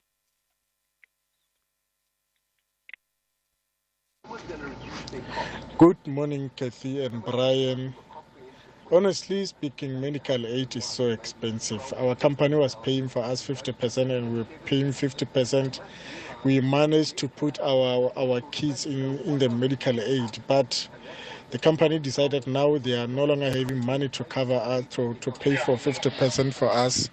So now we are no longer able to cover our children. We are no longer even able to pay that money that we were paying before, because now we have to pay 90% because the company doesn't have the money anymore. So We went far as going to the cheapest plan. So it is as good as not having medical aid, to be honest now, but we are just forced to have it. But we are just using the lowest plan, of which is very much useless. It's not even helping with nothing. It can't even buy the prescriptions. Thanks. Well, I'm absolutely surprised to hear that, because I didn't know that a company can just change your terms of condition of employment. Because conditions of employment, if the company's got a medical aid and a pension fund, when you join the company, you're obliged to join whether you want to or not. And how a company can just stop contributing. Look, I'm not a legal person. I don't know whether the employees need to take that up. I don't know if they're a bit nervous to take it up. But I think that's horrific to hear that a company's just informed its members, we no longer have the affordability and we cannot contribute for you, and you're on your own and you've got to pay 90%. And therefore, you've had to downgrade. I mean, that is a change in terms of employment conditions. So I would be taking that up with our HR department. I don't know, they're just a few members or a large amount of members, but I wouldn't be accepting that. Certainly not. I'd like to actually comment on this medical aid thing, and I've seen something. I've been with Discovery for over 10 years, but what I'm realizing is everything we do comes out of savings. What is the medical aid covering? Because the savings is something that you pay for separate. So everything my wife and daughter and I will get, visiting a doctor, everything is out of savings. It's actually a bit unfair. I think we basically, a lot of people are not paying attention, but the rest we pay for nothing. Unless you go to a hospital, then that's covering. But everything else is just the savings that's being used. Well, there's a little bit of good news, the fact that you're only using your saving, because the way the medical aid pays is you start moving out of you start using your own savings. That's how it's structured. But if you're not moving out of savings, fortunately, you're a healthy family, because people move out of savings very, very quickly. I mean, you've got, this year, I think they've reduced the savings, and then there's all the different schemes, and I'm not 100% sure. You've got your cover, and then you only come into your medical aid when you've used the difference. But all I'm saying is that, that's the medical aid. So what a lot of younger people are saying, I don't need them to save for me. The only advantage of the savings is if you have a major expense in the first month of the year, if you would have to take the money out of your own pocket, whereas Discovery will advance that money. That's an advantage. But you're absolutely right. You are using your savings. And that's why so many younger people are saying, I'm not going into a medical aid where I'm saving. I'm going to go into a hospital plan, and make sure everything's covered, oncology and all the other benefits that go. I will fund my own expenses, and therefore, if I don't use it, I don't lose it. Although your medical savings, you don't ever lose. Many years ago, 30 years ago, medical aids, if you didn't use it, you lost it. Now you don't. If you haven't used your medical savings, it gets carried forward. The only way you can access those medical savings, you actually resign from the fund. But you're absolutely right. That's why you need to have a look. If you're only using your medical savings, you are an ideal candidate to talk to a healthcare broker who can evaluate and give you the right plan. You need to be on an appropriate plan for your family's needs, and only a healthcare expert can help you make that decision. Brian, just to add on to that issue of the day-to-day costs, right? We've got a message here around this particular listener is talking about their medical aid that has outsourced pharmacy activities. This listener says that she's on Bonitas, and they've outsourced their pharmacy activities to Pharmacy Direct that now handles all of their medication. But what happens is that should she get her medication from any other pharmacy, so whether it's Pick and Pay, Checkers, Clicks, etc., then the medical aid will charge her 40% for not using Pharmacy Direct. And she's, lamenting the fact that it's unfair, and that, it's not a service that's serving her well. Can medical aids do that, Brian? Absolutely. Look, medical aids are trying everything in their power to maintain the costs. they understand members are under stress, and they are trying everything they do. So when they do an arrangement with doctors on a network basis or a hospital on a network basis, which means if you go to any other hospital other than the ones that they've got an arrangement with, you're going to pay more. It's exactly the same with pharmaceuticals. Yes, it may inconvenience you, but overall, if everyone is using that system, long term, it will save costs, because they will therefore may have to not increase their future contribution as much as they're doing at the moment. So, yeah, inconvenience, absolutely, I agree, but you've got to understand the bigger picture. The bigger picture is, can they save money so that in future, when they have to review every year, that their increases are less? And that's what you want the medical aid to do. You want the medical aid to be using their muscle, their expertise to provide service to members, maybe not the same service, but at a lower cost. Because remember, everything that comes out of that medical aid is paid for by the members, because the administration company takes a commission or takes a percentage of the fee to administer the fund, but the medical aid itself is an entity on its own, and that entity, they calculate what are the contributions made, what are the claims paid in the different sections, and that's how they actually calculate their increases going forward. Hi Kathy, Brian, thanks for a good show. I think it's just also important noting the importance of gap cover. Having recently gone through a procedure with my young child, we're a family of 4, with Discovery pay close to 9,000 Rand a month on a coastal care or coastal saver, scheme. But one of the boys went in for dental work, and understanding how much we pay every month to Discovery, but yet how much we were actually short when it comes to the specialists, the dental, the anaesthetist, etc. Unfortunately, we had through a broker, which we use, we're advised that gap cover is actually quite an efficient way of covering that shortfall. So I think we're paying close on 500 Rand a month for gap cover. But just this last month submitted a claim for the shortfall in excess of 15,000 Rand, which was returned. So I think the gap cover element is also vitally important when looking at the different types of health insurance. Yeah. Look, just one comment. Health cover there's dreaded disease that one needs to consider on your life policy. There's disability, both capital disability and income disability if you can't work. There's medical that covers hospitalization. And as you make the point, many of the specialists charge a lot more than what the medical aid pays, and that's where gap cover plays a role. And that's why I keep saying that you need to have a specialist in this field. Get yourself a specialist. Brian, your number very quickly before we go to news. 011 880 4888. 011 880 4888. Kathy, I look forward to seeing you in the studio next Tuesday. All right, Brian Hirsch on the line there. It's 11 o'clock. Time for the latest news. Independent and impartial. This is SAfm News. Thank you, Kathy. In your top stories, NSFAS to give update on student financing for 2024, and the IEC concedes uncertainty over independent candidates. This is SAfm News. A very good morning. I am Luyanda Maume.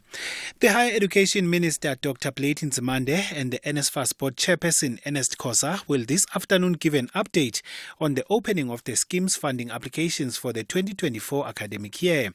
They will also announce the changes made to improve the NSFAS funding application portal. The funding scheme has been grappling with a number of challenges, including the students' payment delays and the axing of the CEO, Andile Nongoko, following a damning investigation. Meanwhile, students under the banner of the Student Forum for Service Delivery will march to the offices of the Higher Education Department in Pretoria this morning. The forum's leader, Noko Solo, says they will hand over a memorandum in which they are demanding that Nzimande scraps NSFAS as it has failed students. Today we are saying the blade must refrain from launching the open application of NSFAS for 2024, and we are advising all students to actually boycott that application, because what must then happen is that the Department of Education, of Higher Education, must adopt the same financial method system of the basic education, where money moves from Treasury direct to institutions. The Rustenburg Specialized Commercial Crimes Court in the Northwest has granted the former Chief Financial Officer of the Bojanala District Municipality bail of 5,000 rand. Olga Ndlovu handed herself over to the Hawks, who are investigating her for alleged corruption. The Provincial Hawks spokesperson Tinyeko Matebula says the corruption that Ndlovu is accused of relates to the spending of nearly 2 million rand on a job that was not delivered. Matebula says two other municipal officers, Patrick Shikwane and Moses Malesa, are implicated in the corruption. In December 2018, Shikwani allegedly appointed Marule Naming Trading to supply Bojanala District Municipality with disaster relief materials. Reports indicate that Shikwani authorized payment to the tune of 1.9 million rand to Marule Naming without following proper supply chain processes. Marule Naming allegedly received payment but never delivered the procured materials. Ndlovu was granted 5,000 rand bail when she appeared in court, and her case was postponed to the 30th of November 2023 for further investigation. Please note that the following story contains graphic details which could upset sensitive listeners, including children. The case of a man and woman found in the suitcase containing the head and the upper body of the woman's ex-boyfriend has been postponed to Friday. The pair appeared in the Benoni Magistrates Court in the east of Johannesburg on charges of murder and violating a corpse. It's alleged that the crime prevention warden stopped the Johannes Lebese from Wattville and Tatenda Mhlanga from Zimbabwe earlier this month and asked them to open the suitcase they were carrying. In it, they discovered the human remains of Obed Mazadza, also from Zimbabwe. The NPA Gauteng spokesperson Lumka Mahanjana says Mhlanga abandoned her bail application yesterday. It is alleged that when the wardens asked them to open the suitcase, they found a human head and an upper body of the woman's ex-boyfriend. In court, the woman abandoned her bail application. The matter was postponed to the 24th of November for her co-accused bail application. The Independent Electoral Commission has considered that uncertainty can affect the quality of elections. It is still waiting for the finalization of some court cases involving independent candidates. The ballot papers can only be printed after the date of the election is announced and the court cases are finalized. The IEC says there will be a second voter registration weekend before next year's elections. The first one ended on Sunday. IEC Chief Electoral Officer is Saima Mabulu. If you're going to do things in haste, it impairs the quality of an election. So the longer the uncertainty goes, we may be in fact beginning to impair the quality of an election. And the type of election we're going into demands that it be a quality election, credible processes and so on. And finally, the Hamas leader Ismail Haniyeh says his group is close to a truce agreement with Israel. A statement said Hamas has sent a response to Qatar, which has been mediating talks over the release of hostages taken from southern Israel. There's been no comment from the Israeli government. The BBC's Nick Beek reports. A Hamas official told Al Jazeera the agreement now being discussed would include the release of Israeli women and children, as well as Palestinian women and children in Israeli detention. More aid would also be allowed into Gaza. Some families of the kidnapped expressed anger after meeting the Israeli War Cabinet in Tel Aviv last night, arguing retrieving their loved ones should be prioritized over the mission to destroy Hamas. The Prime Minister Benjamin Netanyahu has insisted the more the enemy is weakened, the greater the chances, bringing home the hostages. Recapping your top story, Higher Education Minister Dr. Platon Nzimande and the NSFAS Board Chairperson Ernest Khosa will this afternoon give an update on the opening of the scheme's funding applications for the 2024 academic year. For SAfm News, I am Luyanda Maume. Headlines at 11:30. Here, there, and everywhere. SAfm 104.4 FM in Durban.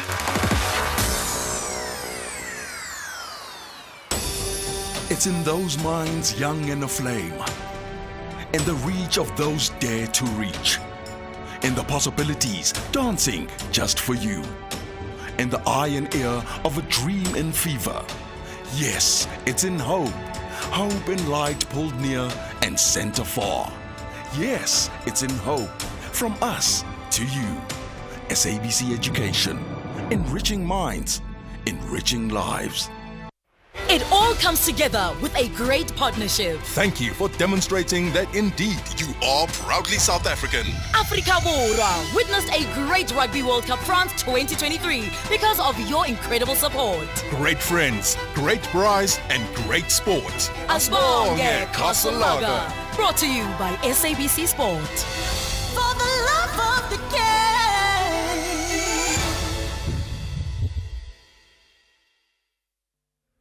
SAfm invites you to our inaugural public lecture, delivered by the former Chief Justice Mogoeng. When something is in the heart, you really don't need to be checking as if it was something that was designed to facilitate your appointment.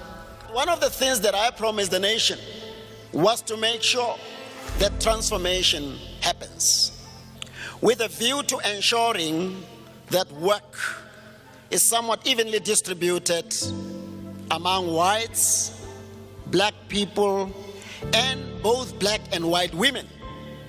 That is the one responsibility among many that I have pursued with everything within my heart. The lecture will take place on the 29th of November 2023 at the SABC M1 Studios in Johannesburg. Secure your seat by emailing us at info@safm.co.za. SAfm, leading the conversation. The Talking Point with Kathy Mohlahlana. Weekdays, 9 a.m. till midday.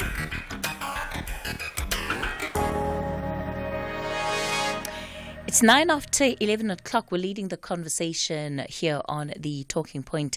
I'm Kathy Mohlahlana. Thank you for joining us today. This is the final hour of the show, and our final conversation for the show. We're going to be looking at the National Anti-Corruption Advisory Council. Professor Feroz Kachalia is the chairperson of that advisory council, which was set up in August 2022, primarily to advise the president on fighting corruption in the country. Professor Kachalia, good morning to you. Thanks for your time this morning. Good morning, Kathy. Pleasure to be on your show. Let's talk about firstly the formation of this council, and really just for the benefit of myself and the listeners. You, of course, were convened last year as a way of government really needing to respond, number one, to concerns around corruption in the public sector, but also what would happen then following the release of the final installment of the Zondo Commission of Inquiry's reports and its findings and recommendations to the state. So what is the task that you were given as the chairperson of this council? Kathy, yes, so that's all correct. We were appointed just over a year ago, pursuant to the adoption by the Cabinet 2 years ago of a national anti-corruption strategy. That strategy was developed over a period of time with extensive consultation and input from experts. The council is made up of 8 councillors. Let me introduce them to your listeners. Nkosikazi Mahlauli, she's our deputy chair, our former presiding officer of the House of Traditional Leaders. Councillor Delopi, who is responsible for communications in the council. He's a senior COSATU leader. Barbara Schreiner, Kavisha Pillay, Sekutlani Pamodi, David Lewis, all have extensive experience and expertise in the fight against corruption. Tandeka Kubule Mbeki, well known in the SABC and also a whistleblower. Advocate Kumalo, who is an advocate at the bar. We have divided the council up into working streams. As I've indicated, Councillor Delopi and Nkosikazi Mahlauli are responsible for the communications that work stream. Barbara Schreiner works on several. She's on the architecture work stream as well as communications. Kavisha Pillay on legislation and policy. Tendeka on whistleblowing. Sekutlani Pamodi on monitoring and evaluation. Dave Lewis on architecture, and Advocate Kumalo on procurement. We meet as a council in plenary session at least once a month. In between, the working groups meet almost on a weekly basis. They have set up work streams and reference groups to invite stakeholders as well as experts. We're being advised by Professor Stone and other experts. And we've been hard at work planning to produce our first report to the President, which will be a public report, including recommendations by February next year. And we've also produced several advisories to date, one on party funding, one on whistleblowing, and there are a few others. All of those will be incorporated in the report that's made public in a few months. The anti-corruption strategy that you are speaking about, Prof. Kachalia, which is really, what gives basis or foundation to the work that the council is doing, is quite an extensive strategy. The full document is it's a very, very big document with about 104 pages. But effectively, part of what it does is that it outlines different plans by government, the 6 pillars that, this council is basically setting its work on. And at the same time, you talk about the fact that you'll also be producing, you've been producing reviews, you'll produce another review next year. And I just wonder, Prof. Kachalia, how much of this work sort of moves from policy and what is intended, as much as there's goodwill behind it and good motive and intent behind it, but how much of it moves from that policy perspective to actually coming down to what is done in the public sector, in the private sector on a day-to-day basis, and how do you even begin to measure that? Okay, so there's several questions there, all important. So let me start with the strategy first. I understand that because we feel so overwhelmed by corruption, in-the-face corruption, and we have the evidence of the Zondo Commission. By the way, among our terms of reference is included a responsibility to monitor the implementation of the Zondo Commission recommendations. And so as part of this interview, perhaps at some point, we can talk about that as well. Now, as you indicated, the strategy has 6 pillars. The strategy is what we call an all-government, all-society approach, which I'm convinced is the right strategy. It's based on international experience and the best advice. It focuses on prevention as well as law enforcement. It emphasizes public participation. And so it's comprehensive in that sense. It envisages a role for many government departments. There are 30 of them at the moment that have some responsibility for implementing aspects of the strategy, and I'm happy to talk about our assessment of what they're doing. It includes law enforcement, so we are looking at the NIA, at the Independent Investigative Directorate, at the SIU, the Asset Forfeiture Unit, the DPCI, which is colloquially known as the Hawks, and the whole infrastructure of anti-corruption institutions. SARS has a role, the Reserve Bank has a role, There are institutions that are set up to deal with money laundering. Even the PSC, the Auditor General, the Public Protector are all part of the fight against corruption. And so the Council is looking at all of these institutions, their interrelationship, and where we can strengthen them. We're also looking at a proposal to establish a new anti-corruption agency.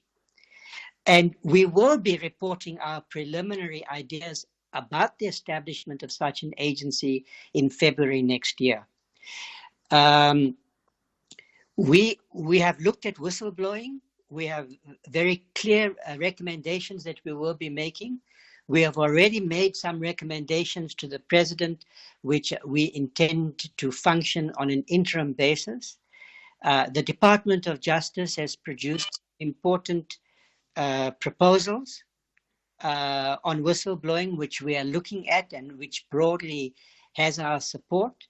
We're looking at procurement. There is new legislation before Parliament on procurement, but we are specifically looking at the recommendations of the Zondo Commission in this regard, and whether such a proposed independent procurement agency should be, for instance, incorporated into a new agency. So what I think the public has to understand, even as we're demanding accountability, more effective investigation and prosecution of individuals, that we need to implement a long-term strategy, which includes all the matters that I've already spoken about, as well as public sector reform, professionalization of the public service, and so forth. If we're going to succeed in the struggle against corruption, we as a society have to have a clear focus. We have to be prepared for the long haul. In other words, there is no quick fix. There is no kind of panacea, no magic bullet. We're not going to lick this problem overnight. But if we do the things that are envisaged in the strategy, which I believe is the correct one, I believe we should succeed over time in mitigating the most extreme forms of corruption which affect healthcare, which affect local government service delivery, which affect the provision of electricity, which affect all our people on a day-to-day basis. And that's the kind of corruption that we have to focus on. So Professor Kachalia, one of the difficulties, of course, becomes that while, we have individuals and groups like this council that is hard at work, busy formulating the best legislation to cover the gaps that may exist, on the other end of the spectrum are those who are corrupt, who continue to bypass even the existing legislation, know that they can get away with it, and have been getting away with it due to the weaknesses that exist, I think, across the board in the criminal justice system. So how do we deal with that? Because at the end of the day, whatever legislation is amended, whatever changes even a council like the one you chair proposes, it still needs to be implemented. And the implementation can only be as good as the institutions that they need to act on what is proposed. Okay. So again, Kathy, you're quite right. A couple of points.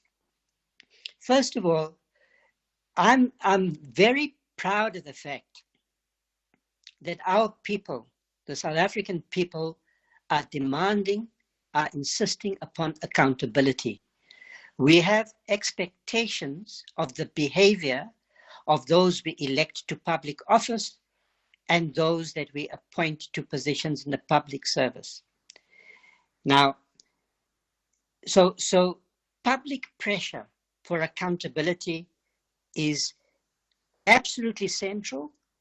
And we are entitled to demand that those institutions that have the responsibility to investigate and prosecute cases of criminal malfeasance do their jobs. state capture significantly eroded the capacity of all these institutions. The NIA, the Independent Investigative Directorate, the SIU, the DPCI, and a whole spectrum of institutions that have important responsibilities in this regard.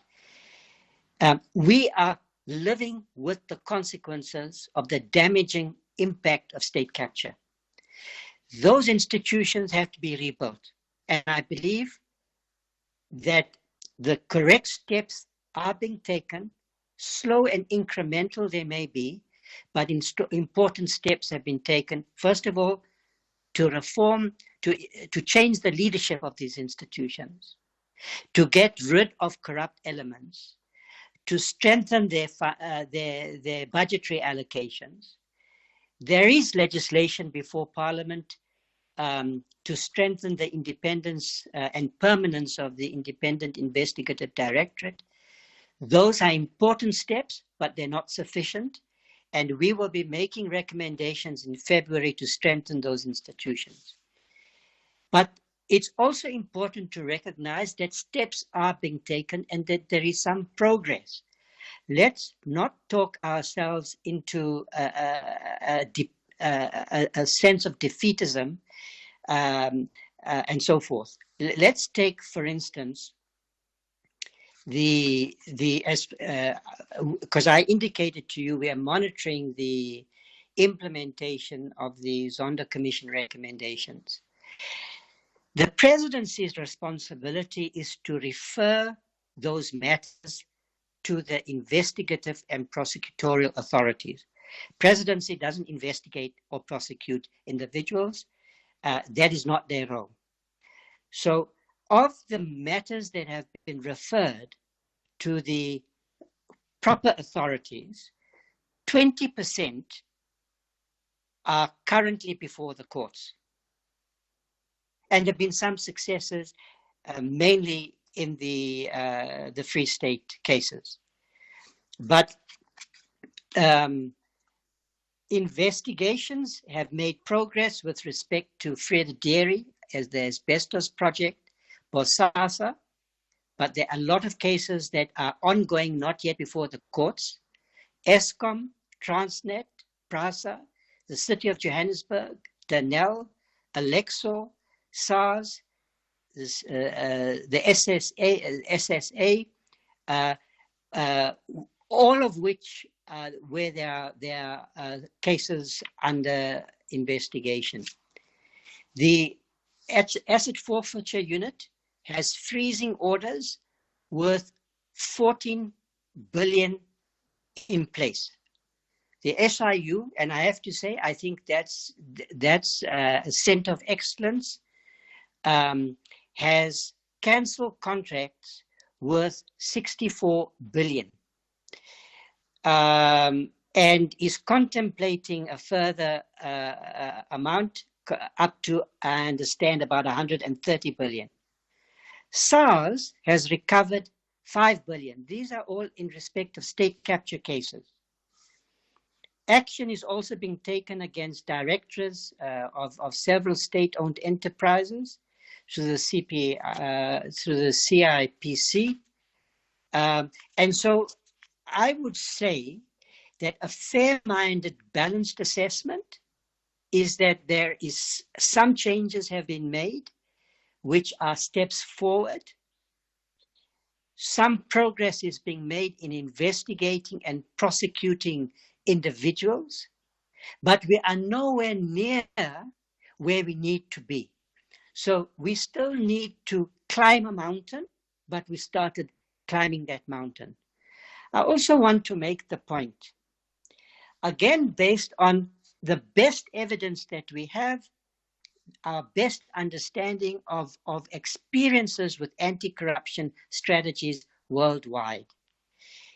The public is quite right to expect investigation and prosecution will be effective.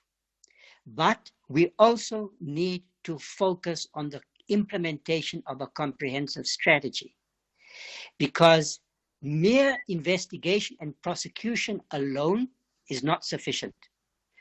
And I can give you, for instance, the example, the most famous example in Italy, where there was a period of massive success in investigation and prosecution. I believe about half the parliamentarians were prosecuted or investigated and prosecuted.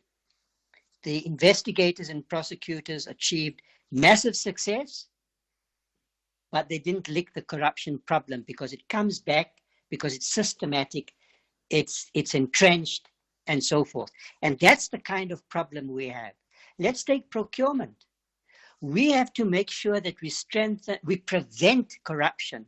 We strengthen those institutions while we also focus on investigating and prosecuting criminal acts. So we have to do both.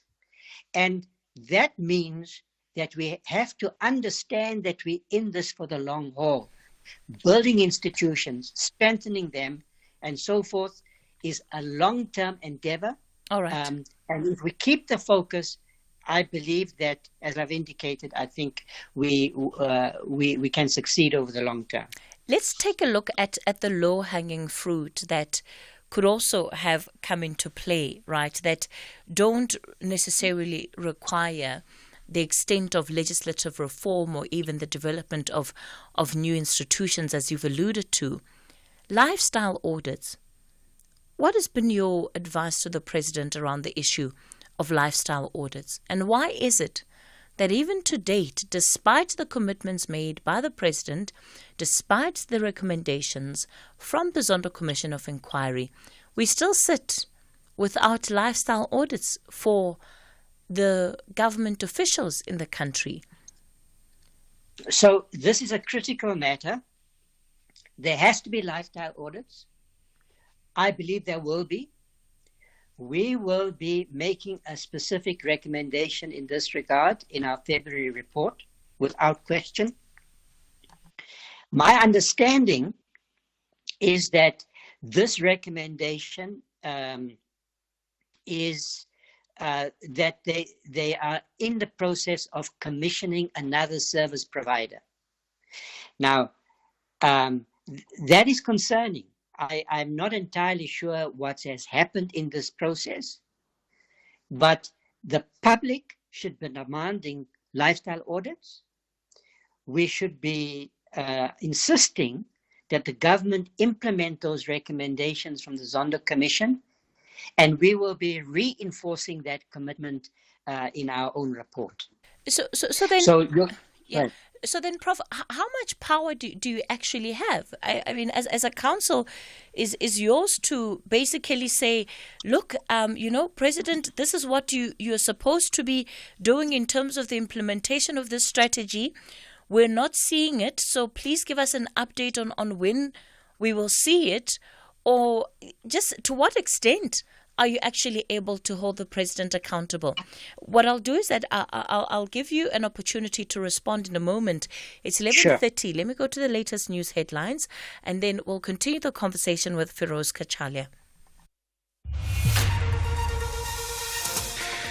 Thank you, Kathy. In your headlines, National Police Commissioner Fani Masemula says he's pleased with the investigation into the murders at the Fort Hare University in the Eastern Cape. Masemula is in Alice, where the 10 accused in the murders of the university's fleet manager, Petros Roots, and Moneli Vesele, who was the bodyguard of the Vice-Chancellor, Professor Sakela Buhlungu, are appearing in the local magistrates' court.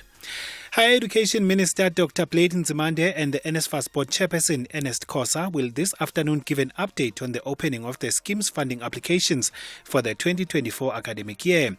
They will also announce the changes made to improve the NSFAS funding application portal. And the Rustenburg Specialized Commercial Crimes Court in the Northwest has granted the former Chief Financial Officer of the Bojanala District Municipality bail of 5,000 rand. Olga Ndlovu handed herself over to the Hawks, who are investigating her for alleged corruption. I'll have details on these and other stories at 12. The Talking Point with Kathy Motlatlana. Weekdays, 9 a.m. till midday.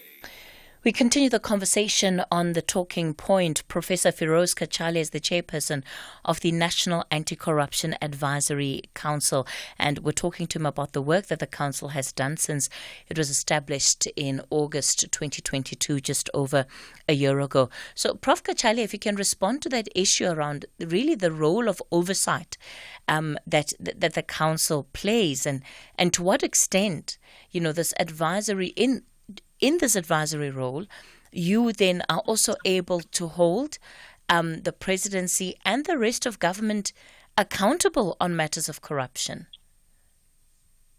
So, Kathy, this body is a part-time advisory body appointed by the president. We have only so much influence as we are allowed by the presidency, and insofar as our work is supported by the public. Now, this is my genuine view. There are serious questions that the public will ask and will be asked in the political domain about whether or not enough is being done, and whether the steps are being taken that should be taken. Questions about appointments, about senior politicians who have been identified in the State Capture Commission report. Questions about appointments to cabinets and so forth. There is no question that until we get to a point where the public sees movement on what you call low-hanging fruit, we will always have a trust deficit. But I also believe that the president and the presidency is giving this council the support that it needs. The Director General of the government sits in our council. We have been integrated into the structure of DGs at the highest level so that we can engage with them, we can give them advice, and we can comment on the work that they are doing. So Prof. Right? Kachali, Yeah. Do you get a sense that something is actually changing? Because it's all good to have individuals like yourselves be given a seat at the table, but how do you ensure that move in and of itself is not only to pacify the complaints around corruption, when in effect corruption still takes place, rampantly so? We still have today ministers that are implicated in incredible corruption that is taking place. And again, if we're going back to the Zondo Commission of Inquiry, one would think that the easy place to start with attending and addressing the questions of corruption will be with the findings that have been made in some instances against individuals who still today continue to enjoy holding public office, and asking then from a government level, what is the response to that? So the public and the media and civil society and our social partners and the media need to keep asking these questions. This is an essential element for a proper implementation of our country's anti-corruption reform agenda. So those questions need to be asked, and the presidency will have to respond to them. I think it should also be appreciated that this country, even though we might not always see that, the big picture, in my view, is that the country is in the process of undertaking a massive reform project. Think about the range of new legislation that has been introduced in Parliament in the last year. We're talking about procurement reform. There's legislation currently before Parliament. There are some significant and important recommendations in this legislation. We are looking at that legislation from an anti-corruption perspective, and we'll be making some recommendations in February. All right. Whistleblower protection. Let me take you through Sure. them, Kathy. Whistleblower protection. The Department of Justice has made some good proposals. They need to be translated into legislation. Again, that is something that we are looking at. Public administration reform, there is legislation before Parliament. Strengthening the auditing of government accounts, there's legislation before Parliament. The reform of the intelligence sector, the creation of a permanent investigative directorate on corruption, party funding reform. Now, I can imagine many of our listeners saying, we don't want to hear that. We want to see orange overalls. I have to say, I think that response is only half right. These measures that are being taken to strengthen our institutions are as important, and in the long term are going to be even more important. But while we are facing the kind of questions that you're asking, it is the responsibility of the government, including the presidency, to respond. And the pressure should be kept up. All right. I've got quite a number of responses to this conversation. Let me go to the phone lines. Janusz in Cape Town, I'm going to ask you to please keep it as brief for me as possible. Good morning. Hi, good morning, Kathy. Good morning, Professor. For me, it's another cover up for the president to not do anything about corruption.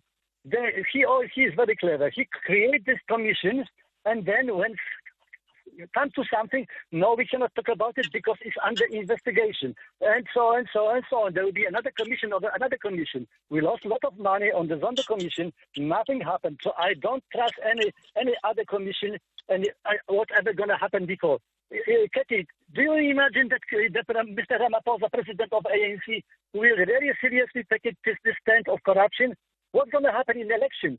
When all these ministers and all these ANC guys are going to be exposed, the ANC going to lose support, and he doesn't want it this way. So I don't trust any institution who is chosen by the president, whether it's NPA or whoever, because they are under sort of control of him. All right. So thank you very much. All right, Janusz, we'll leave it there.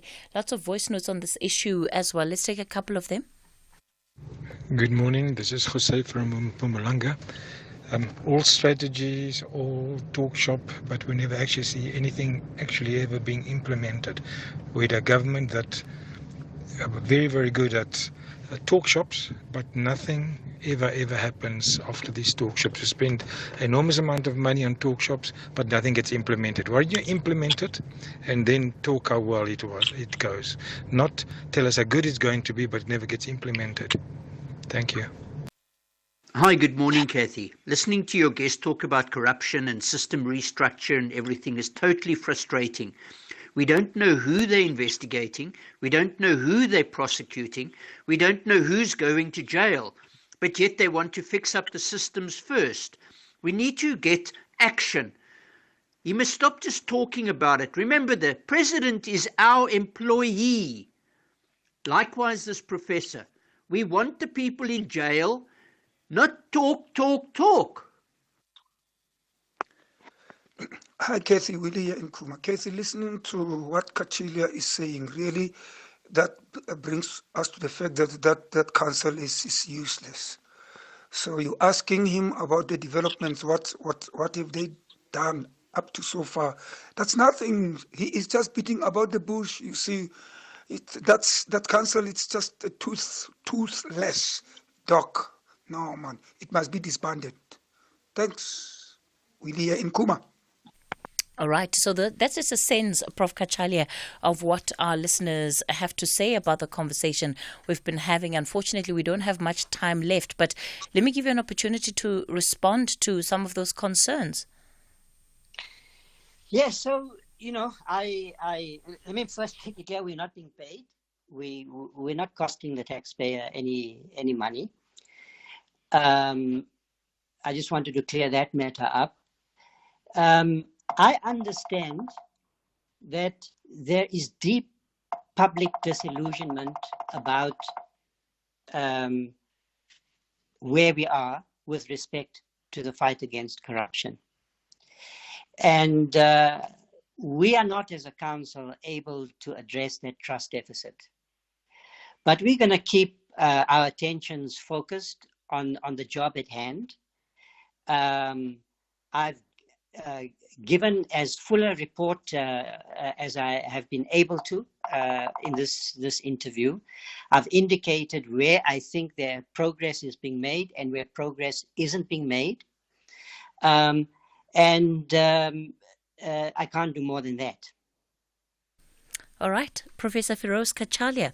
He's the chairperson of the National Anti-Corruption Advisory Council, and we'll certainly be looking to see then the outcomes of that report that they'll be issuing in February. That's where we leave it on the talking point for this morning. Thank you all for your company and your participation. The show back with you again tomorrow at noon is the update at noon.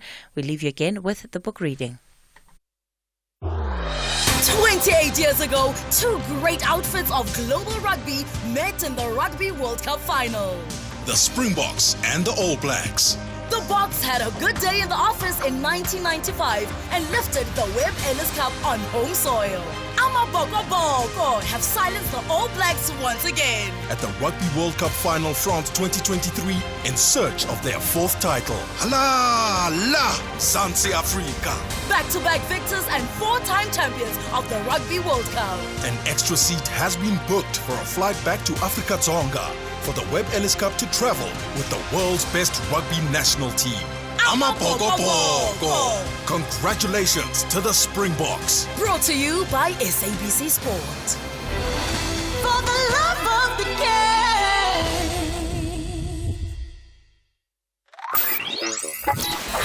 The award-winning SAfm playwriting competition is back.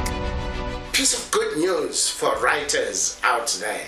SAfm invites all writers to explore the medium of sound. Dr. Jerry Mufokeng Wamaketa is head judge of the competition. And you ask the question, who? And I want to say everybody, young, old, black, white. For a chance to win one of 3 large cash prizes. For more information, visit safm.co.za.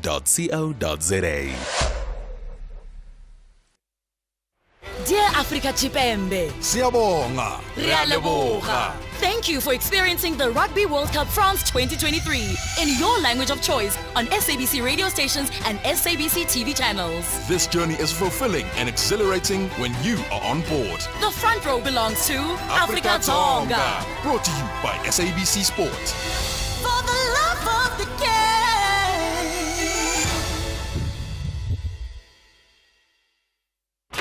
SAfm invites you to our inaugural public lecture, delivered by the former Chief Justice Mogoeng.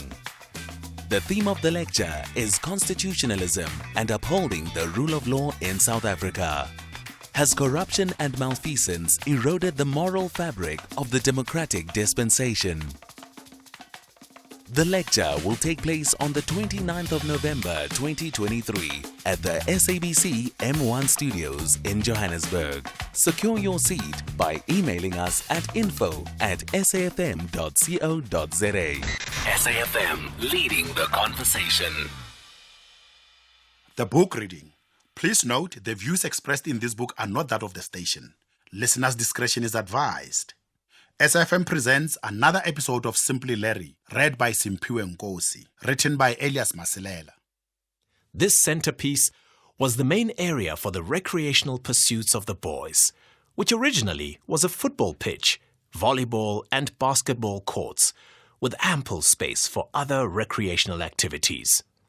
In subsequent years, football was banned from the green field. The deputy headmaster of the time, Mr. Vincent Aloysius Mashaba, regulated the passage across the lawn by laying down a footpath, running east to west. It ended up being called the Cobalt Highway. This was built by the boys during their time serving detention. Being watched by all and sundry whilst serving was the most humiliating punishment. But this never dampened the boyhood in us. Chapter 6. Inyoni. So far, I have been addressing Father Larry MacDonald mostly in his official title. In the life of the Salesian boy, this is uncomfortable. To us, he was never that. We passionately, and in many instances frightfully, knew him as Inyoni. Semi-formally, he would be called Macdonela, a Seswatified version of MacDonald. The cohort of boys he found at the school would also call him Mjordani, owing to the hijacking of the plane he was on during his first journey to Swaziland. But where does the name Inyoni come from? Both Salesians and non-Salesians always wonder.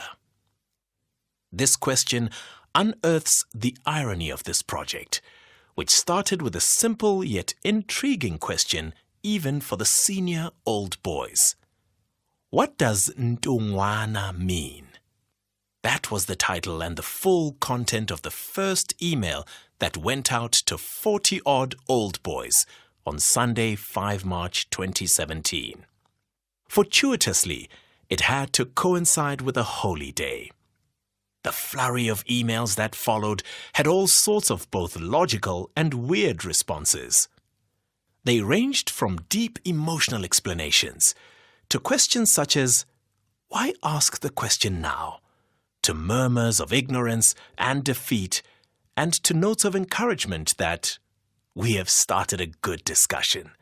It should be taken to its conclusion, whatever the conclusion. The key message for me was that we needed to travel the full journey together by not only answering this question, but also to tell the full story of the Salesians in Manzini. I also consoled myself for the earlier tentativeness, as this email exchange abundantly revealed how tricky the exercise was and yet how vital. This is why it is important to understand Inyoni.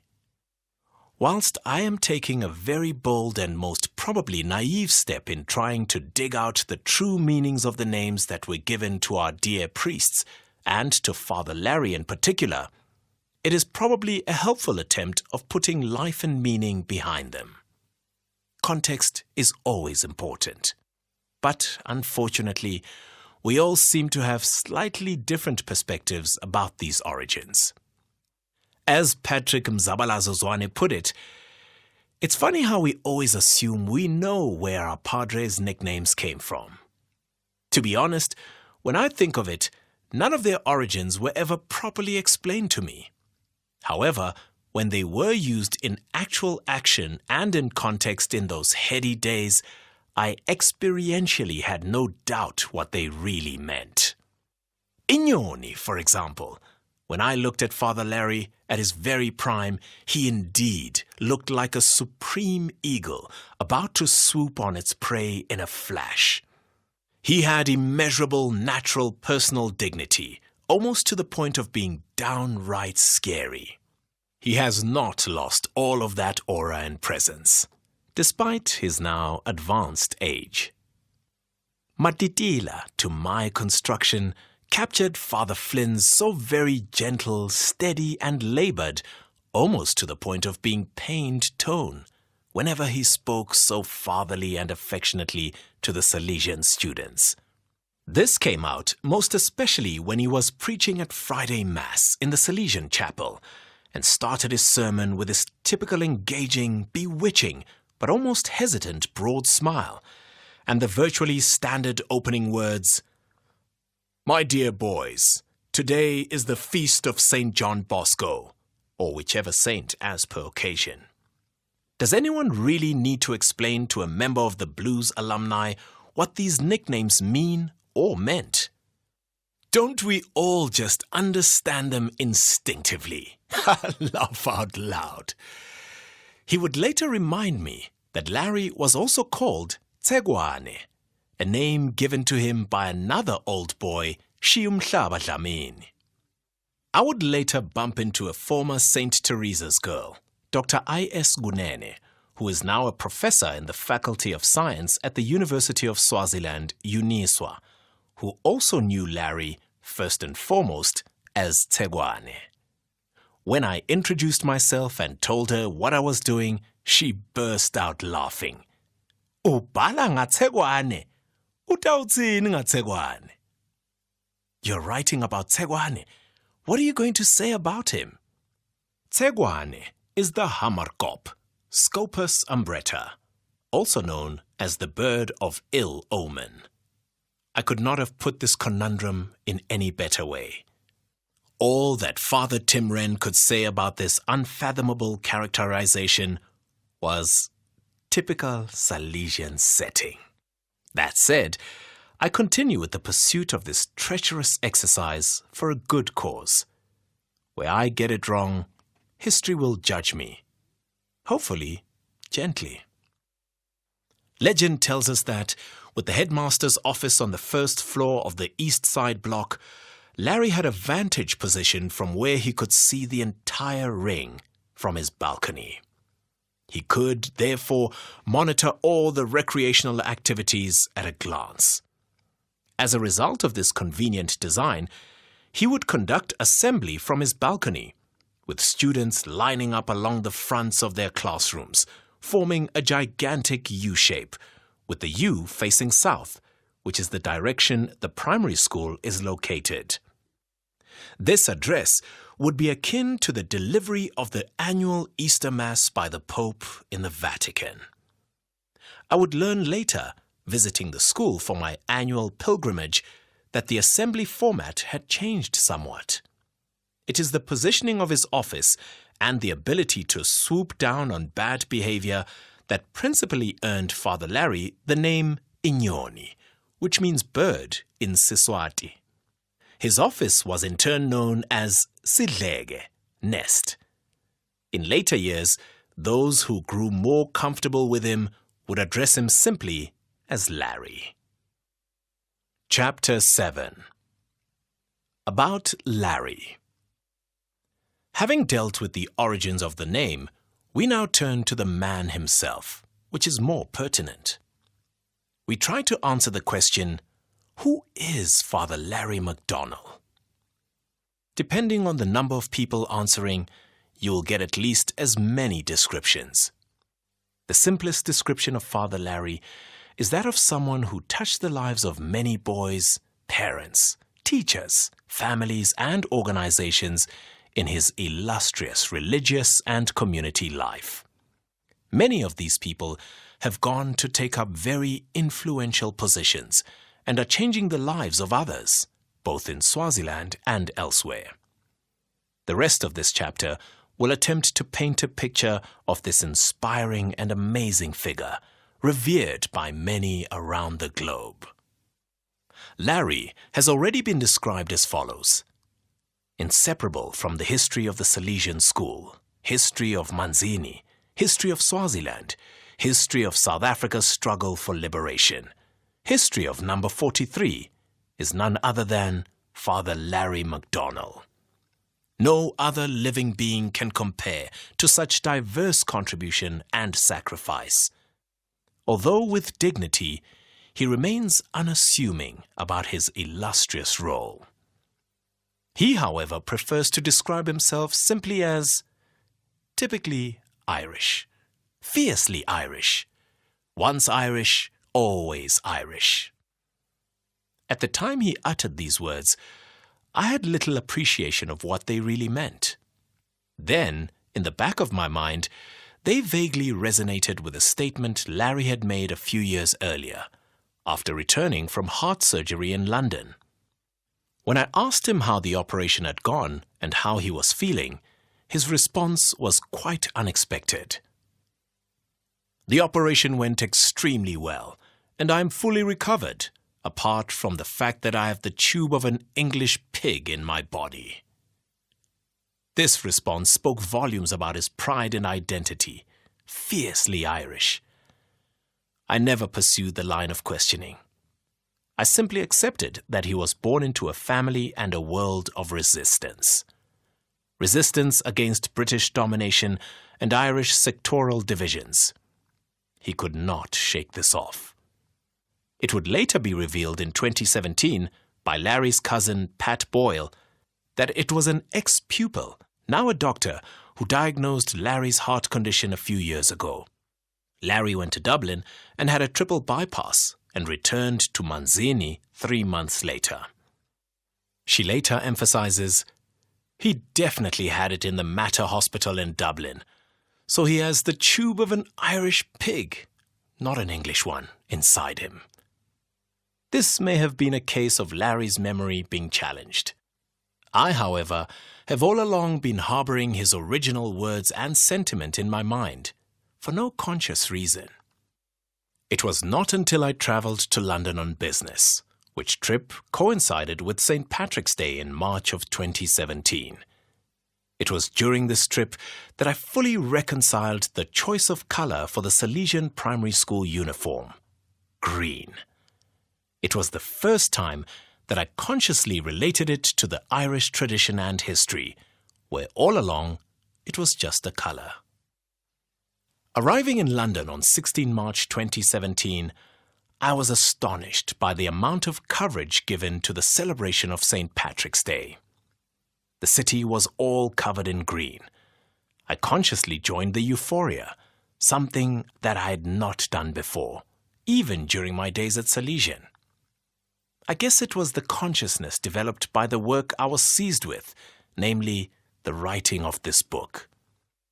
I did so by buying commemorative goods and chattels, as well as by dining on Irish dishes only. Popular on many menus was Irish stew, lamb and mashed potato. I was at home with this choice, as to me it was typically South African. For the Irish, the love of potato is deeply embedded in a sobering history, culture and tradition which dates back to the 1800s and was crystallized by the Irish potato famine of 1845 to 52. That was another episode of Simply Larry, read by Simpiwe Nkosi. The book is published by Number 43 Publishing and is available online and as an audiobook. www.number43trilonipark.org. It is broadcast on SAfm at 11:45, Monday to Thursday on The Talking Point. It is produced for SAfm by Jeffrey Matenji in partnership with Number 43 Publishing. Technical production by Wazman Manglele.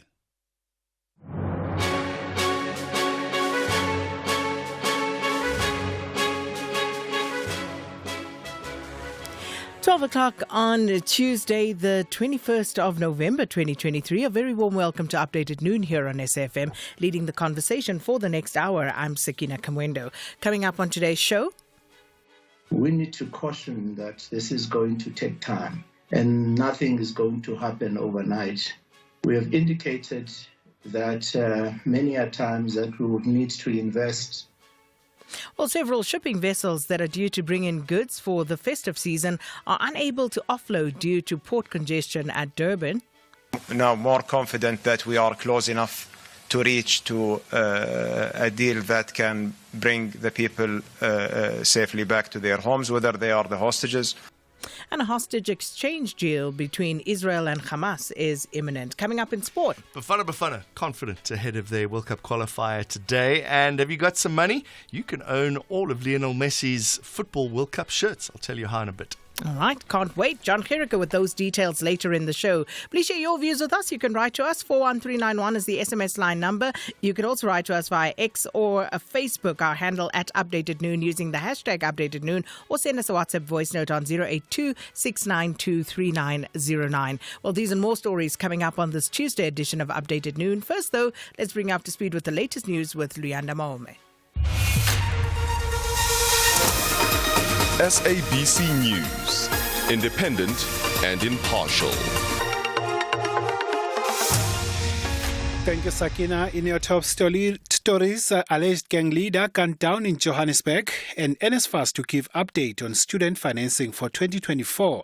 This is SAfm News. A very good afternoon. An alleged gang leader of a notorious Westbury gang, the Varados, has been shot dead and killed in the parking lot of a shopping complex on 14th Avenue in Roodepoort in the west of Johannesburg. The circumstances surrounding the incidents are unclear at this stage. However, it's believed to be an apparent hit. SABC News has contacted a number of sources who have confirmed the alleged gang leader's death. The National Police Commissioner Fani Masemula says he's pleased with the investigation into murders at the Fort Hare University in the Eastern Cape. Masemula is in Alice, where 10 accused in the murders of the university's fleet manager Petrus Roots and Boneli Vesele, who was the bodyguard to the Vice-Chancellor Professor Sakela Buhlungu, are appearing in the local magistrates' court. The 10th accused, Isaac Plachis, is the university's head of investigations and vetting. He was arrested on Friday last week. Masemula says the latest arrest has taken them by surprise.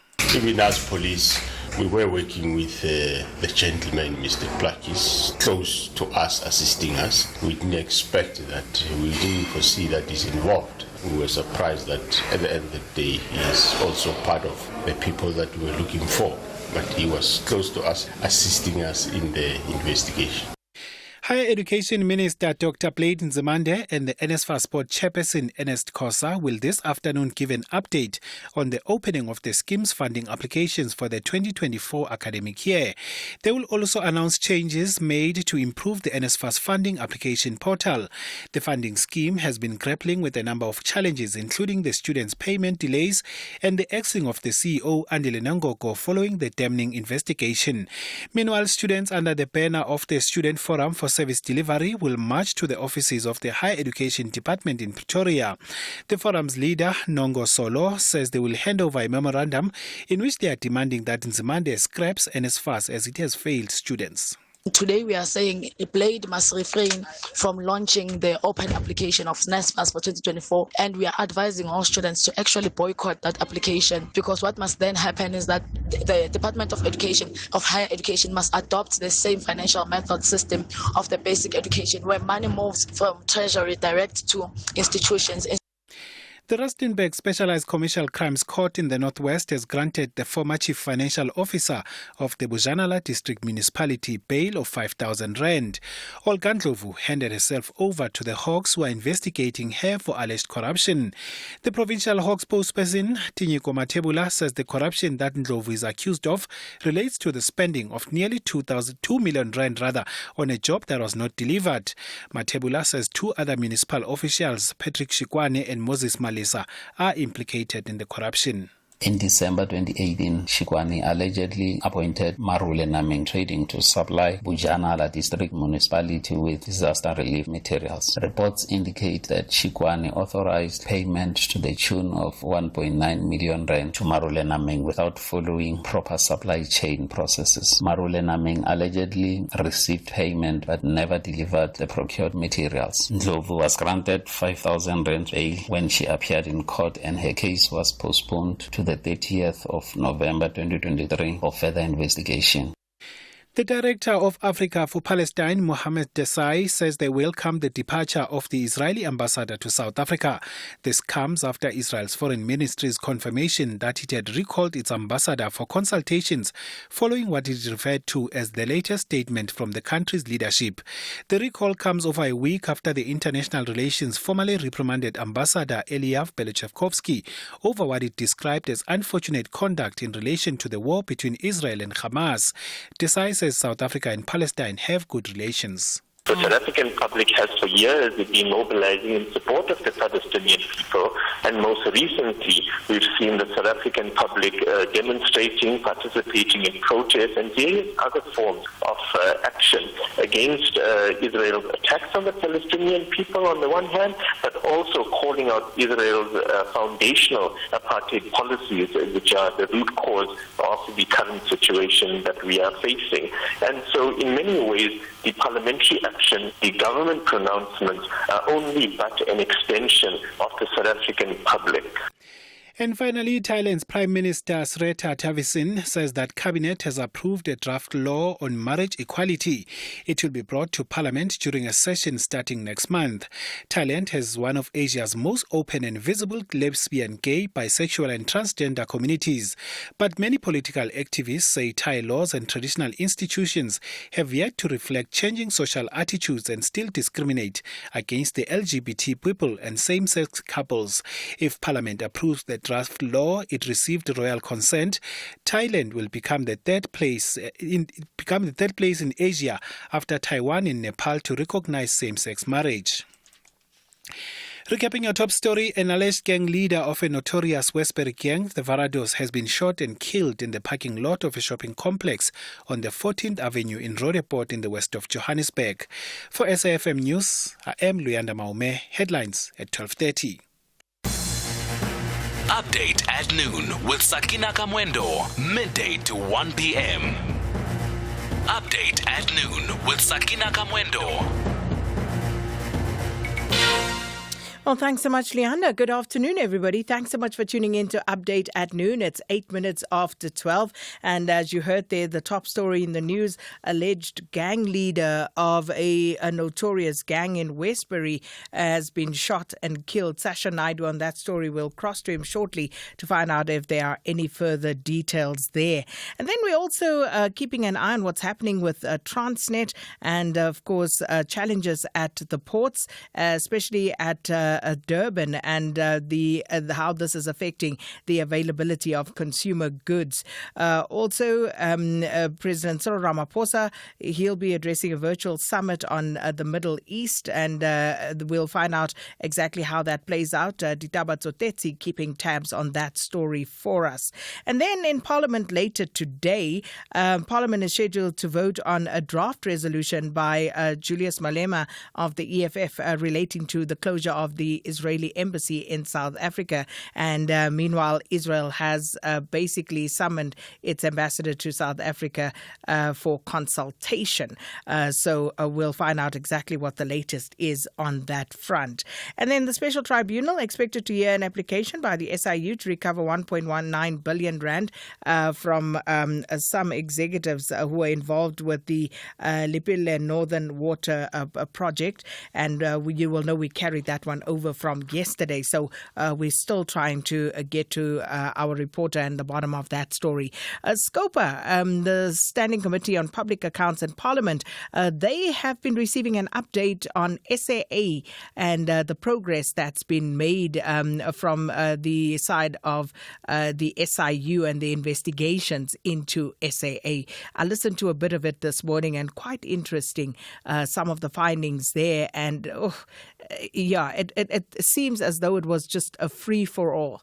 But it's going to be interesting because a lot of the people implicated from these investigations have already left SAA.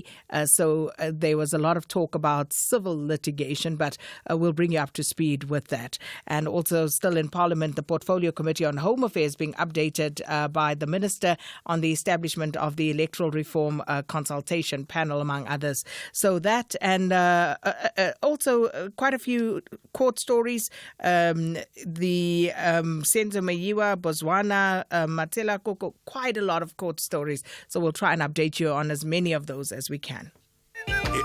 So Usharon officing was telling me the way drip is so expensive these days. She's now waiting for her old clothes to come back into fashion. I say, Joza, while you're waiting, why not let your money do the things in a Nedbank Just Invest account where you can get your money after 24 hours notice? Oganchani, voiceman. Injalo, Mabel. Earn up to 9% interest. Anyone can open an investment account via the Money app in under 2 minutes. See money differently. Nedbank. We're a licensed FSP and registered credit provider. T's and C's on the interest rates apply. Nottingham Forest welcome their visitors, Brighton and Hove Albion, with warm hands, but insist the valuable 3 points will remain at City Ground. And makes it first time, it's a brilliant goal! Elanga hits. However, the Seagulls are not willing to part ways with maximum points, as they prefer a position in the top half. The Dinger's in, what a run, what a goal! This is the Premier League. Catch the glittering clash between Nottingham Forest and Brighton and Hove Albion on Saturday, 25 November at 4 p.m. live on S3. Also available on SABC Plus and SABCSport.com. #We love it here. Brought to you by SABC Sport. For the love of the game.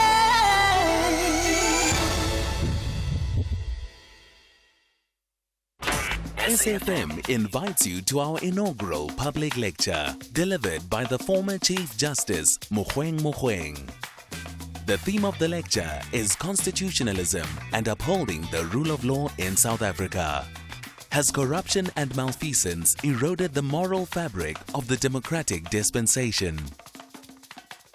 The lecture will take place on the 29th of November 2023 at the SABC M1 Studios in Johannesburg. Secure your seat by emailing us at info@safm.co.za. SAfm, leading the conversation. Sakina Kamwendo on SAfm. And welcome back now. An alleged gang leader of a notorious Westbury gang, the Varadors, has been shot and killed. The circumstances surrounding the incident are still unclear at this stage, but our reporter Sasha Naidu joins us on the line now for more. Sasha, good afternoon. So what happened and what can you tell us at this stage? Hi, good afternoon, Sakina. So just before 10 a.m. this morning, it was alleged that the suspected gang boss of the Varadors gang was gunned down whilst leaving a gym on 14th Avenue in Rudaport. So at the scene now, we can actually see, his car, a brownish grey VW Polo, is still actually stationed at the boom gate of the gym. So it is alleged that he was actually leaving the gym when a group of unknown gunmen approached his vehicle and then fired shots at him. The scene is still active at this stage, and emergency services and police are actually conducting investigations as we speak. What are the police saying with regard to this latest killing when it comes to a string of deaths that have been reported in Westbury? Is this related to any sort of recent gang activity or reprisal attack session? Well, in terms of the police, we did try getting comment from them earlier on today. However, they have not yet, formalized a statement to give us at this moment. However, at the scene here just a few moments ago, I did manage to speak to a friend of the victim, and this is what he had to say. You can just take a listen. Well, what happened was he went into the gym, and the guys were waiting outside for him. And when he came out, they approached the car and they shot him. Yeah, these were people that were brought in from Cape Town deep men, or shooters, or whatever you want to call them. Well, that's with the ongoing war in Westbury and Eldorado Park and Riverlee. So yeah, they claim that he was the leader of the Varadors, and that's the allegation. Nothing's been proven. I mean, he's appearing in court for a case now, murder case, and even there, that case is